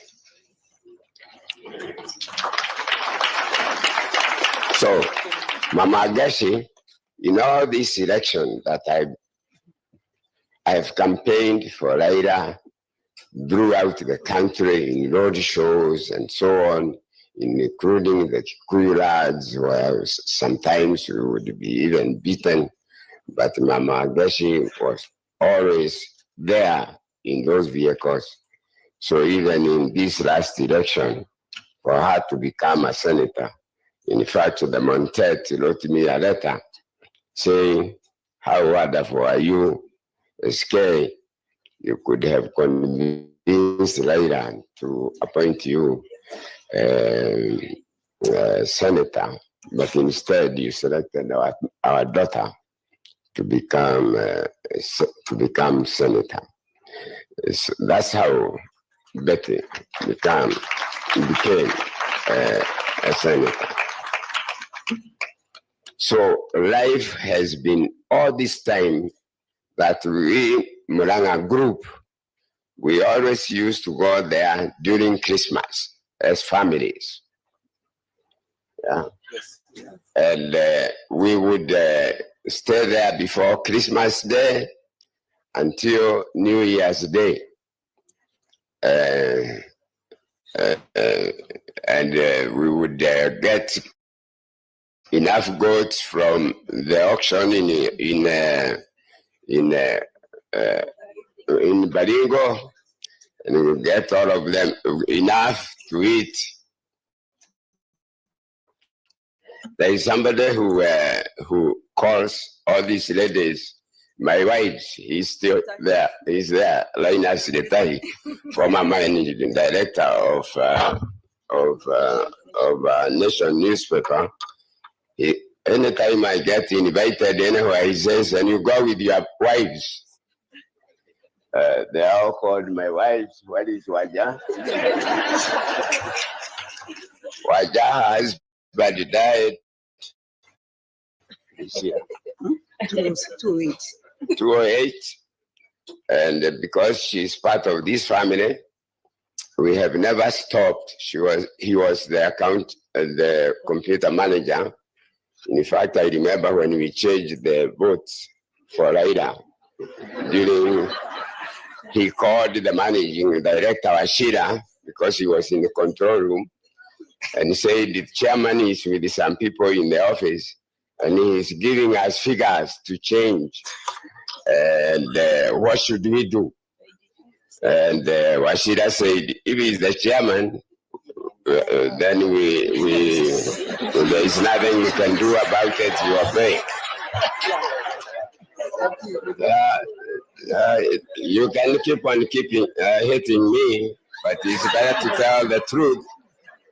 I told you my age. So Muranga Group, Getahi always, anytime he found a chance, he would come to Muranga from you people. I heard you speak here. He would come to Muranga and you would enjoy him because he was always close and he was on call all the time. So, you know, I can even tell you as a last thing to say that Royal Media was started because of Leida's father. I was paying for all the commercials in KBC for Leida's father with against Matiba. But the commercials for Leida with Gaudinga will now be shown, and it's me who has paid. After the election and Moi came back, I went to the managing director of KBC and I told him to return my money. And he said, no, we don't return money for commercials that did not air. I said, no. You have to either return the money or you give me a license to go and set up my own radio and television so that nobody else will ever do this to me again. And for him to kick me out of the office, he told me go and write to the office of the president. And I got a reply. I did that. I got a reply, one line, that you cannot be allowed to broadcast private radio and television. Then I went to court, and after 4 years, I got a court order that I can actually be issued with a license by Date Macau.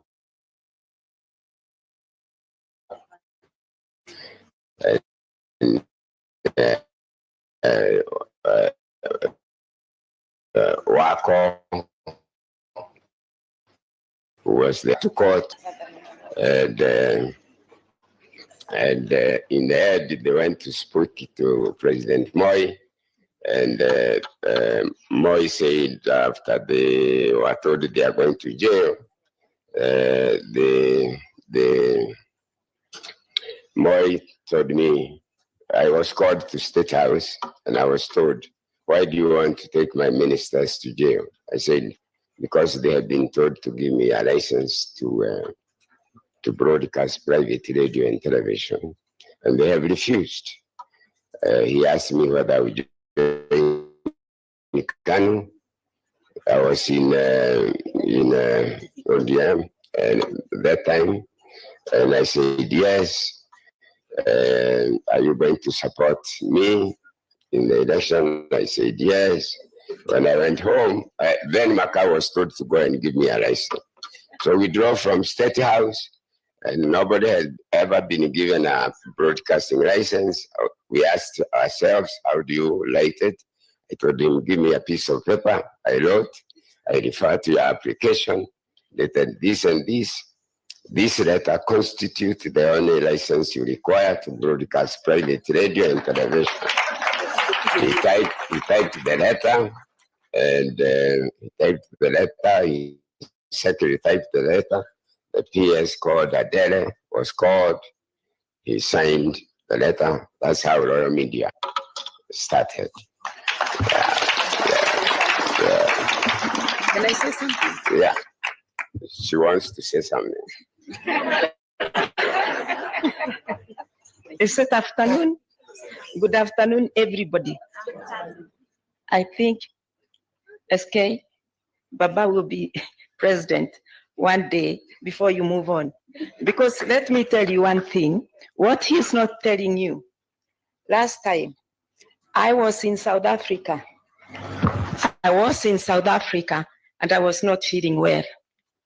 Baba, I don't think you got to know about it. I went to South Africa. I was diagnosed with melanoma, but it was stage 0. Daddy could not even travel, waiting for his brother to become the president. Now you can see what Baba means to him. But let me also tell you, President Ruto is a great friend of the family. Baba, you remember when our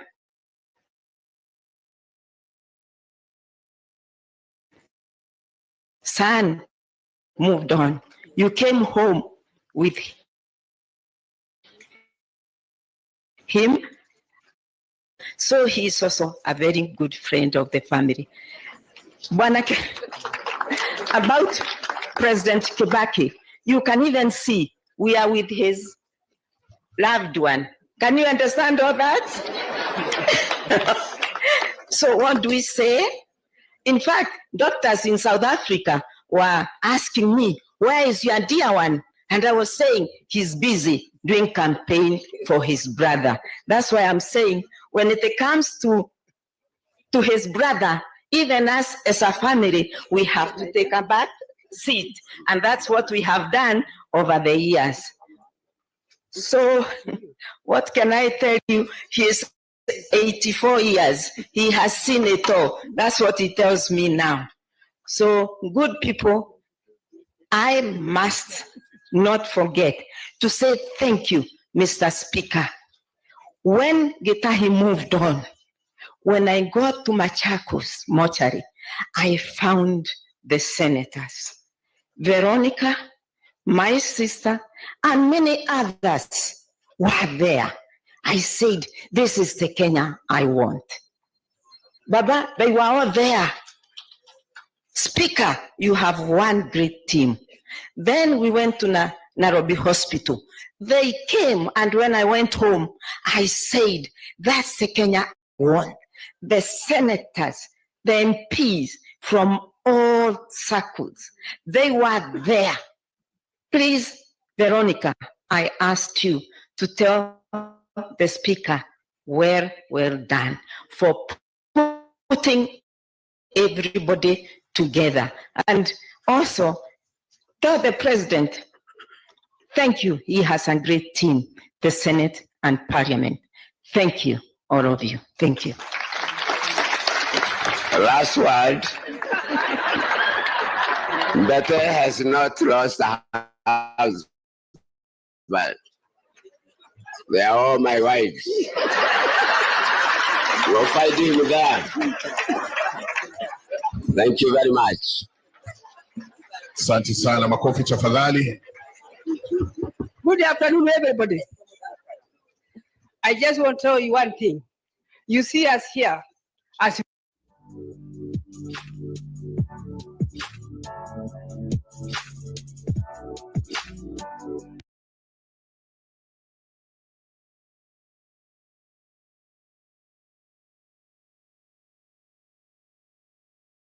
kwa kimambo.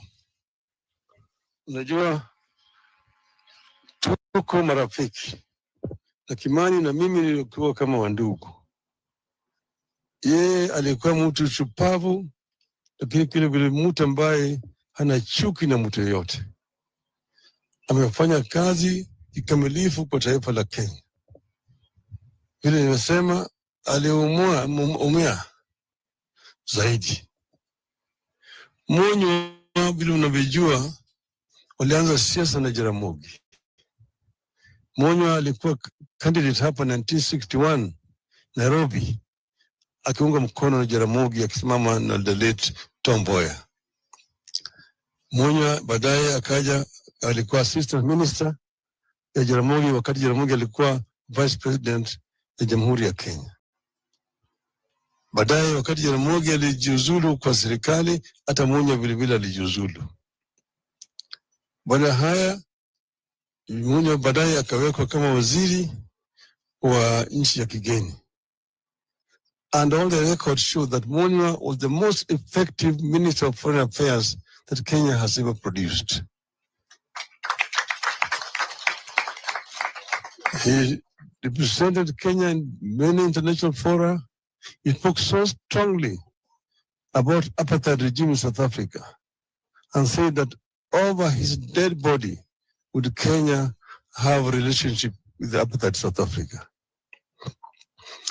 He stayed on, and when multipartyism came, Monyo became one of our members of FORD, He was a member of Ford, and this around Ford Kenya, participated even in the elections of Ford Kenya. He was one of the people Jaramogi used to visit. Jaramogi akija Nairobi, anasema tufutini mimi Monywa. Hata kule kwenye nyumba yake pale kuna ishi huko Nairobi, ndio Jaramogi alikuwa anakwenda kukutana na watu huko ndani. Wamboi mnawajua vile tuko na Wamboi Otieno. Najua vile tuko na Wamboi Otieno. Yeye ni dada yangu mkubwa. Na Wamboi alikuwa ni mchana ambaye anashinda wanaume wengi zaidi. Tena tukisema tunaenda na Wamboi, hakuna kurudi nyuma. Amefanya mengi zaidi. Naona wakati Wamboi alipokuwa na kesi, wengine wakisema bwana yake mpaka sipeleke kule Nyalgunga, Jaramogi alisimama na Wamboi akasema Mkenya anaweza kuzikwa mahali popote. Ndio sababu niliona mimi nilikuja hapa, nimekuja nyumbani. Nikiwa hapa mimi naweza kuongea bila kuwa na wasiwasi yoyote. Tuko pamoja na jamii haya, najua ni chungu, lakini Kimani ameenda, si wengine wamebaki. Maisha mpaka itaendelea. Sasa watu wengi wanapiga kelele hapa na pale, Raila ameenda kwa Ruto, ametuacha.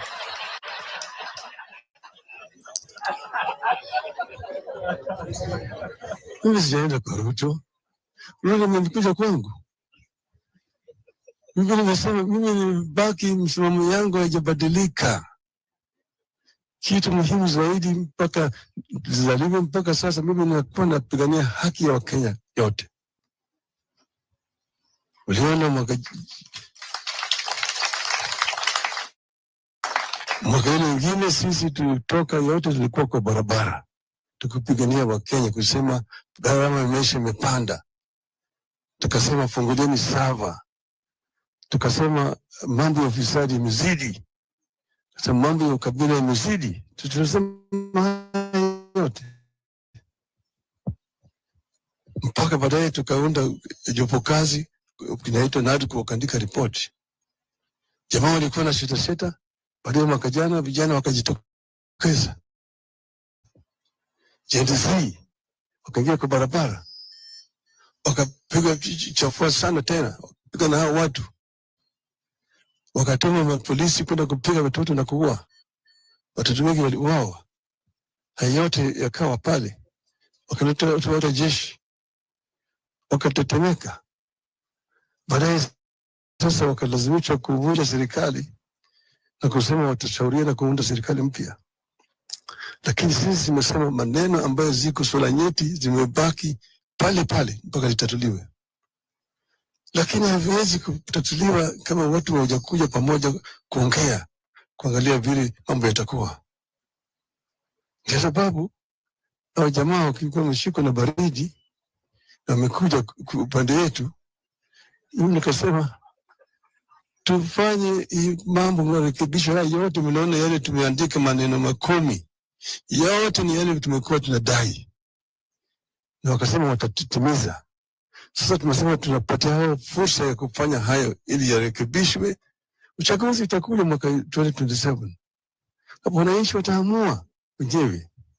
Lakini kutoka hapa mpaka pale, hatutaki wananchi wetu wazidi kuumia. Mambo matibabu kuna shida, mambo ya SHA haifanyi kazi mpaka irekebishwe. Si ndio irekebishwe, sivyo? Mambo ya uchuru ambayo wananchi wanatozwa ni juu sana, hata hiyo juma nyumba hizi mpaka irekebishwe, sio? Hawezi kurekebisha kama unakaa kando, mpaka uingie tale uambie fanya hii na hii na hii, na weka watu yako hapa na hapa wafanye. Ikifika pale, unajua yale ambayo yalifanyika mwaka ile ingine, si unajua yale yalifanyika, si mliona wakati ile mambo yalikuwa ndio marama kule, si unajua yale yalifanyika. Kwa sisi sasa hatuwezi kukaa tu kando namna hii ili nchi iende kazame, mpaka tufanye kazi tuone kama tunaweza kurekebisha. Wakati ikifika 2027 Wakenya wataamua ni nani wanataka kuongoza, sivyo? Mimi nilikuwa nasema nataka kwa AU, nikasema nikichaguliwa kule sawa sawa, sichaguliwa vile ni sawa sawa, manake tuko na nyumbani, sababu nirudi nyumbani, simerudi nyumbani, si ndio? Sasa nataka nihame niende Bondo, nikae Bondo. Baba endelee, siendelee? Endelea, siendelee? Baba endelee.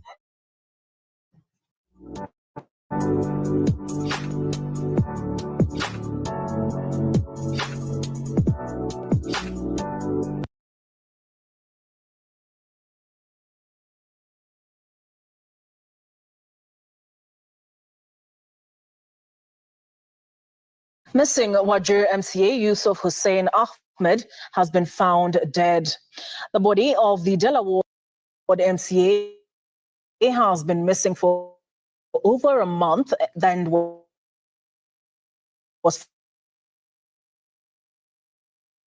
found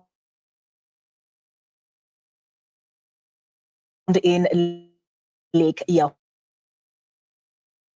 That was who back in the nation's capital.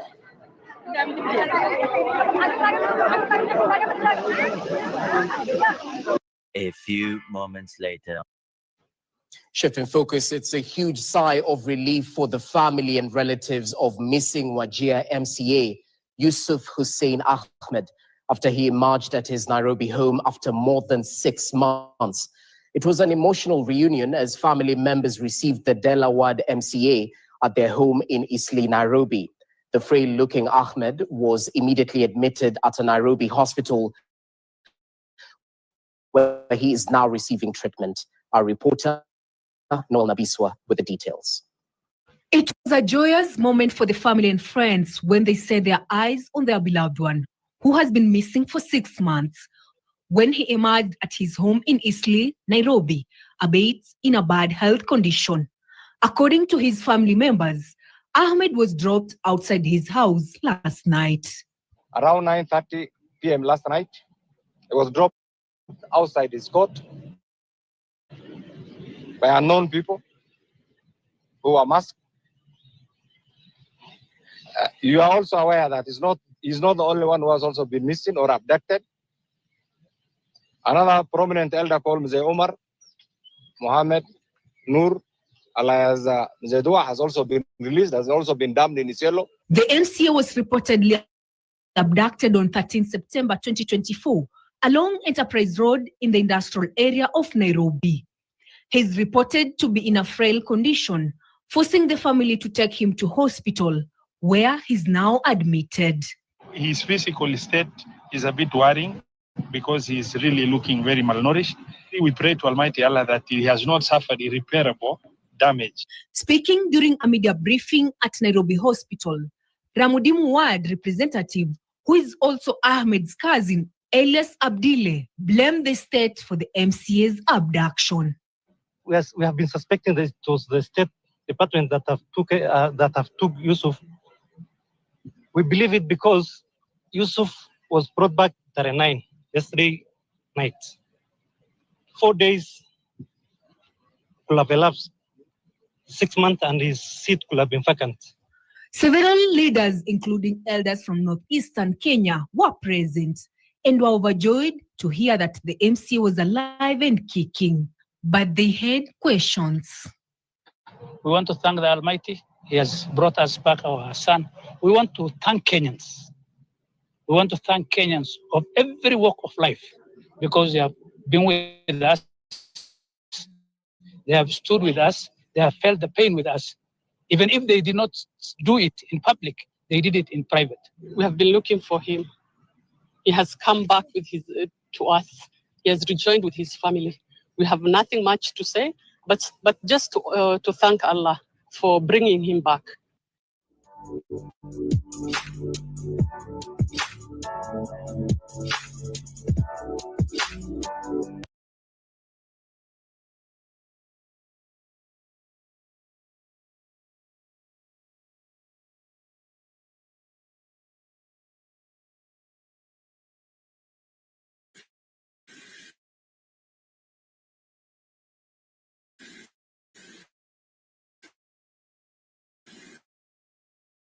Lakini Mheshimiwa Rais, if truth must be said, ni kwamba yale ambayo marehemu Chebukati anapata ni nini hiki ambayo you are not getting right?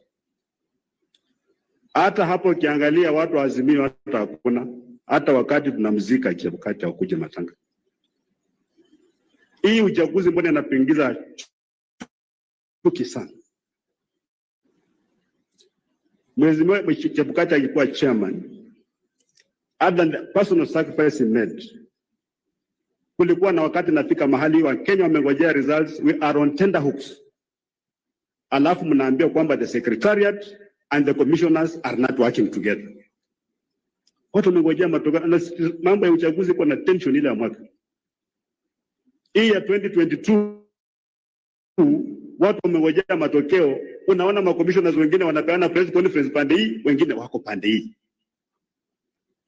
And all it needs ni mtu kutoa spark na dunia na waka moto. So even as we are putting in a new IEBC, Your Excellency, because you are the captain of this country, what lessons have we learned as a country? Or we are just going through the motions? Maana hata tumeona juzi itakuwa ile panel ya hii panel ya interview commissioners ilikuwa bado iko na interest.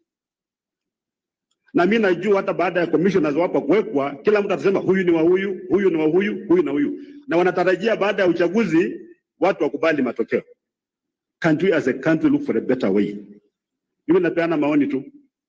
Because mimi najua huyu chairman ambaye atakuja atatoka kwa IBC baada ya miaka 6 akitusiwa, na kama God forbid akiaga dunia itakuwa ni matusi.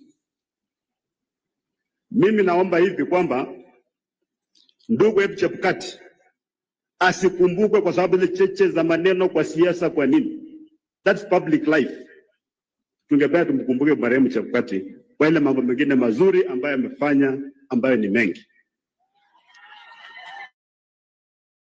Hata wale ambao wananyoosha mikono na kusema walifanya hivi sio wasafi. Kila kitu ambaye anafanya na kuwa scrutinized. Sisi pia tulikuwa scrutinized, ndugu zangu. Kuna mtu ambaye hatapatikana na dosari. Sisi tunataka tumpatie ndugu yetu mkono wa buriani aende, maana hatima ya binadamu ni mauti. Siku yake imefika. Hajafa kwa sababu alikuwa chairman wa IBC. Hapana, hapana. Na pia kama pengine angesimama fahamu vile wengine wanasema, labda taifa la Kenya lingechomeka. At some point, as a man, as an officer, you must take a stand. And I think he took a stand. Jambo la pili, Mheshimiwa Rais, niko na wenzangu hapa magavana. Mimi niko na jukumu la kuambia kwa sababu the presidency is intimidating, is powerful na watu wanaogopa. Mimi nilikuwa nafanya na waziri anaitwa Michuki, walikuwa wanasema ni mkali sana. But wakati alikuwa anaenda kuona President Mwai Kibaki, walikuwa wanapiga simu wanauza secretary leo mzako kwa mudi gani? Hata hawa mawaziri wanauliza Your Excellency before they come to you, wanakuuliza. Sasa kule kwetu kwa Council of Governors, hata ukiangalia mtandao yetu, there's a strong feeling kwamba devolution inakufa. Inakufa kwa sababu fedha zitoshi, fedha zinakuja kama zimechelewa, majukumu ya county sasa hata hayajukuliwa na national government. Sasa ni wabunge ndio wanafanya hayo majukumu. Wabunge wanajenga mahospitali level 3 and level 4 devolved function. Wajumbe wanajenga masoko devolved function. Kwa sasa tuko na vita kati ya counties, not with the national government but the National Assembly, kuhusu mambo ya road maintenance levy fund. Shilingi bilioni 10 can't use kwa sababu wajumbe pia wanataka kutekeleza miradi ya barabara kutumia hizo fedha. Your Excellency, we believe as the 47 of us kwamba ukitoa tu amri kwamba you guys in the National Assembly, you do not implement projects. These projects ziko kwa counties. Let the county governments deliver these projects kama ni conditional grant, hiyo pesa moja kama conditional grant, and will be fine. If it atakuja, it's not very nice. Counties na National Assembly mnapelekana kule kwa koti, huyu analipa pesa wakili na national resources, huyu analipa wakili na national resources, and we are living in an environment where the resources are limited. That's my prayer to you, sir. Thirdly, Your Excellency, kulikuwa na hii maneno ya kutoa vetting ya vitambulisho. Let me, I'm humbly requesting you, sir, with total humility, that instead of removing vetting, we can revisit it and streamline it. Tuhakikishe kwamba wale wazee ambao wanakaa katika hizo kamati wanakuwa vetted vizuri, wanalipwa mshahara, maana walipe mshahara. Hata kama watu kuna mshahara inachelewa sana, alafu wanaleta ukora kidogo, ili watu wetu wa Kenya wapate vitambulisho. Sababu ya vetting haizuii wa Kenya kupata vitambulisho, inazuia wageni kupata vitambulisho. Na Your Excellency, hiki tumesaidia hivi. Kwa sasa ukienda kule Northeastern utapata kuna sporadic acts of terrorism. Unapata watu wameweka an IED kwa barabara, lori kikuja na kanyage na lipuka. There are not very many. Those guys are confined there because of thorough vetting. Hawezi kuingia kwa Kenya bila vitambulisho, walikatazwa, wanafinywa, so wanazunguka hapo, wanakuja, wanagonga na kurudi. Ilifika mahali hawa jamaa walikuja kusisili.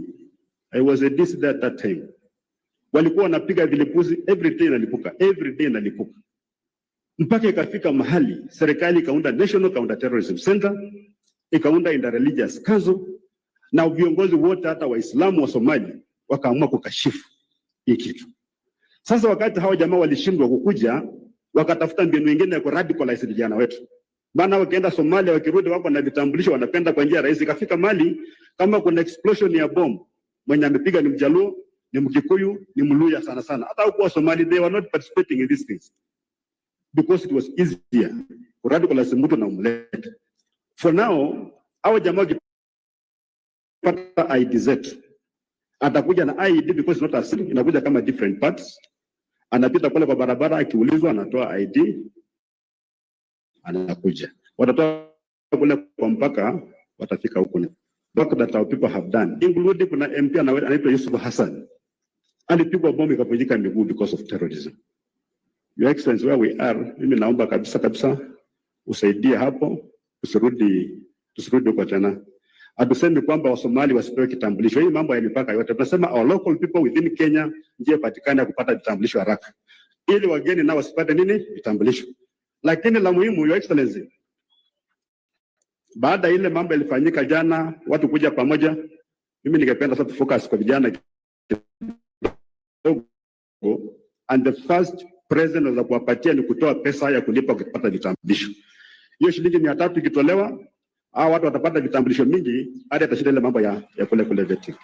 Maana kwa sasa hata ukijaribu kupatia vijana kazi tenda, waambie mwende mfungue company. Hapa Tanzania wengi wanapata hawana vitambulisho kwa sababu ya shilingi 300 tu. Hana, it doesn't have. Kama kuna watu ambao wako na poverty ambayo inatembea na unaiona ni vijana.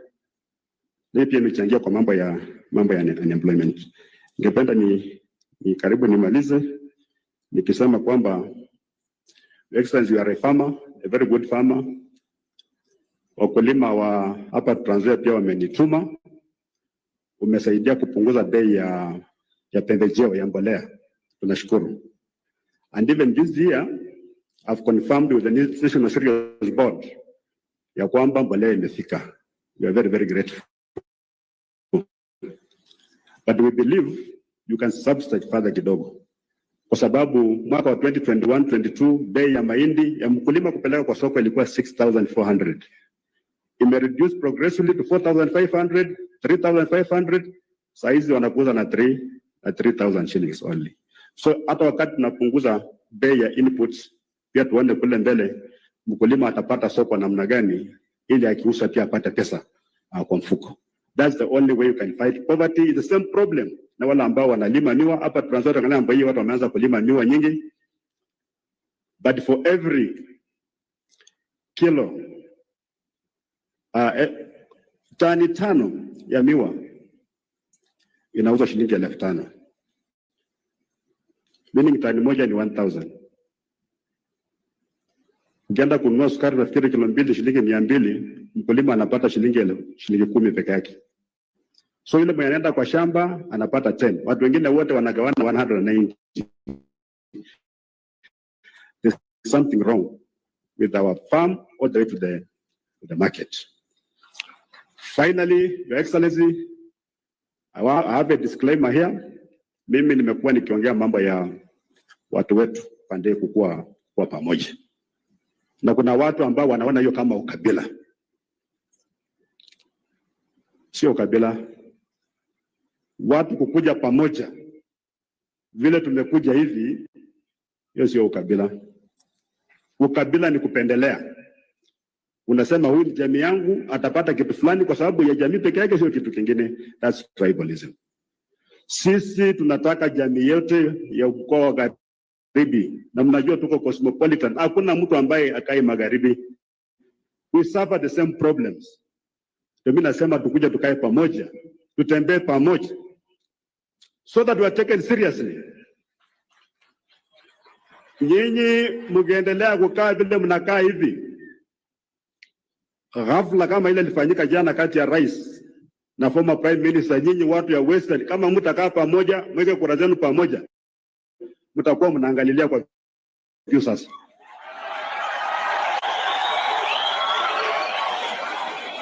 We have to be united so that other leaders, hata kama rais anataka kuja kuongea na mkoa wa Magharibi, anajua ni jamii nzima. We want to be like that. So hii mambo ya kuwa disorganized, that's my wish. We must end it. Na watu yangu nyinyi mnajua hii dunia yetu ni cosmopolitan. Sisi tunaishi vizuri, tunaishi kwa amani, hakuna mtu anapigana na mwingine, na itakaa hivyo. Na mimi ni komando, mambo ya ujinga ya ukabila na vita, hiyo ujinga sisi hatuwezi kubali. Hatuwezi kubali.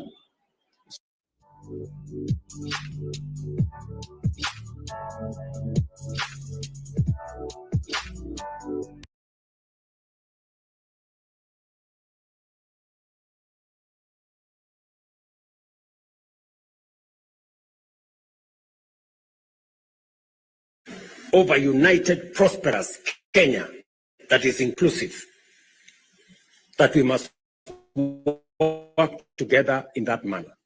I am a great believer that Chebukati believed in that kind of a nation. There are others who believe in other things.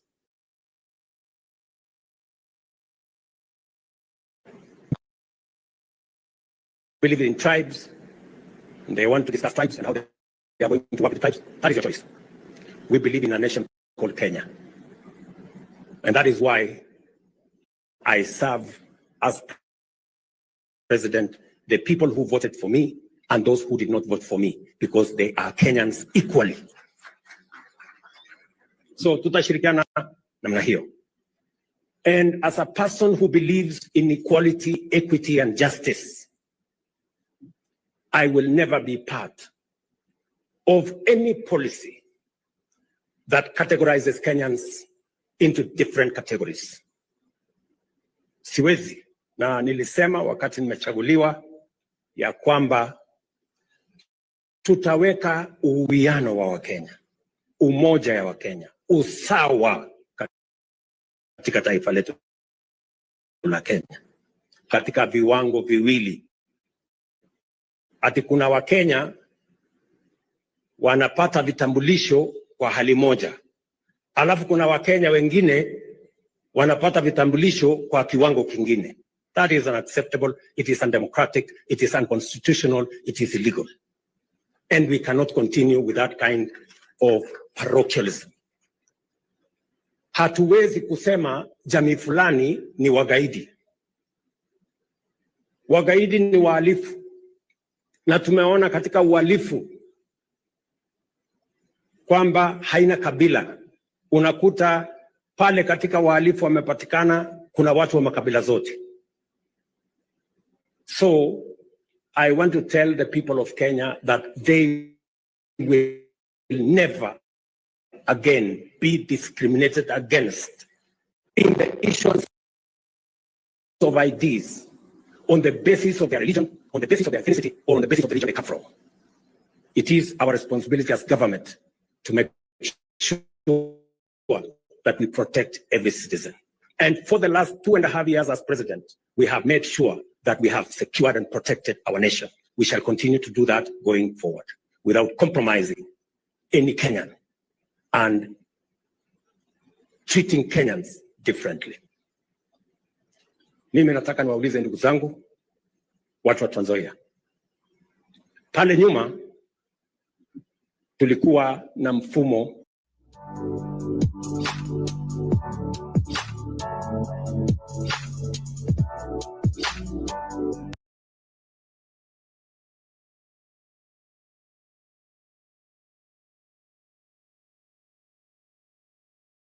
Odinga atusalimie Kamzeki.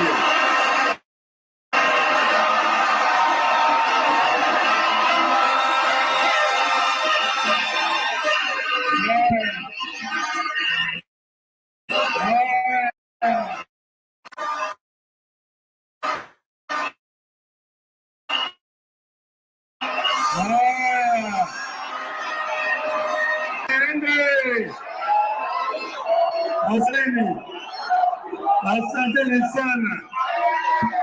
Mimi nimekuja kama mfuasi sugu wa klabu ya Shabana. Shabana hoye! Shabana hoye! Shabana hoye! Mwaka jana nilikuja hapa wakati tulikuwa tunazindua Shabana hapa. Nikasema nataka Shabana waendelee na wachukue ligi. Leo nimerudi tena. Maana yake kama na Simba Rati ameandika nije hapa, maana yake Sport Pesa sasa wanataka kukosa sasa simu ya Shabana. Hapa kwenu hapa Kisii kuna talent kubwa sana mchezo ya mpira. Bwana Motabo alicheza, Chris Bure alicheza kwa Gor Mahia kwa Kenya tena. Najua tuko hapa na vijana ambao wanaweza kucheza mpira mpaka waende hata kule Ulaya. Hapa najua kuna wachezaji kama wana vijana wanaita soka hapa Kisii. Kwa hiyo mimi nimekuja kama mtu ambaye anaweza kusoma mchezo wa mpira, na vile nikuona kama vile vijana hapa Shabana wataendelea mbele. Shabana hoye! Shabana hoye! Tunataka kuunganisha Wakenya wote pamoja. Kenya ni muhimu zaidi kushinda sisi zote. Kwa hiyo mimi nasema yale tunayokuja hapa mbele, tukiona kama Kenya inaendelea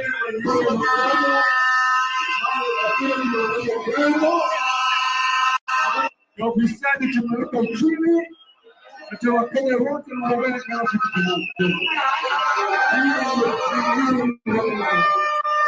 Itakuwa kuongeza nyingi kuliko kwa viwango wa Kisii.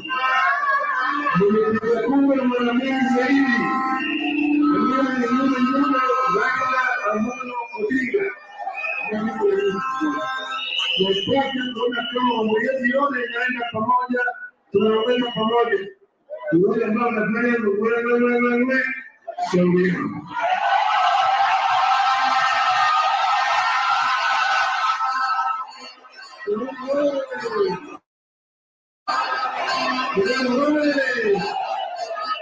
Mimi nitakuwa mchangani kwa zamani Simba. Mimi nataka kutangaza serikali yangu milioni moja kutokana kwa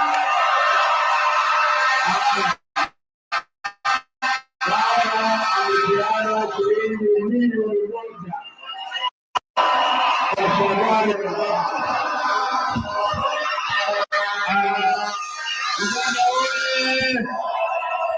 Shabana oye! Hiyo pesa iko pesa Mzee baba Raila Amolo Odinga ametupea milioni 1. Ndio hapa, asante sana. Haya, Mheshimiwa Nairobi, gavana wa Nairobi ametupea shilingi 1,300. Mheshimiwa Ochiwa yako ametupea shilingi 1,100. Na mimi nitaweka yangu. Nitapeana tangazo. Baba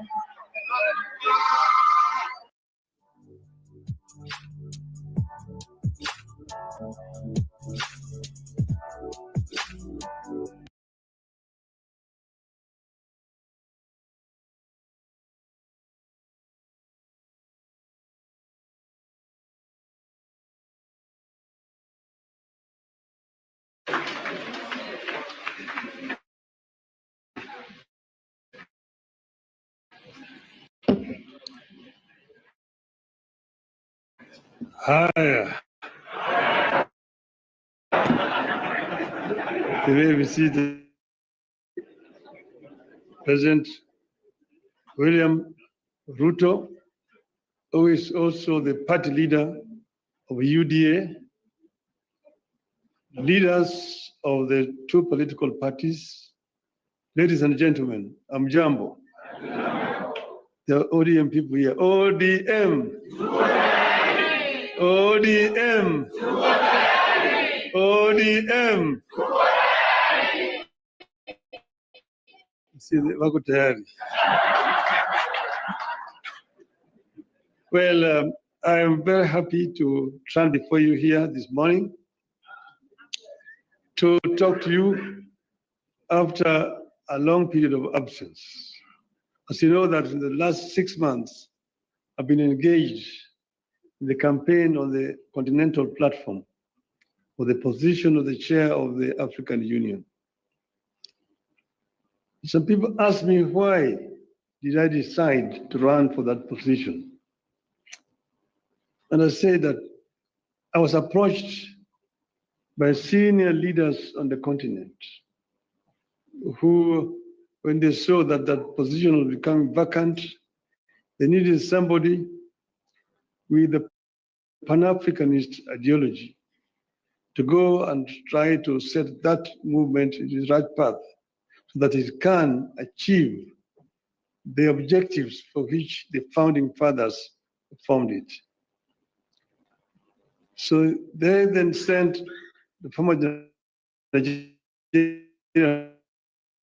President Obasanjo, to me to come and persuade.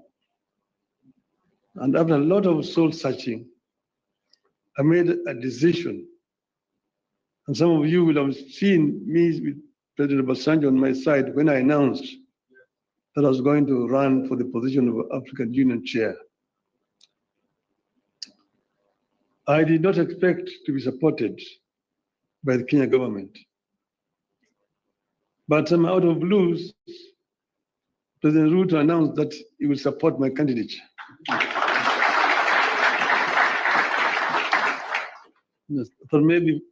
So this is the best way to get rid of him. Good riddance.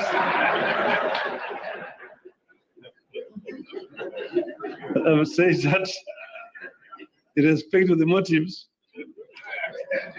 they actually was genuine because he followed that announcement by giving full support to my candidature. As you know, you cannot run for the chair of African Union without being sponsored by your home government. You cannot just sit somewhere there and say, Mimi, Professor Kithure Kindiki, I want to be a chairman of African Union. You will not even be that seen. Your name must be presented by a government official through the embassy of Kenya in Addis Ababa. And this they did. Not only that, they put also the machinery behind my campaign. And Mr. President Ruto himself called various presidents and made appointments for me. and also persuaded them to support my candidature. He himself invited the president from East Africa here in Nairobi to basically adopt me as a candidate for the Eastern region. And this they did. So Kenyan ambassadors in all those foreign countries were also informed and that they would support my candidature. And whenever I went to, they received me at the airport, took me to the hotels, and also took me to meet with the president. I was able to meet more than 40 presidents of the continent. And I traveled Africa from east to west, south to north, like never before. As you know that I have been the high representative of the AU on issues of infrastructure. So I'm not actually strange to these issues, I mean to the continent. But it gave me a better opportunity to now understand problems facing many African countries firsthand from the leadership of the continent. As you know that our continent has suffered seriously from invasions from outside. First was the slave trade that took so many of able manpower across the shores to go and work in the building of Americas, both North America and South America. Some were taken to Arabia, some were incarcerated there and died there. So that was the first. Then came colonialism, where they went and set somewhere in Berlin and partitioned Africa according to their interests. British, French, Italian, Portuguese, and so on and so forth.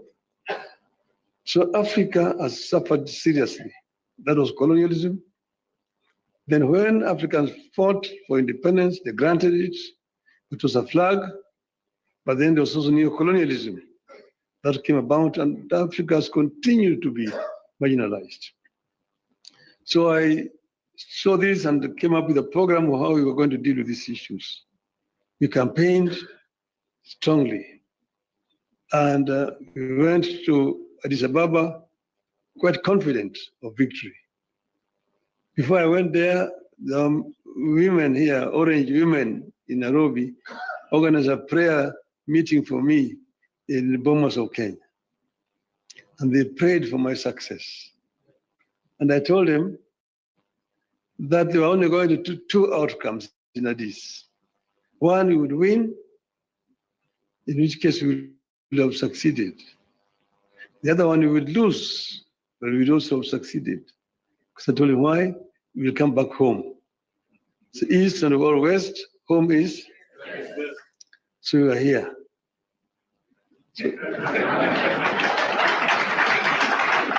when I came back, I went to meet with the president in Mombasa to thank him for the support that the government had given me during that campaign. And he was, of course, very gracious. And at that time, I found when the two teams from the parties had worked out on some documents that they wanted to be signed, I told him I cannot sign the document until I've consulted our people, my people. So I took time. From that time, I went to Kisumu. I met with the professor. I met with leadership and elders in Kisumu. I went to Siaya. I went to Migori. I went to Homa Bay. I went to Busia, where I met with all the leadership from all the 5 counties western. Then I went to the coast. I was in Mombasa. I was in Malindi, in Kilifi. I was in Kwale. I came back, I went to Wajir. I came back. Yesterday I was in Kisii. I was in Narok. I was in Nairobi, here in this same building here with leadership of Nairobi. That is what you call random sampling. I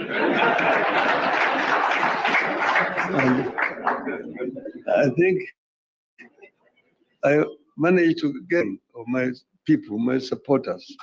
And that's the reason why I am today able and confident to sign this document. So I want to say this, note. Today, they have signed a memorandum of understanding between Orange Democratic Movement and the United Democratic Alliance. The cardinal goal of the MOU is to help ease the prevailing tensions in the country, reconcile the population, alleviate their suffering, and move the country forward by addressing the critical social, political, and economic issues our people are grappling with today. As leaders of the largest political parties in the country, we arrived at the understanding that in a time of significant changes and challenges to our nation, it is not enough to merely grandstand or stand aside and criticize, easy as those may be. They say any madman can kick down a barn, but it takes a good carpenter to build one. We have agreed to help build a barn for our country, rather than merely kick down what we have. We have agreed to use our parties as a broad platform, bringing together various voices, opinions, and concerns to address the critical challenges facing the country through a formation that is truly national and inclusive in outlook.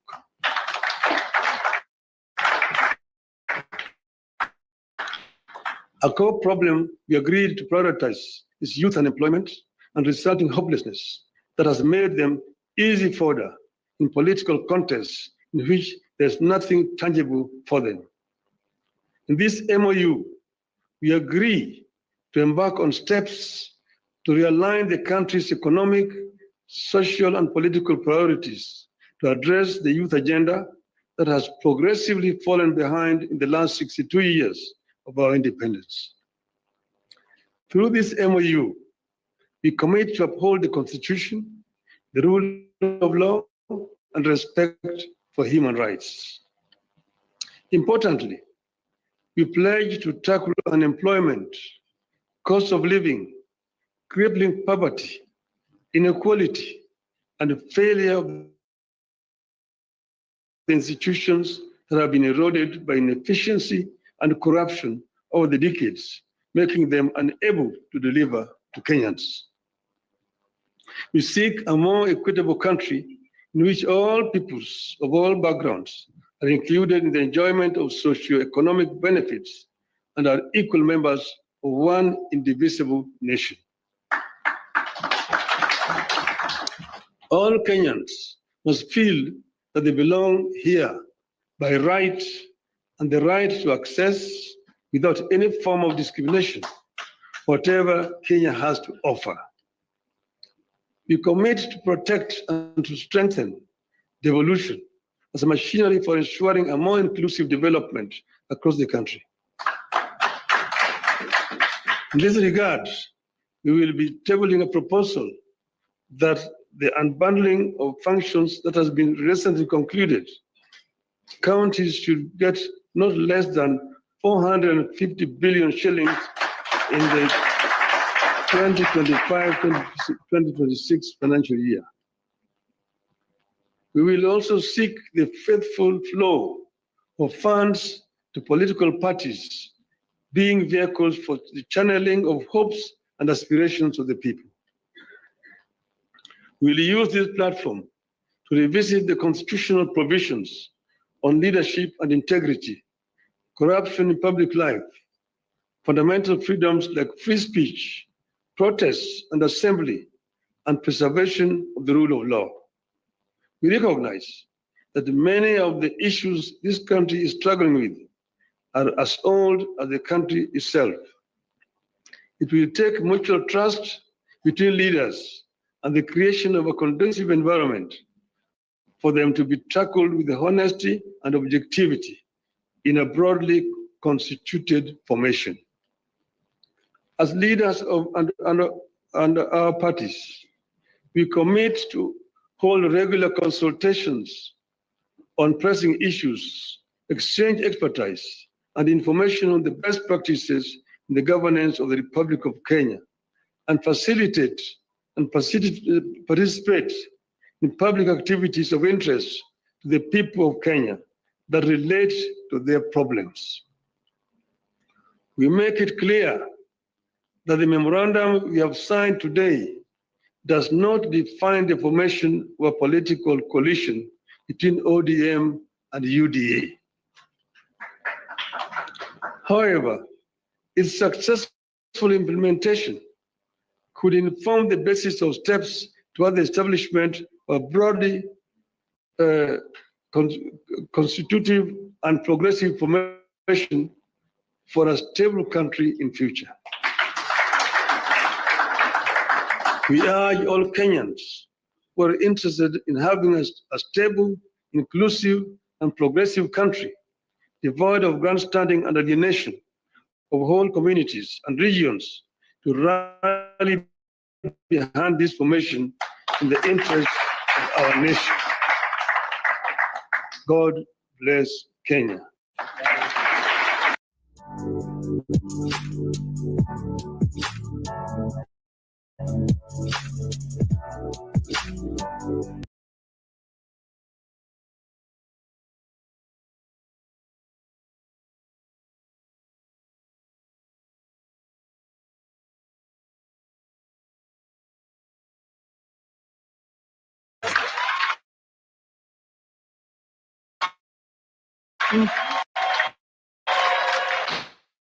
Your Excellency, in the capacity as SG,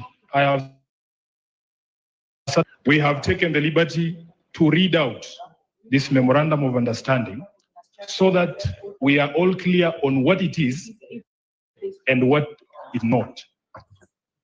We are all clear on what it is and what it is not. As SG, I want to confirm that this document has been processed through the relevant party organs. And Your Excellency, I have here in this room members of the party's central committee who I'll just request to stand up so that they confirm that this is a decision of an organ of the party. Please stand up if you're a member of the central committee of ODM. Thank you very much.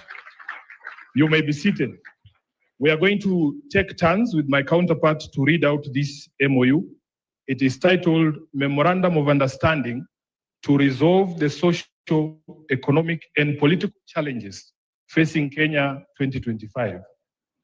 Realizing that Kenya has gone through a long period of political crisis and conflict that has hampered the nation's potential for development and improving the livelihoods of our people.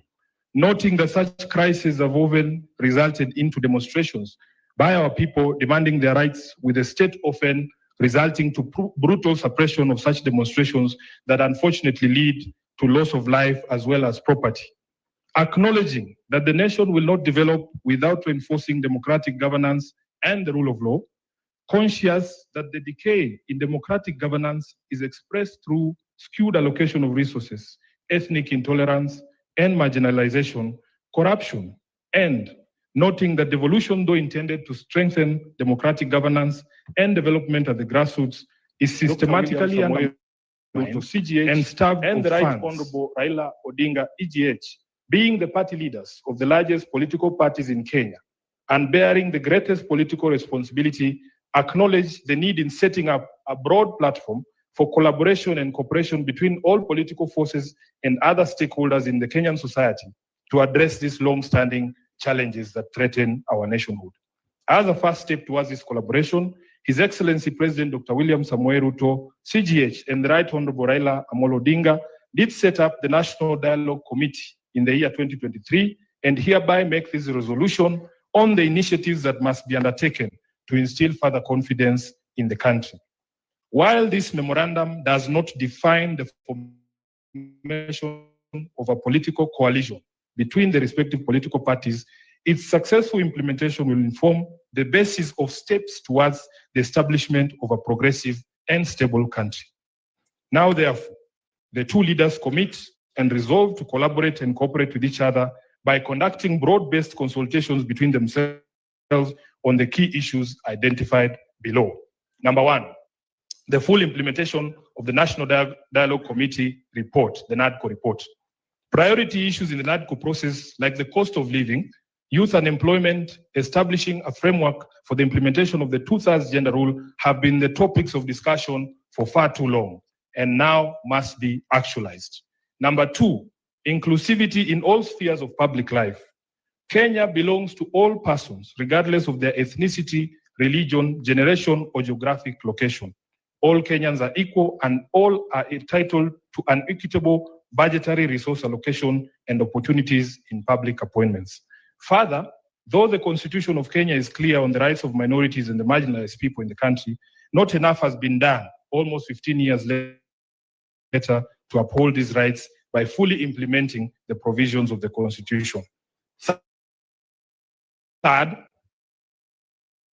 protecting and from any possibility of clawback on devolved functions, and more effort must be put at devolving all funds allocated to a devolved function, increasing budgetary allocation to counties, and ensuring the timely and predictable disbursement of devolved funds.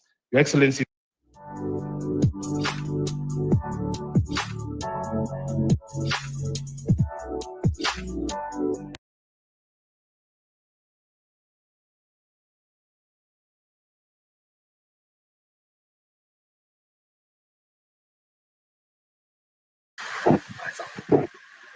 Basi ndugu zetu wanahabari, nataka kuwasalimia sana kwa sababu ya kuja tuonane na tuweze kuangalia mambo ya siasa inavyoendelea katika taifa letu. Shida nyingi, watu wana maoni tofauti, na hakuna chochote tunaweza kufanya tuondoe siasa katika vile mambo yalivyo Kenya.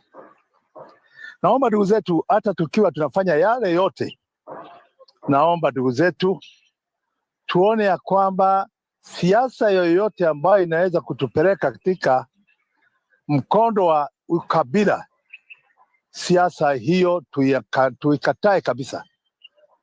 Tungetaka wananchi wafanye siasa, lakini mambo ya ukabila iondolewe kabisa, kwa sababu shida na mbegu mbaya ya Kenya katika siasa ya Kenya wakati wote imekuwa ni ukabila.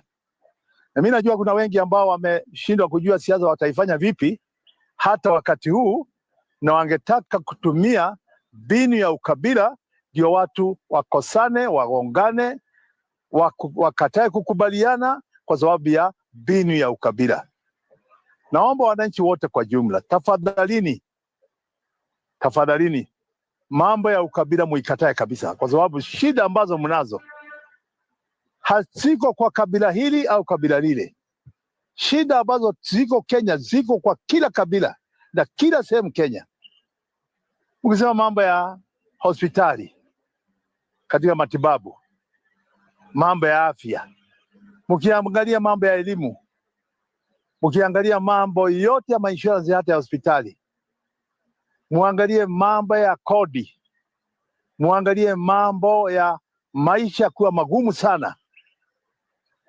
Haya yote Wakenya wanayo, na hakuna Mkenya mnaweza ita Mkikuyu ndio iko na shida kuliko Mjaluo, au Mjaluo ako na shida kuliko Mkisii, au Mkalenjin hana shida kwa sababu inasemekana kabila wako serikalini.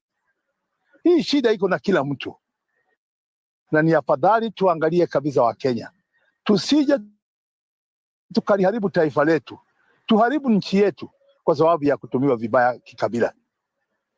Mimi ni mzee, mwenyekiti wa wazee katika chama cha Jubilee, na maoni yetu ni ya kwamba Wakenya lazima tuungane, tuwe kitu kimoja, tuungane tuweze kupigana na mashida yetu, si kupigana na shida zetu kikabila. tupigane na shida zetu kitaifa.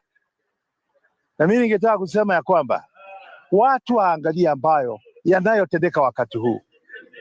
Watu waangalie hatuna chakula cha kutosha. Watu waangalie wanatakiwa kuwa wako busy, wako kazini, wanashughulika na ukulima, tuongeze chakula katika nchi hii ya Kenya. Na kama tutakuwa na siasa ambayo inatuondoa kutoka kufanya kazi, tunaingia kwa siasa, hakuna kitu tutafanya, tutazidi kukaa na mashida.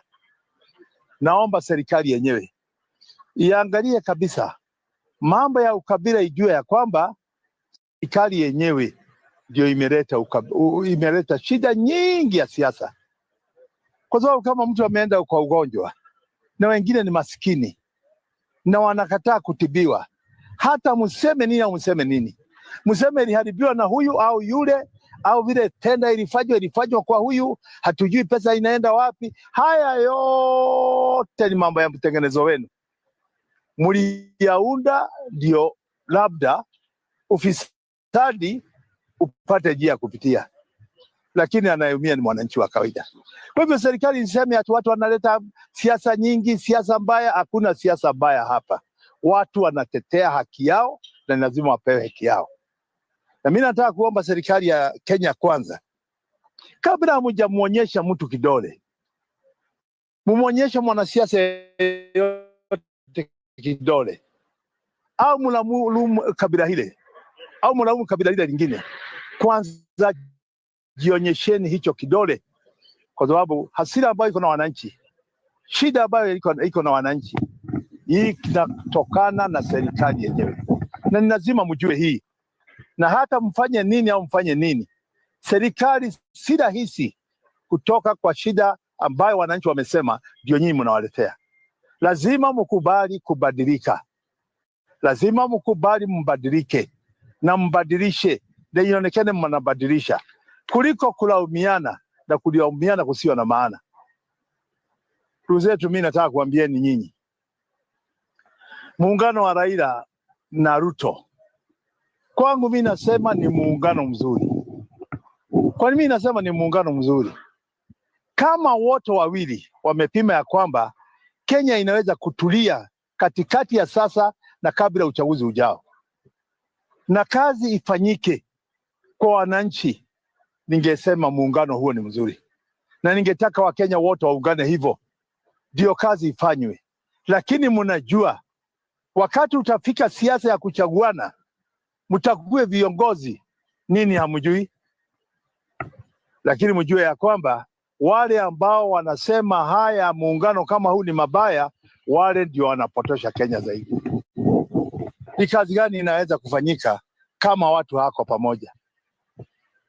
So mimi nataka kusema kwa Raila umejaribu sana, mimi najua umejaribu, na mimi nataka kusema kama mwanasiasa, sisemi kama mtu ambaye anakuja kupanga pangwa, hapana. Mimi nasema kulingana na maoni yangu. Kama Raila aliona mvurutano huu utatupeleka mpaka uchaguzi uingie na ni pesa itakuliwa tu na hakuna kazi inafanywa wananchi, basi akaona ni heri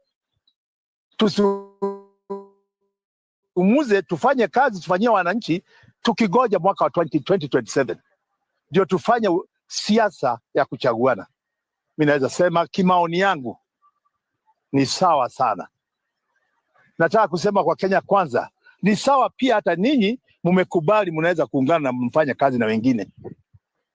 Pia nataka kusema kwa wananchi wote watukufu na viongozi wote, lazima mjue kila mtu ana haki yake, haki ya maoni, haki ya kuhusiana na haki ya kujisema yeye mwenyewe. Kama hawa wameona haki yao ni kuungana na waseme wakiwa pamoja, kwa nini ninyi mnataka kuwakanisha, kuwakana wasifanye haki yao?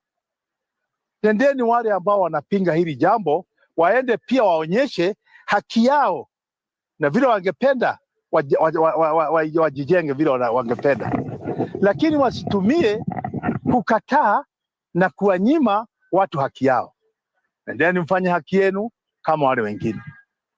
Nataka tu kuomba kwa muungano huo, uwe na mimi naona, na mimi nataka kuangalia macho yangu yote, na mimi najua wazee wengine, najua vijana wote Kenya kwa jumla, tuko macho yetu hata haiko ndani ya Kenya Kwanza, kwa sababu hatuwezi kuwaamini Kenya Kwanza, kwa sababu miaka miwili na bado shida zinaendelea kuongezeka. Tumefika kiwango hatuwezi kuwaamini, na sasa mtu ambaye anaweza kusema tunaweza kumwamini hapo ni Raila.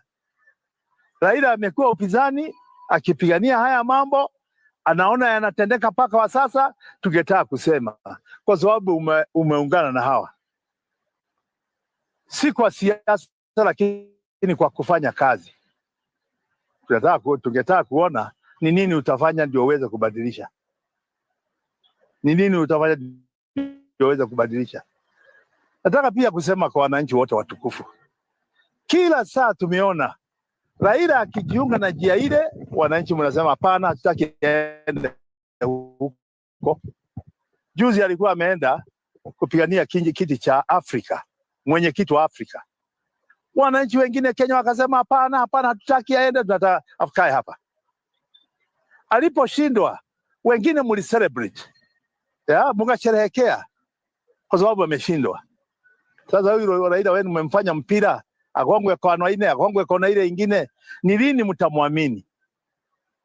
Ni kwa nini mnataka afanye yenu na vile mnataka afanye, lakini akiwaambieni barabara ni hii mnamkataa? Si mlikuwa na yeye candidate mwaka 2022, mlifanya nini? Mjue mlimba nyimbo, wengine wakasema mengi, na mkaleta yale mliokuwa mnataka. Mumefaidika? Si labda kama ni Raila angewaambieni njia hii nimeipita miaka mingi, sitaki tupitie hapa, ndio kwa nini waita mniunge, wacheni muone mkiniunga vile tutafanya. Kwa hivyo siasa hiyo mimi nasema ni siasa ya ukabila.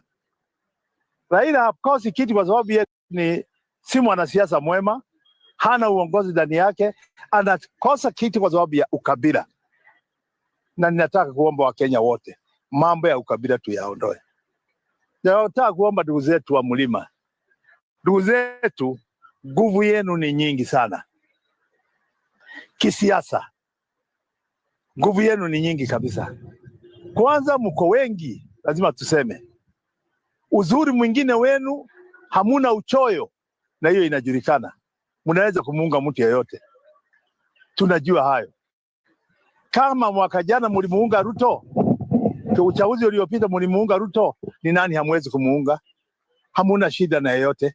Lakini nataka kuomba kitu kimoja, ya kwamba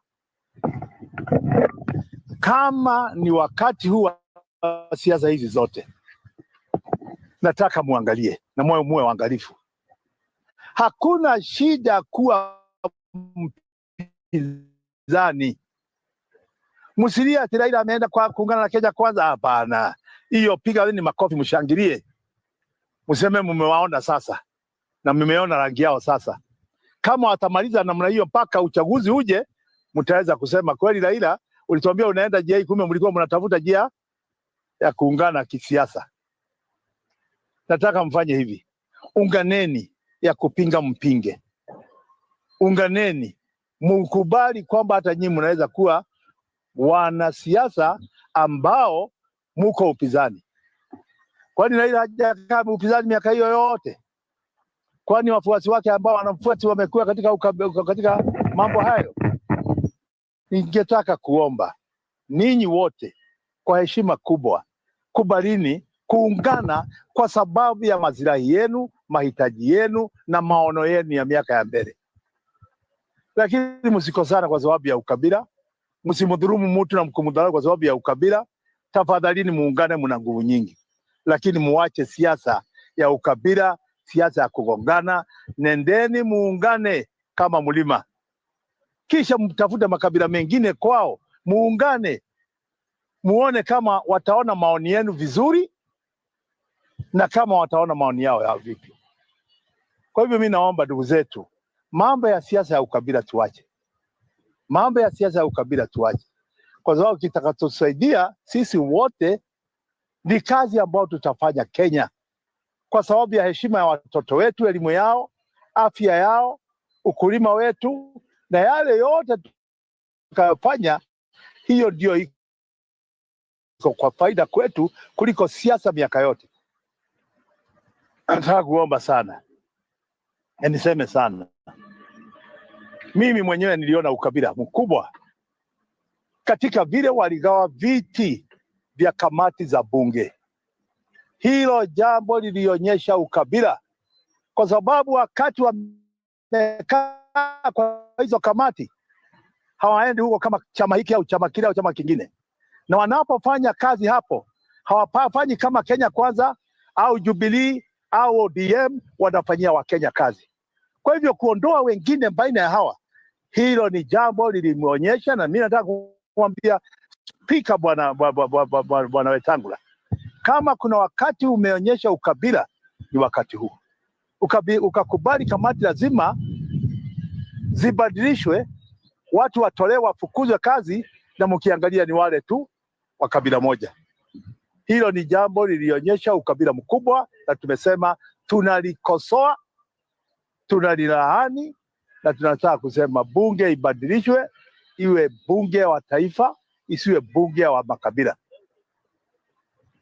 Na kwa sababu sasa kusema mengi, ndugu zetu, maombi yetu yangu mimi kama mwana Jubilee ni kwamba Jubilee inasimama na msimamo ya kuunganisha Wakenya wote. It doesn't matter who will come. Hata Raila ukienda uchoke na watu wa Kenya Kwanza, na uone wakati ule mwingine ulikuwa umeungwa na Jubilee, lakini ukafanywa mambo ambayo ulifanywa. Njoo tena kwa Jubilee, ungana na hawa, na sio tu Jubilee, kuna vyama vingine, vyama ambayo yana maoni ya Wakenya, yanataka taifa liangaliwe liwe la taifa la kutusaidia. Ni hayo tu kwa wakati huu, ndugu zetu, sitaki kuongeza zaidi ya hayo, na mkiwa kuna maswali mnaweza kuuliza.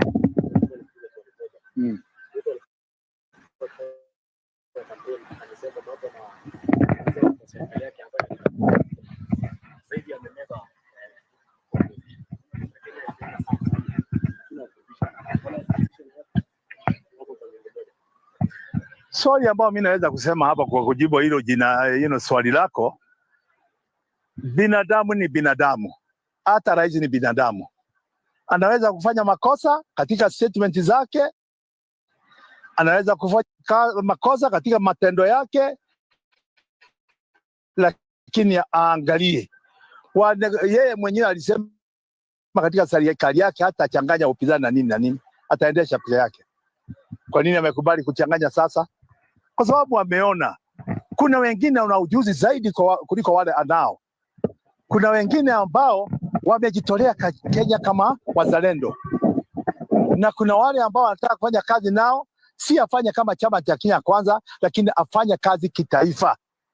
Ndio kwa nini unaona yale yote amesema bereni, akionyeshwa kidole yote yana makosa. Na ndio kwa nini viongozi wakati wanasema kitu wajue kwamba kinaweza kutumiwa kesho kuwadhulumu. Asante.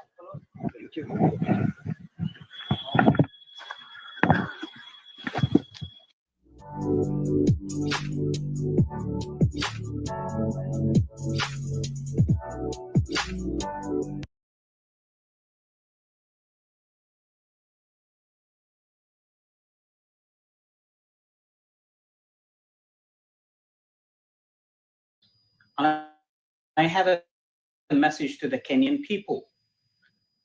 You are at risk. Your country is at risk. You don't know what's coming, but what is coming to your country is destruction and war. And let me explain. Your president, Ruto, is under huge pressure by the United Arab Emirates. I'm from Sudan. I can tell you, we have never expected that our country will be in such a destructive war.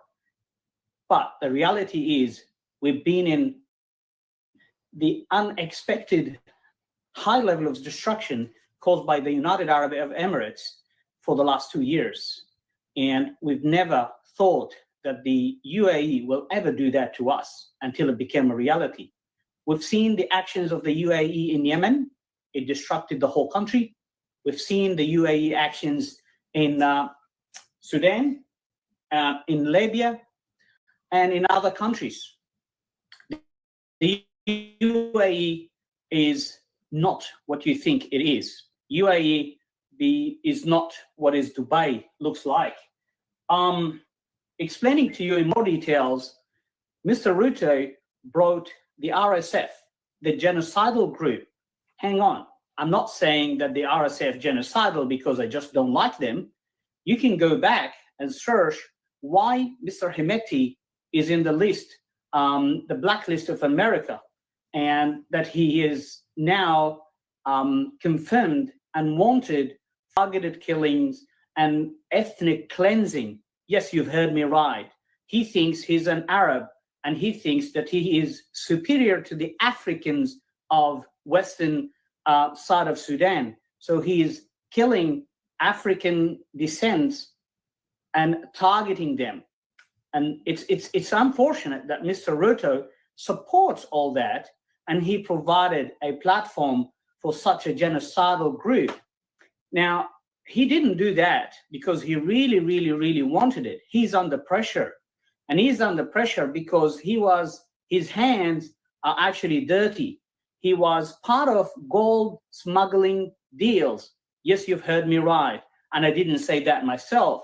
It's actually your previous vice president and your previous foreign minister himself went out on plain TV and explained that Mr. Ruto is engaged into gold smuggling operations that are illegal. They smuggle gold from Sudan, they bring it to Kenya, and then they resell it to the world as a Kenyan-based gold or mined gold.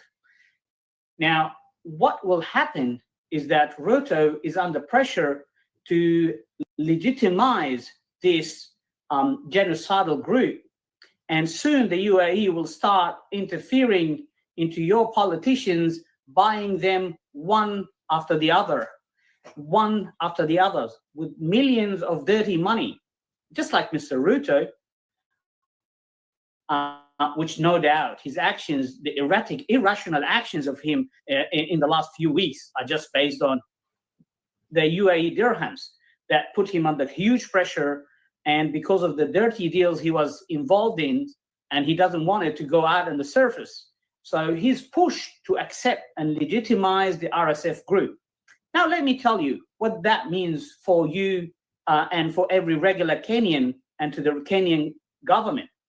RSF destroyed Libya, Chad, and Chad now is also not a sovereign country anymore. It's part of UAE. The Chadian president is just a UAE puppet, and the same will be for Mr. Ruto. Central Africa is almost gone as a country. Sudan is fighting back this project and making sure that we maintain the sovereignty of our country. Now, you need to act immediately. It's meant in few hours that the RSF group meant to hold another meeting in one of your famous halls in Nairobi to disgrace the history of Kenya, to disgrace the politicians and the whole meaning of being a free sovereign country. And they will hold another meeting in your Nairobi, in your loved Nairobi, and they will announce a parallel government. That is an act of war. That is illegal. That is diplomatically called a diplomatic crisis. And Mr. Ruto is pushed to do that. Now, this might be too bad for the Sudanese people, but for you, basically, regular Kenyans, you might think this is not related to you guys and it's out and off your shores. No, you got to be worried. UAE likes your gold, likes your country, likes the mining sector in your country, because UAE thinks they are the superhero of mining in the world now. And soon, if you don't act today, if you don't act pretty much in few hours, UAE will take over your country. And if you resist, you are going to face a similar war, just like the Libyan people did, just the Sudanese people are doing now, and just like the Yemeni people and Central Africa and many others. UAE has interfered in the Horn of Africa, caused complete chaos, and it's just not stopping. They don't understand. They don't stop. Nothing will stop them. The killing, the destruction, the millions of displacement. The largest crisis in the world didn't stop them. Kenyans' lives means nothing to UAE. Sudanese life meant nothing and means nothing to the UAE, and many other lives, innocent lives that has been taken. Make sure you act now to make sure that Kenya will not be another Congo, and make sure Kenya will not be another Sudan, and do not have another war. Act now. Say no to Mr. Ruto. Kick the genocidal RSF group out of your peaceful country. Kick them out now. If you don't act now, you will see the destruction that will unfold onwards. You also want to do some investigations behind the dirty deals Mr. Ruto is involved in terms of gold smuggling, and also the dirty arms deals that he's also involved in. You will know a lot, guys, about it. I hope that this will be a wake-up call to the Kenyan people, and I hope that we will see Nairobi as flourished and as developed as we always hoped and looked forward. We've always had a beautiful brotherhood with Kenyans, and we will maintain that. We will fight the UAE project in hijacking and taking over our countries, taking over our wealth for its own sake. It's just selfish and greedy enough. You will see it soon. Please act now. Talk to your politicians. Push them to act. Go on the streets. It's now or never again. Thank you, guys.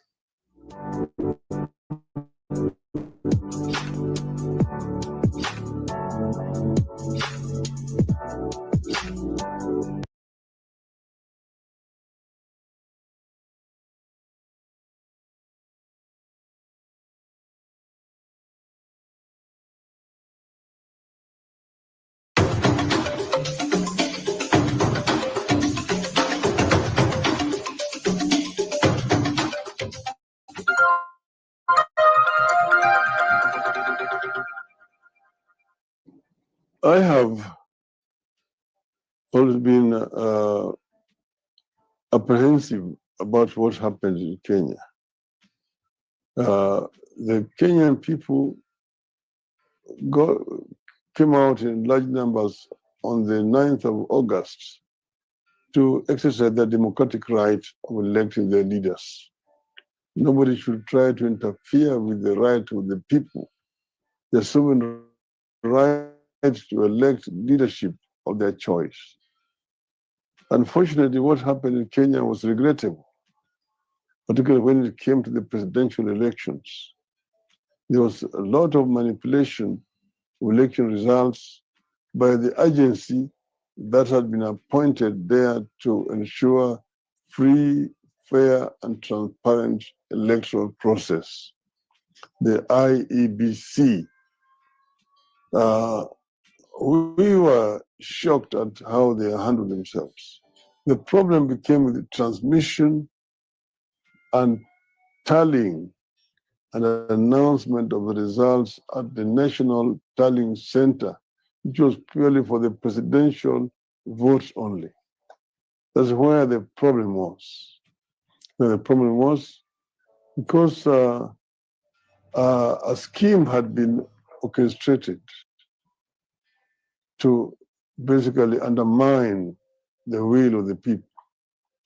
It is a process that started way back before the election day. Some people remember that a team of mercenaries was arrested at the airport when their baggage was x-rayed and revealed that they were carrying certain materials, particularly electoral materials, which had not been declared. And there was no official from the Electoral Commission to meet them at the airport. When asked, they said that they were going to meet somebody who is an agent of the IEBC. These items they were carrying were confiscated by the security agencies. And when analyzed, they found that these people had secret codes of IBC and so on that they could actually interfere with the electoral process. They could enter the IBC system and compromise the results. What they had, there's a report which was compiled by the Directorate of Criminal Investigations. These people were supposed to be charged in a court of law. But when the head of the intelligence convened a meeting, which included the Directorate of Criminal Investigations, the Electoral Commission chairman, the head of internal security, and so on, Mr. Chebukati actually gave a threat that if those people, Chebukati, the chairman of the IBC, were not released, then elections would have to be postponed. And these were his agents. What was surprising is that their presence or their coming was not unknown by other members of the Electoral Commission. They were only reporting to the chairman of the Electoral Commission. These mercenaries. And then another investigation was carried out by IBC, which revealed that there were 19 other people who had come in from this same group that was working for this mathematical company, a company which had been employed to provide ICT services to the IBC. There were a total of 21 people, out of which 19 were foreigners. Other members of the Electoral Commission did not know of the presence of these other 19. Those 19 are people whose record from investigations showed that they are people with criminal records in ICT. They have committed cyber crimes. In other countries, they are being looked for, like in Sri Lanka, they were being looked for.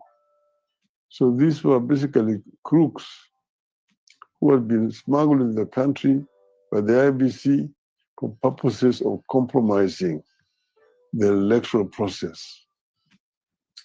So what would happen was that when these results were being transmitted to the polling station, and even from the constituency polling center, they were going to these 4 servers.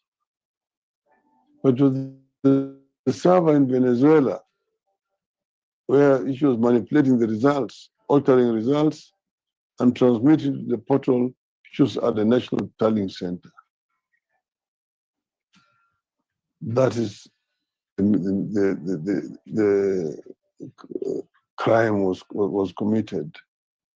So that the results which were at the National Tallying Center were differed to a very large extent from the results which had come from the constituency tallying center.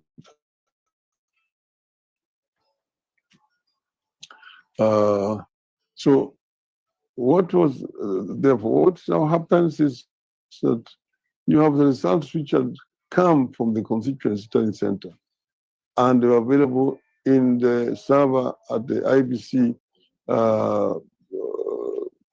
reporters and anniversary towers.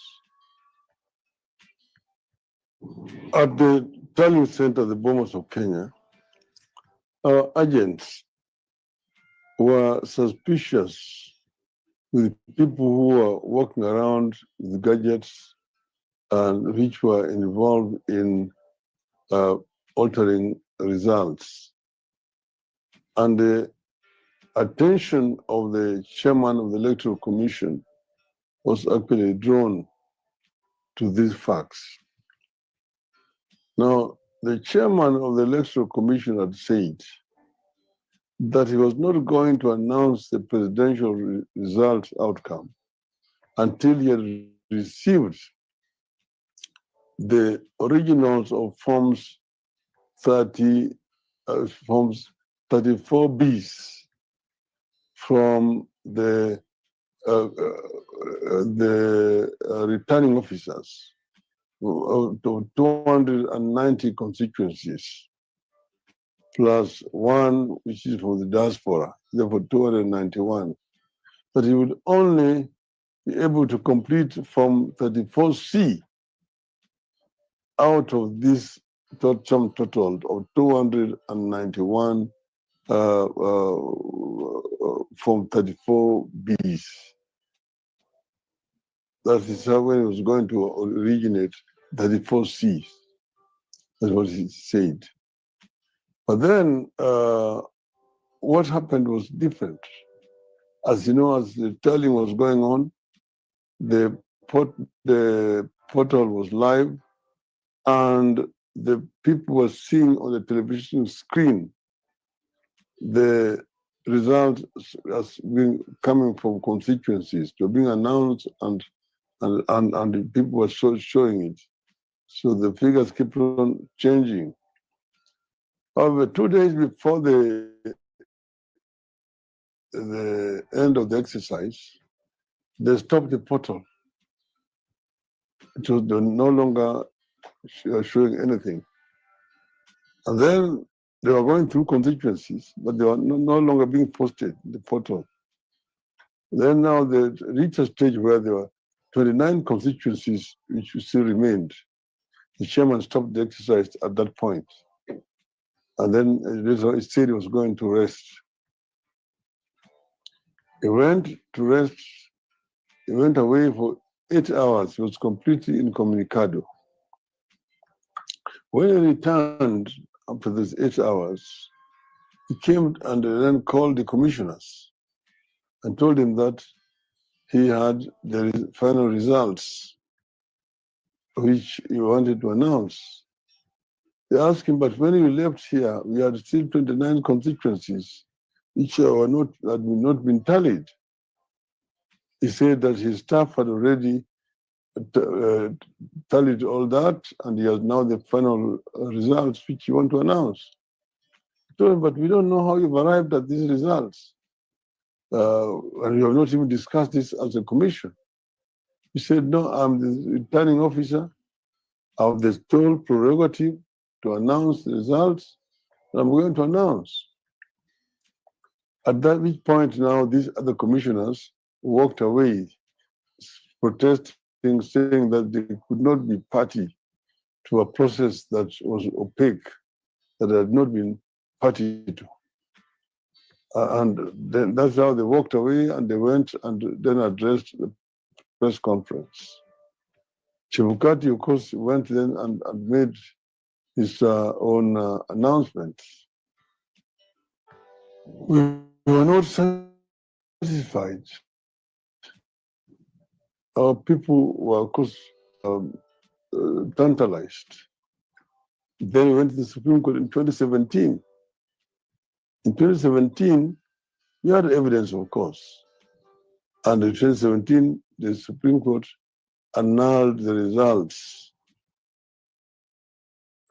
and said that the chairman of the Electoral Commission himself was culpable. Now, the evidence that we had this time around was much more weightier than the evidence that we had in 2017. But we were shocked and concerned at the behavior of the Supreme Court this time around. We are really very shocked and surprised at what the Supreme Court did. It was basically a contempt against the will of the people of Kenya, which is very unfortunate indeed. But then, as they say that the ills that men do lives on to haunt them. Here we are now, an insider of one of the officials of IBC has had at least the courage to come forward and reveal what transpired within the IBC. I think this is something that needs to be encouraged very much. It is a shock. I asked one of these diplomats in Kenya, I said, a situation we saw, the kind of circus we saw at IBC, where 4 commissioners are saying no, 3 commissioners are saying yes, and then you still say that that result is valid. Would this happen in Europe? They told me no. In Europe, it would not be accepted. In fact, that country would be suspended from being a member of EU. But I said, but in Africa, it is okay.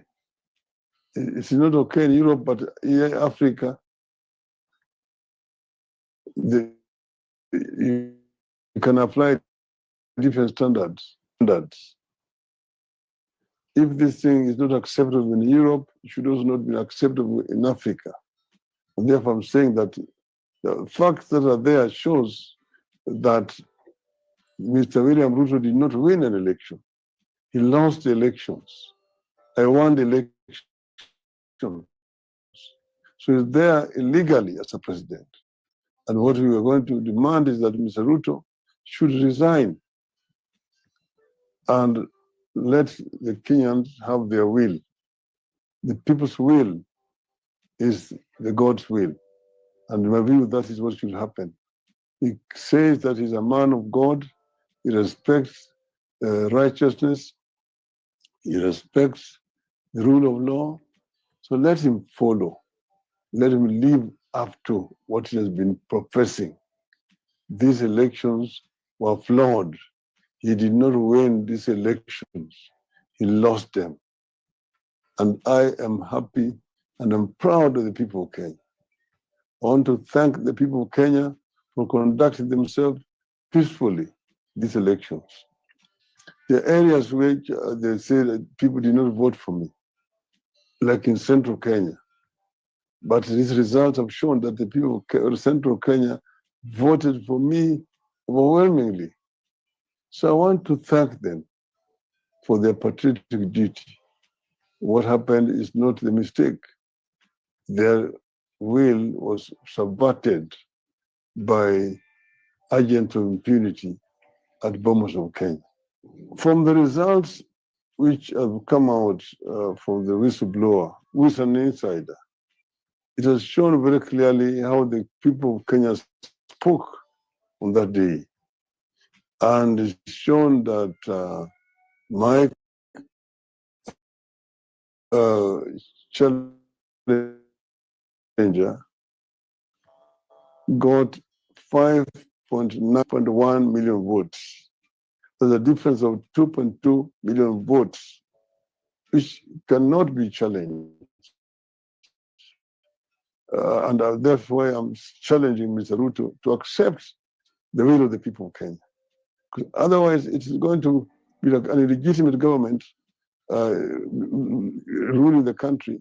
It's just like a civilian coup that has been orchestrated by the IBC and in connivance with Mr. Ruto himself. In my view, this is not right. The voice of the people is the voice of God. Vox populi, vox Dei.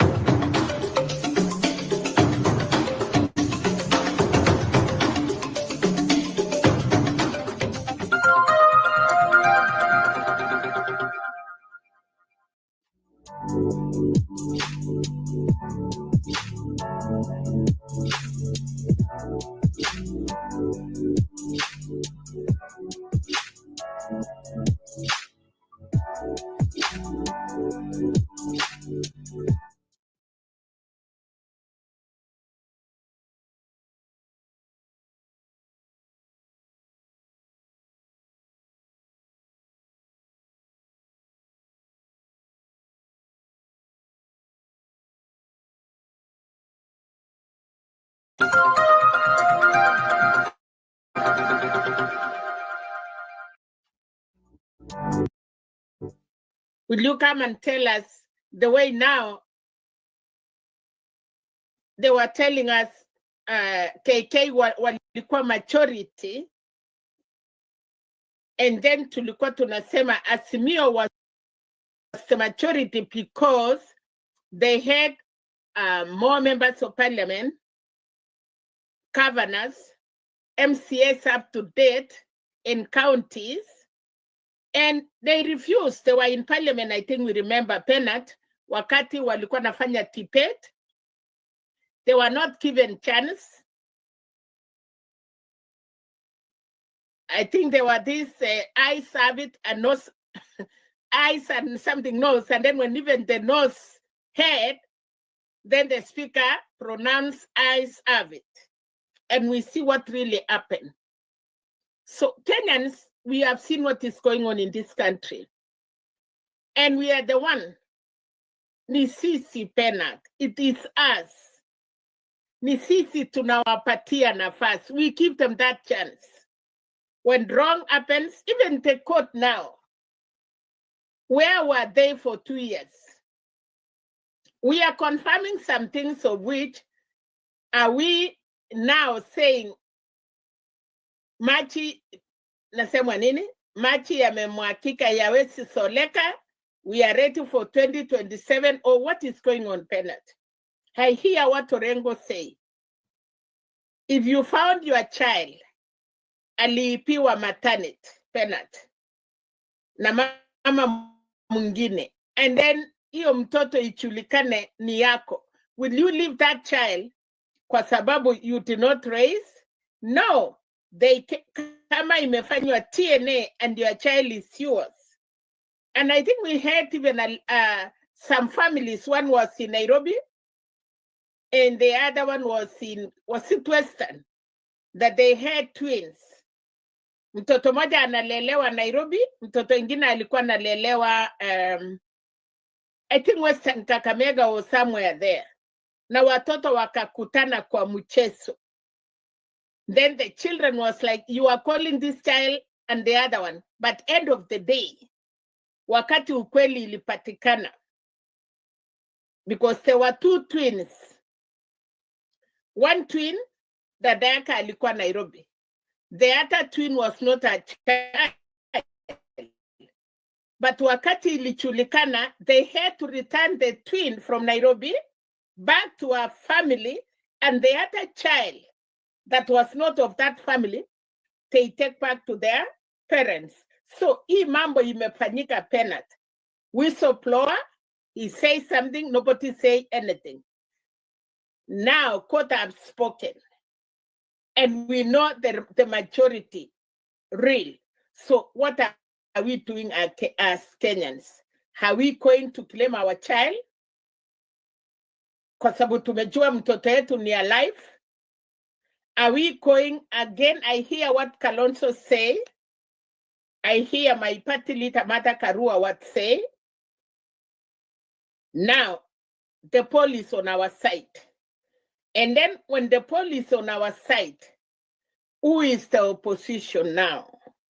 Kalonzo cannot claim he is opposition because he's working with Kashakwa.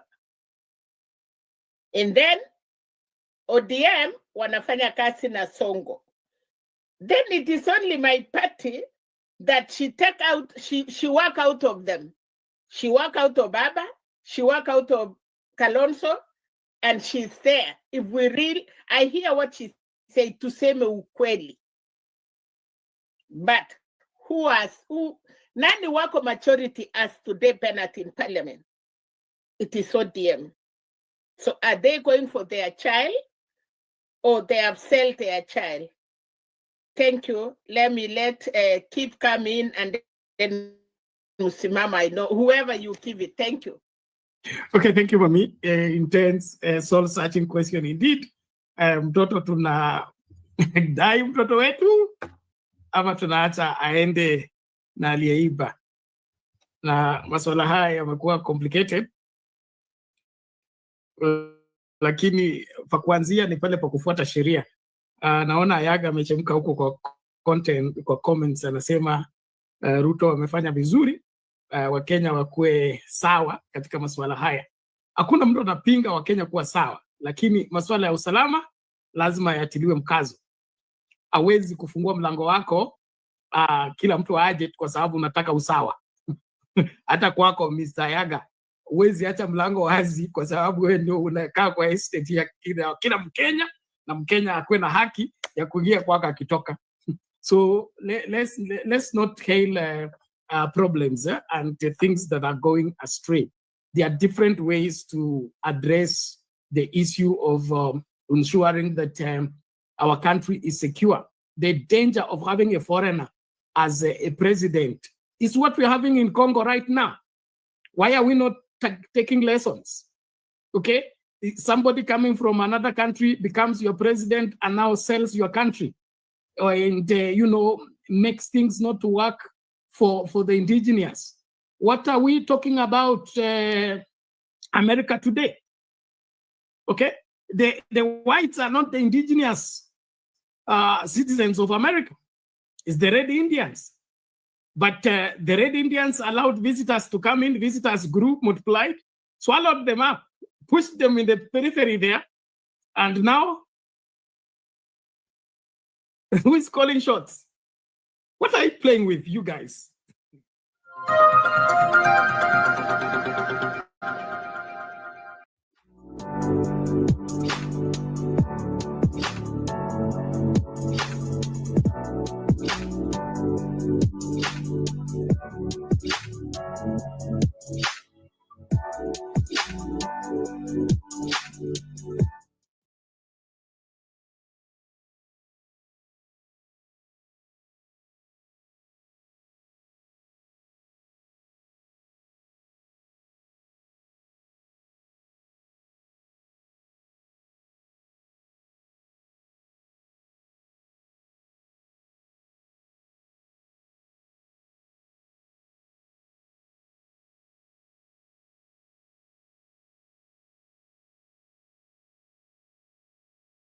Oh.